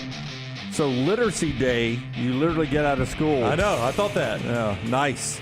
I used to love getting out of school. I did too. What was your favorite field trip? A reoccurring field trip? Did y'all have a reoccurring one ever? We did. Now listen, I grew up in Anniston, so there wasn't a whole lot to do. The Anniston Museum of Natural History is a very good field trip. You could smell the skunk. Our Young at Heart, our elderly Sunday school class is going there today. Oh, are they? They packed up a bus heading over to that area. They're going to go to the Berman Museum? They are. That's part of it. And then they mentioned a lot of World War II stuff there. Probably some stuff they knew as kids. Mentioned some restaurant, too, that they're going to have lunch at, which I'm sure they were excited about. Top of the river, I guarantee Tell you what I loved. I loved loading up the bus and going to the Children's Theater downtown at the BJCC. Oh, yeah. We never got to do that at Thompson. Yeah. We did. I love it. Anytime Dunaway brings one of these up, it's like some poor shaming. Y'all probably had a couple of parents come in and do sock puppet. No, I enjoyed going to the Birmingham Zoo. We did it every year. Really? Yeah. See, we didn't have a zoo in Anniston. No. You never got to go to the zoo? We got to go to the zoo. It was fun. I tell you one thing I did was we used to go down to the Anniston the firehouse, the main fire department downtown Anniston. And for the longest time, kids could slide down the pole, and then there was an incident. Oh, no. Yeah, and after the incident, they had to shut the pole down. No kid could slide down the pole. We all got so pissed.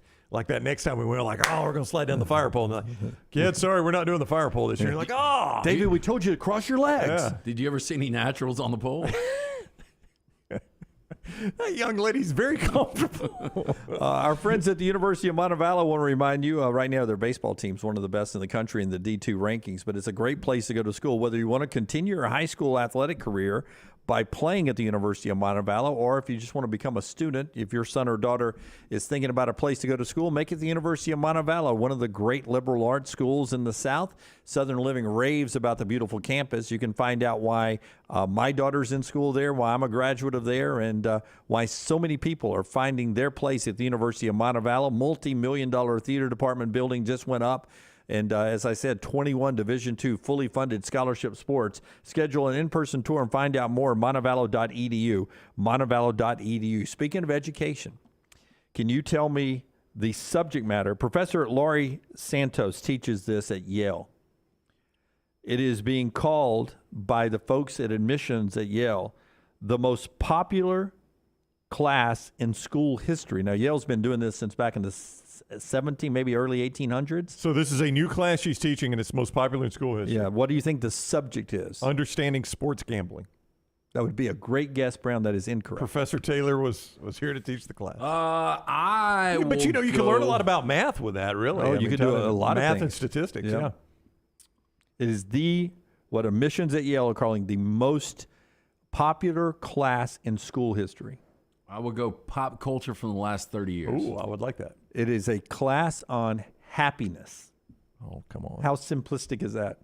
Just on happiness in life. And this is at Yale? It's at Yale. These guys, underprivileged. I know. You're Ivy League school. Your parents at Yale. You're about to go work for a Fortune 500 company. Well, it shows you that money can't buy happiness. It cannot. It just makes you sadder in nicer places. Yeah. Hey, Happiness. but my favorite all time at Jacksonville State, and this was a 400-level course, I think, was docudramas. So basically, in the late Jerry Chandler taught it, one of my favorite professors at Jack State, and you would watch any movie that was based on real events, like Apollo 13, JFK, movies like that. You know what I'm talking about? Yep.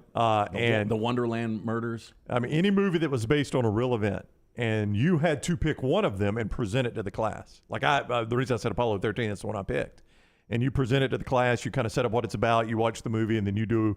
That was the only way you made a grade was when the class watched your movie and you presented it. So we sat an entire semester in a theater room and watched movies the entire semester. You'd have loved that class. That was my favorite one in college. Was it was just old movies, basically. It was classic movies. Yeah, I had a few film classes like that where you just watch old movies. Oh, it's such a good class. He'd pop popcorn they had a popcorn machine that the school had bought. My guy would pop popcorn as well. So we'd sit in a dark theater room, Lance, and it was about 2 degrees in that room, frigid, and eat popcorn and watch movies. We're coming out of the combine, and we've talked a lot about what's going on in the NFL. It's a major franchise tag day. Already we've talked about Derrick Henry possibly being traded from the Titans. He's in the last year of a $10.1 million contract. Oh, I got some updates on Derrick Henry's odds, by the way. Yeah, what do you think? Some landings? I would imagine there are some playoff contenders that would want Derrick Henry, and for his workload not to be like it was in Tennessee, just to have him back there. If he could go to a place that had a great quarterback, better than Tannehill, and some throwing options, can you imagine having Derrick Henry in your backfield with a threat at quarterback in a passing game? Yeah, wow. According to this, the Titans are completely out. Yeah, I don't think there's any way they keep him with that kind of money. $16 million, right? That's what he's due. The favorite is insane. I can't even imagine if they got him. Anyway, Brown, y'all were right behind this team at 4-1 to get Derrick Henry. Do you really think he fits the Shanahan-McDaniels system? McDaniels has got – I mean, you go back to some of his San Francisco offenses where they had 3 or 4 different guys. It would be weird to have one guy get 25 touches. But he's not going to be used like he's used in Tennessee anywhere else ever again the rest of his career. No, you can't. Not in Miami's offense. I mean, he's got to catch the ball a lot in Miami's offense. If you continue to use him the way they use Jeff Wilson and Raheem Mostert and Salvon Ahmed and all the guys that Miami ran out there this year. But just the play-action fake to Derrick Henry. Well, it would freeze a lot of people. Can he pick up the blitz? Tua needs somebody to pick up the blitz. Here are some interesting teams just jumping around. All right. The Eagles are 12-1. Boy, put him with the Eagles. Jalen Hurts all the way he can run it Miles already. Sanders, Boston Scott, or Derrick Henry. Just a fake into Derrick's stomach. And the linebackers bite on that, and then you pull out and Jalen around the edge. Well, you're faking it to him a lot. Well, I mean, he becomes the ultimate decoy, right? Yeah. The Chargers at 8-1. Him and Austin Eckler together. Yeah. Talking about change of pace. That would be pretty incredible.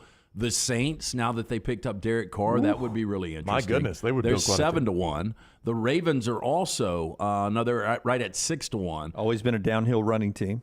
Yeah, and they've always the running backs are always hurt. Yeah, but now there's an offense where it feels like he fits in Baltimore with Harbaugh and the like you said, they've always been a downhill run team. Is what it feels like. We'll go the same way as I did with Jalen. Put it in Derek's gut and pull it out if they don't bite, and there goes Lamar. And if you're Todd Monken and your first year as offensive coordinator, you get Derrick Henry that still got some tread on the tires. To me, this is the best fit, and they are your favorites. At 3-1, the Buffalo Bills. Just missing something to get to the Super Bowl. And you've got an elite receiver. You've got an elite quarterback. Now you have an elite back with an elite defense. A quarterback that can run, too. Yeah. There was a lot of discussion that quarterback and that receiver weren't on the same page at the end of the year, though. I wonder where that is right now. You know? I mean, Stephon Diggs and Josh Allen, there was a lot of discussion. They had a little bit of a falling out at the end of that game. Remember, it has to be a trade, though. Derek's got one more year in Tennessee, so that's why the Titans are not mentioned. He is a Titan for one more year, so it has to be a trade away. Yeah, but they did say reports are the Titans are shopping Derrick Henry and probably out. DeAndre Hopkins, Jalen Ramsey in the same boat with Derrick Henry there. Josh Jacobs gets tagged by the Las Vegas Raiders, the former Alabama running back. And it was the one thing he didn't want. He wanted a long-term contract. Well, every running back does, yeah. But that means he's going to get $10.1 million. But don't you see what I've said about running backs, though? I think that's going to be the trend. You get your rookie deal, and if you really are successful, they'll tag you. And then once they tag you, they're probably already looking for your replacement. Like Bijan Robinson, for instance. He comes in, gets drafted by a team. He plays for 3 years. 4 years, maybe. Yep. Then he becomes optional at that point. Yeah, it becomes optional. All right, so then we'll tag you. We'll get another good year out of you. We might tag you again. That, then you get really paid very well for another year, and then by then we're moving on to another running back. We're finished with you. Because how many seasons do you think Derrick Henry can produce like he's been producing? It does feel like they can't keep up. No. They feel like you feel like they have run him about as much as you can run I mean, him. my gosh, Lane Kiffin ran him into the ground in Tuscaloosa to start with. I Yeah. mean, he came to the NFL having rushed almost 400 times that final year in Tuscaloosa. Griffin in the Vulcan Tire and Automotive chat room, Jamar Gibbs will replace someone in a couple of years. Did you see his 40, Jahmyr Gibbs 40 at the Combine? Yep. Yeah, I mean, the NFL, I'll tell you, he'll be, I mentioned Shanahan and Mike McDaniels. They love those fast running backs. Raheem Mostert, Jeff Wilson, both played at San Francisco and Miami. It would not shock me to see one of those two get a guy like Jahmyr Gibbs, that kind of speed. That's what they really value in a back. After LT tells us about the folks that help you with your investments, Peachtree Planning, we'll get into one mock draft that has not Bryce Young going first overall, but the Bears trading out of that spot for a team that will take quarterbacks. Tell us about Peachtree. Hey, a bad investment can set you back. It can set you back years of retirement. It can it can affect your kids' education. Let me tell you about our good friends at Peachtree Planning of Alabama. Peachtree Planning, independent financial services firm dedicated to assisting clients with their greatest financial concerns. Doesn't matter where you are in life, these guys offer comprehensive wealth management, financial strategies to clients all across the country. Reach out today. Mark Burkholder, Clay McDowell at Peachtree Planning. Let them give you an unbiased complimentary audit of your current life insurance, investment, retirement planning. These guys have great ideas. They can work with you, and they can secure your financial future. That's Mark Burkholder, Clay McDowell, Peachtree Planning of Alabama. Give them a call today. 205-965-3437. That's 205-965-3437. And make sure you tell them the next round sent you. Brooks, a Saints fan, said he'd love Henry, he'd be willing to trade Kamara away to the Titans to get Derrick Henry down in New Orleans. Now, Dane Brugler writes for The Athletic. The reason I like his mock out today is because he was in Indianapolis all last week for the Combine, and he was talking privately off the record with GMs and coaches and NFL personnel that was there, and he believes his reporting has some insight, not just throwing best players into best position in a mock draft. He believes, after being in Indianapolis for the week, that the Colts are the most likely team to trade up and get the first overall pick in the NFL draft and take it away from the Chicago Bears, and that they're willing to give up a pick in this year's draft and in next year's draft to go get the first overall pick. And then it would obviously be quarterback. And he thinks it'll be C.J. Stroud. C.J. Stroud is who he thinks the Colts will go get. Wow. I mean, I guess if I'm a Colts fan, that fires me up, right, that you're willing to do that.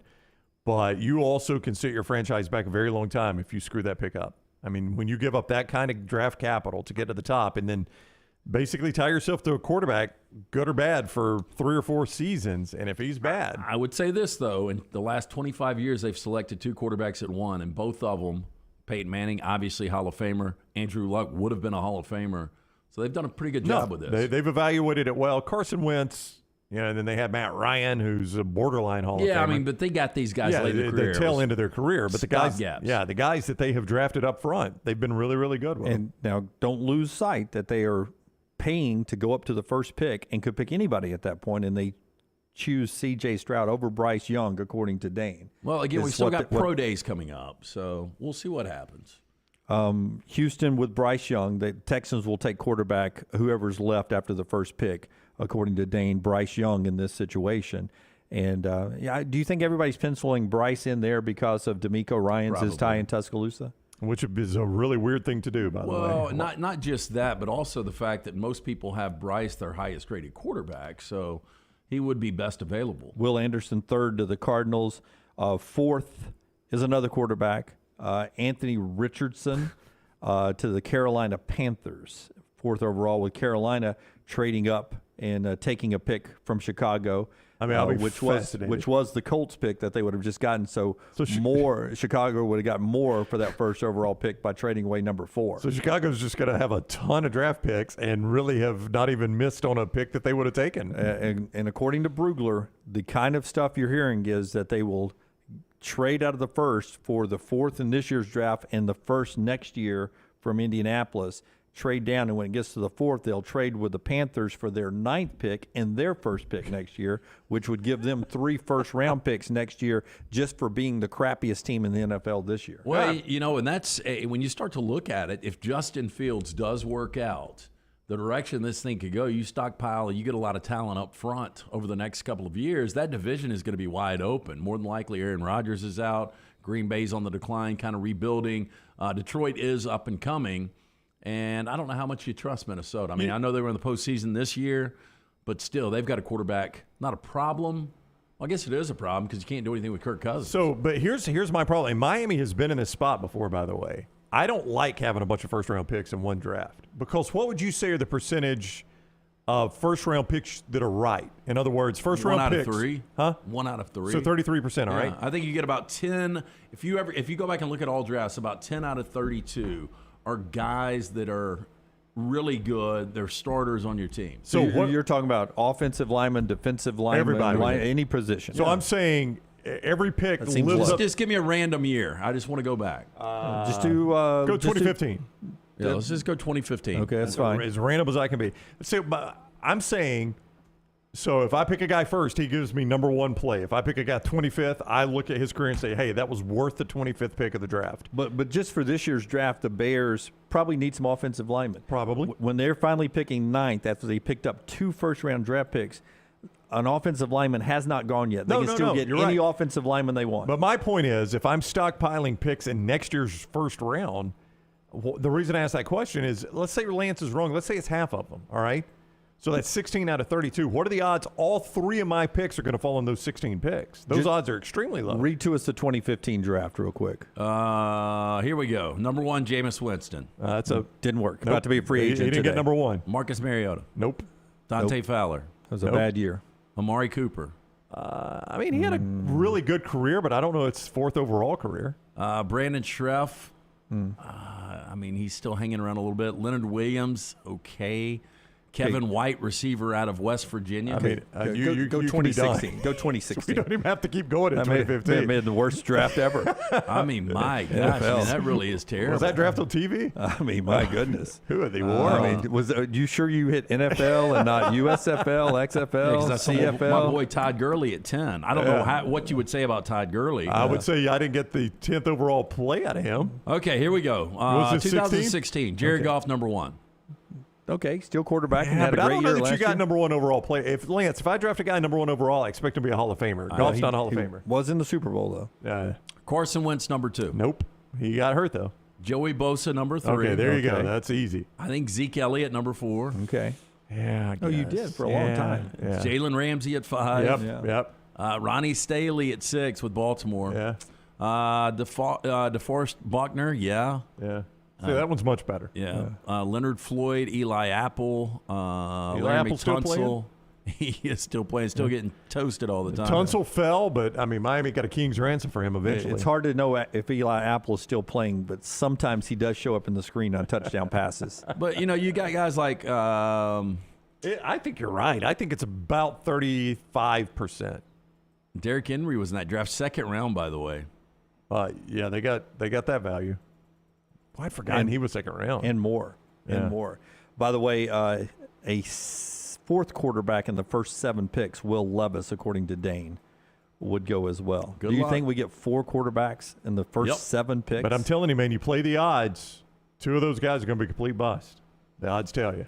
Yeah. I know which 2 I'm betting on to be the bust. All right, we continue the conversation, get back to basketball, set the table for Nashville when we come back. What's still ahead, some work that needs to be done, some tickets being punched a little bit later on tonight. LT is going to send out a lock later from his Twitter account at The Lance Taylor, It's brought to you by our friends at Hemp Hill every day. Hey, and our friends at Hemp Hill Services offering that $69 HVAC tune-up. Call Adam, Chad, Andrew, the guys at Hemp Hill. Make sure your HVAC unit ready to keep up with the changing weather. Hemp Hill Services, locally owned and operated independent train dealer. The team can service all makes and models. For all of your plumbing, heating, and cooling needs, call Hemp Hill Services. It's hard to stop a train. Do it now, 205-229-2090, 205-229-2090, or hemphillservices.com. Everything Next Round is on demand now in the podcast section at nextroundlive.com. It's the spring sales event at Alfa Romeo of Birmingham. Now you can get $10,000 off plus rates as low as 4.7% on new 2022 Alfa Romeo Stelvios and new 2022 Alfa Romeo Giulias. Come see the team at Alfa Romeo of Birmingham, exit 27 just off I-459 on Grants Mill Road, or visit them online at alfaromeousaofbirmingham.com. Hurry down before they're all gone. All incentives applied, in stock units only with approved credit. Alfa Romeo USA of Birmingham.com. Want more of the show? Download the app or visit nextroundlive.com for the latest podcast. The Mystery Fifth Hour, our Not For All Ages podcast, The Last Call, and our entire Double Down Media podcast family. All at nextroundlive.com and on the Next Round app. Want more of the show? Download the app or visit nextroundlive.com for the latest podcast.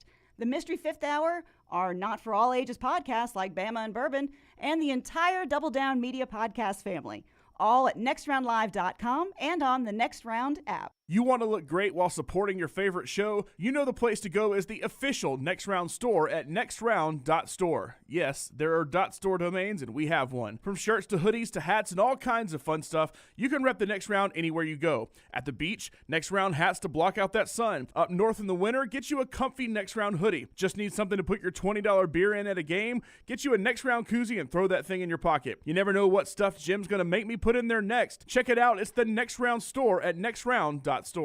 The Double Down Media podcast family is live and full of content for all ages. The Mystery Fifth Hour gives the Next Round host a chance to talk about everything but sports. Pour a glass of Bama and Bourbon, our weekly college football conversation, while sipping on some of the most interesting pours in the bourbon world. And in our Not For All Ages podcast, The Last Call, LT takes off the gloves for in-depth conversations with stars like Taylor Hicks, presented by Redmont Vodka. Find these podcasts and more by searching The Next Round on Apple, Spotify, and on our website, nextroundlive.com. The month of March means many of you start your outdoor season in the Deep South. That means you're outside grilling, playing in the yard, and having a great time with your family. If you want that yard to look good and not be swatting mosquitoes the entire time you are in it, you need my friends at Wayne's. Ryan Brown here from the Next Round. Wayne's is celebrating their 50th anniversary, and that means you get $50 off each of your new services at Wayne's. The lawn care, the termite control, and the mosquito treatments, all $50 off.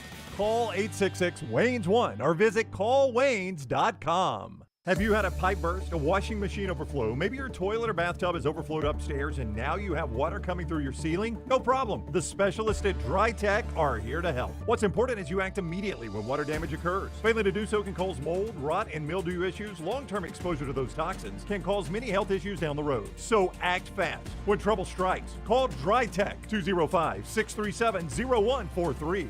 That's Dry Tech at 205-637-0143.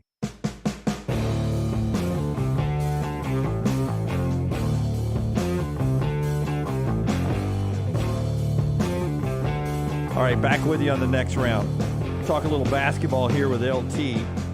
Right after he tells us about our friends at Michelson Laser Vision, we're looking ahead to the SEC basketball tournament and some work that needs to be done up there. The ACC tournament's cranked up. I'll give you a score update in just a second. Tell us about our friends at Michelson. Yeah, 969-8100. That is the number you need to write down. Again, find out if LASIK is right for you. If you wear the eyeglasses, you wear the contacts, you're wasting money each and every year. Do what I did 2 decades ago. Dr. Mark Michelson, a pioneer, the first in the state of Alabama back in 1995 to perform the LASIK procedure. Now Dr. Jen Michelson is there as well. Call 969-8100. Ask for Amy Toter. The Next Round sent you. You're going to get hooked up with a hassle-free consultation. You have zero to lose to find out if LASIK is right for you. Again, 969-8100 or online, michelsonlaservision.com. We get Loyola Chicago and St. Joseph going in the A-10 tournament at 1 o'clock today.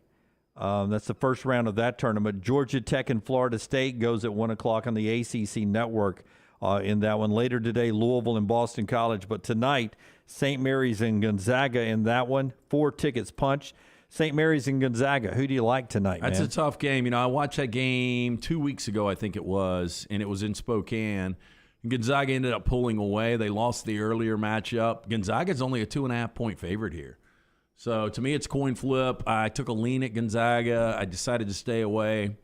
I mean, those are evenly matched teams right now. As we head to the SEC basketball tournament, and it gets cranked up, and really the first full day of action goes Thursday, but it gets cranked up tomorrow night. and then the double buys on Friday, getting into action, the top 4 seeds. There is a belief, and I saw where Tom Crean, who used to coach at Georgia, said this on ESPN, that in his opinion, Mississippi State should not have to win a game in Nashville, that they've done enough to be in the NCAA tournament. Do you guys agree with that, that if they go up there and lose, that he thinks they should be in? I was watching when he said that. And where does Lenardi have them today? Are they last 4 in? They are the best of the last 4 in. And he said they shouldn't have to do anything. And he took it a step further, too.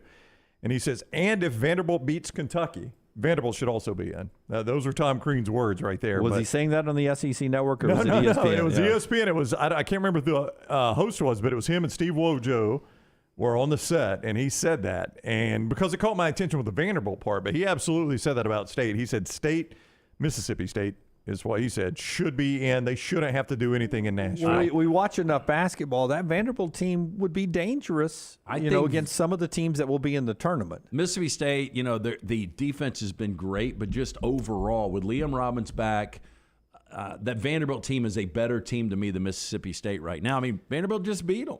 I mean, right now they are. I don't disagree with you. You've got to make it about the whole season, but you cannot ignore the Liam Robbins injury also for Vanderbilt. I mean, how many games did he end up missing? Was it 6? Am I right about that? That's right. I mean, we're supposed to take that into consideration. Now, I will give Mississippi State credit, because give me Vanderbilt's out of conference big wins. Mississippi State still is hanging the hat on Marquette and hanging the hat on TCU. Yep, that's 2 good wins right there, Marquette and TCU. Marquette is 13th in the net, and TCU is 28th in the net. That's 2 major quad 1 wins for them. So, yeah, you absolutely hang your hat on those.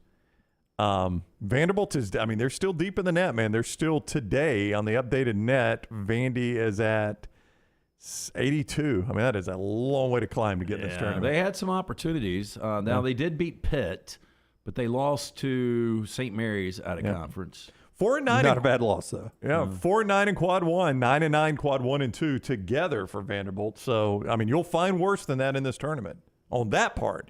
But they're still 18 and 13.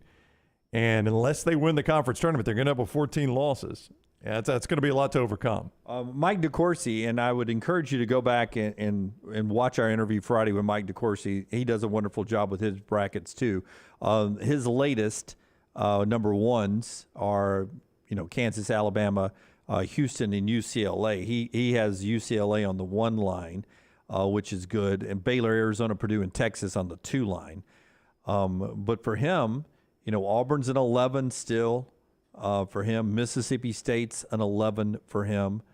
So he and Lenardi sort of trending the same way on the 2 closest to being out of the tournament, but in the tournament right now. We talked to Stephen Pearl either, and you sort of got the feeling for him that all their matrix have them sort of a 9 seed. That's what he said. They feel comfortable where they are. Yeah, I mean, I don't know that they'll be seeded that high. I don't know that you'll see Auburn in the 8-9 game, but I think what he's saying is what the NCAA has told you, here's what you needed to do to get in, shows Auburn very comfortably in this tournament right now. That they're not a team that has to do anything at all in Nashville to get in this thing. And you just wonder if they would have lost to Tennessee, where they would be and what they would have to do in Nashville. Yeah. I mean, they're a team. I mean, a lot of teams are like this that just barely get in. You can go back and look and say, okay, they could have easily beaten Tennessee and Knoxville, could have easily beaten Alabama and Tuscaloosa. You're not even thinking twice if that's the case. But then you flip it around. They could have easily lost to Tennessee Saturday, could have easily lost some other games. So, I mean, that's how you end up on the bubble. That's how you end up barely squeaking in this thing sometimes. DeCourcy today has Kentucky at a 5 seed. That's way up there. I mean, to me, they are a 5 seed the way they play. I know they've got that Vanderbilt loss recently. Do you have his open right now, or did you go DeCourcy's? Do you have his? I do have one open. Yes. Who are his 12s? I'd be interested in what he's got as a 5-12 matchup because Lenardi has Charleston, Oral Roberts, Drake, and VCU. That'd be the type of team Kentucky would catch. Kentucky VCU is his matchup. Yeah. For some reason, he has matched them up today. After we praised him for not doing it the other day. St. Mary's versus a play-in winner of Penn State, Oklahoma State. Miami and Drake and TCU and Oral Roberts. So he has he's got a lot like Lenardi then. Yeah, absolutely. Oral Roberts, Drake, the Penn State, Oklahoma State. So he has Penn State in. Penn State's one of those teams that has been fighting to get in out of the Big Ten. But as he said on the show Friday, and I never really thought of it this way, there will be a lot of Big Ten teams and several SEC teams that will be seeded 9th, 10th, and 11th, or 12th, depending on who wins some automatic qualifiers. Those people aren't expected to ever make the second weekend. They're not expected to make the Sweet 16. So you're going to get a lot of losses from Big Ten and SEC teams in that first weekend. And, you can relate that as a failure or not a failure, either way, however you want to read that. But getting into the tournament, a large number like the SEC looks like it's going to do with 8, should be a feather in your cap. I did notice, by the way, I think it's for the first time today, Lenardi's got Houston out of Birmingham in Columbus and has them in the East bracket, the New York bracket. So, I mean, you're starting to see what Matt Smith talked about yesterday is that you can't have all the 1 seeds playing on Thursday. That's right. So CBS wants a Friday 1 seed. So somebody's going to have to bite the bullet and play in a Friday region. Absolutely. All right. Looking forward to basketball. Remember, Friday we're at Losers on Broadway up there in Nashville. Sunday we're at Walk-Ons Highway 280. Once CBS goes dark after their selection show, we'll go live on all our video platforms. Make sure you set your alerts. One more segment to go after a quick timeout right here on TNR. Follow Rockstar on Twitter @RockstarBHM. Hey, college sports fans, are you looking for a debit card branded with your favorite team? Check out Fan Cards. They offer more than 30 officially licensed MasterCard debit cards for the biggest teams, like Alabama, Auburn, Tennessee, and LSU. You can show your team pride while managing your finances. Plus, set up direct deposit for chances to win tickets to see your favorite team play. Visit myfancard.com to learn more and sign up today. That's myfancard.com, the ultimate way to support your team and manage your money. For more than 40 years, Red Wing Shoes has been helping the hardworking people of Alabama. This is why Red Wing Shoes has created the 3-step comfort solution. Step 1, a certified fit specialist will use a 3D scan to electronically measure your feet and arches. Step 2, help you get the appropriate footwear for your occupation. Step 3, customize your boot or shoe with a Red Wing orthotic. Whether you have high arches or flat feet, Red Wing has the comfort solution for you. So experience comfort at its best. Visit one of the Red Wing shoe stores located in Pelham or Trussville. Make sure to check out our gaming channel on YouTube Next Round Gaming, and also follow us on Twitter TNR Gaming 247. That way you can know when we go live with our TNR Madden League, live game streams nightly, and more. That's Next Round Gaming on YouTube. Start your day online with our website, nextroundlive.com, the latest videos, podcasts, and college football stories. It's also a great way to stream the show or shop in the Next Round store. Stay connected by visiting nextroundlive.com. That's nextroundlive.com. The Next Round is so much more than the show you get from 9 to 1 each day. So make sure to head to our official YouTube channel Next Round Live and subscribe to get all of our latest content. We, of course, have plenty of specialty content and shorts based all around the sports in the heart of the SEC. But we also talk pro sports, gambling, lifestyle and entertainment, and so much more. It's the Next Round YouTube channel where you never know what you're going to find next. Subscribe now to see the latest content and get notifications when we go live. That's Next Round Live on YouTube. Stop by the New York Butcher Shop and pick up the finest in certified Angus prime beef steaks and burgers, premium pork chops, ribs, and all-natural chicken cut to order just for you. Their chef-prepared entrees and side dishes are the perfect dinner-to-go choice for your family and are ready to heat at home. With a great selection of fine wines and desserts, the New York Butcher Shop is your one-stop dinner shop. 2 locations to serve you, Cahaba Heights and on Highway 119 in Greystone. The New York Butcher Shop, rare quality, well-done service. Hey, there's nothing worse than waking up to a plumbing problem. Don't get caught in a flooded house. Call the guys at Hemp Hill Services. Adam, Chad, and the team at Hemp Hill are the only ones I trust to fix it and fix it right the first time. Hemp Hill Services does it right and always at a fair price. For all of your plumbing, cooling, and heating needs, trust the name that Birmingham has trusted since 1954. That is Hemp Hill Services. Call now, 205-229-2090. That's 205-229-2090.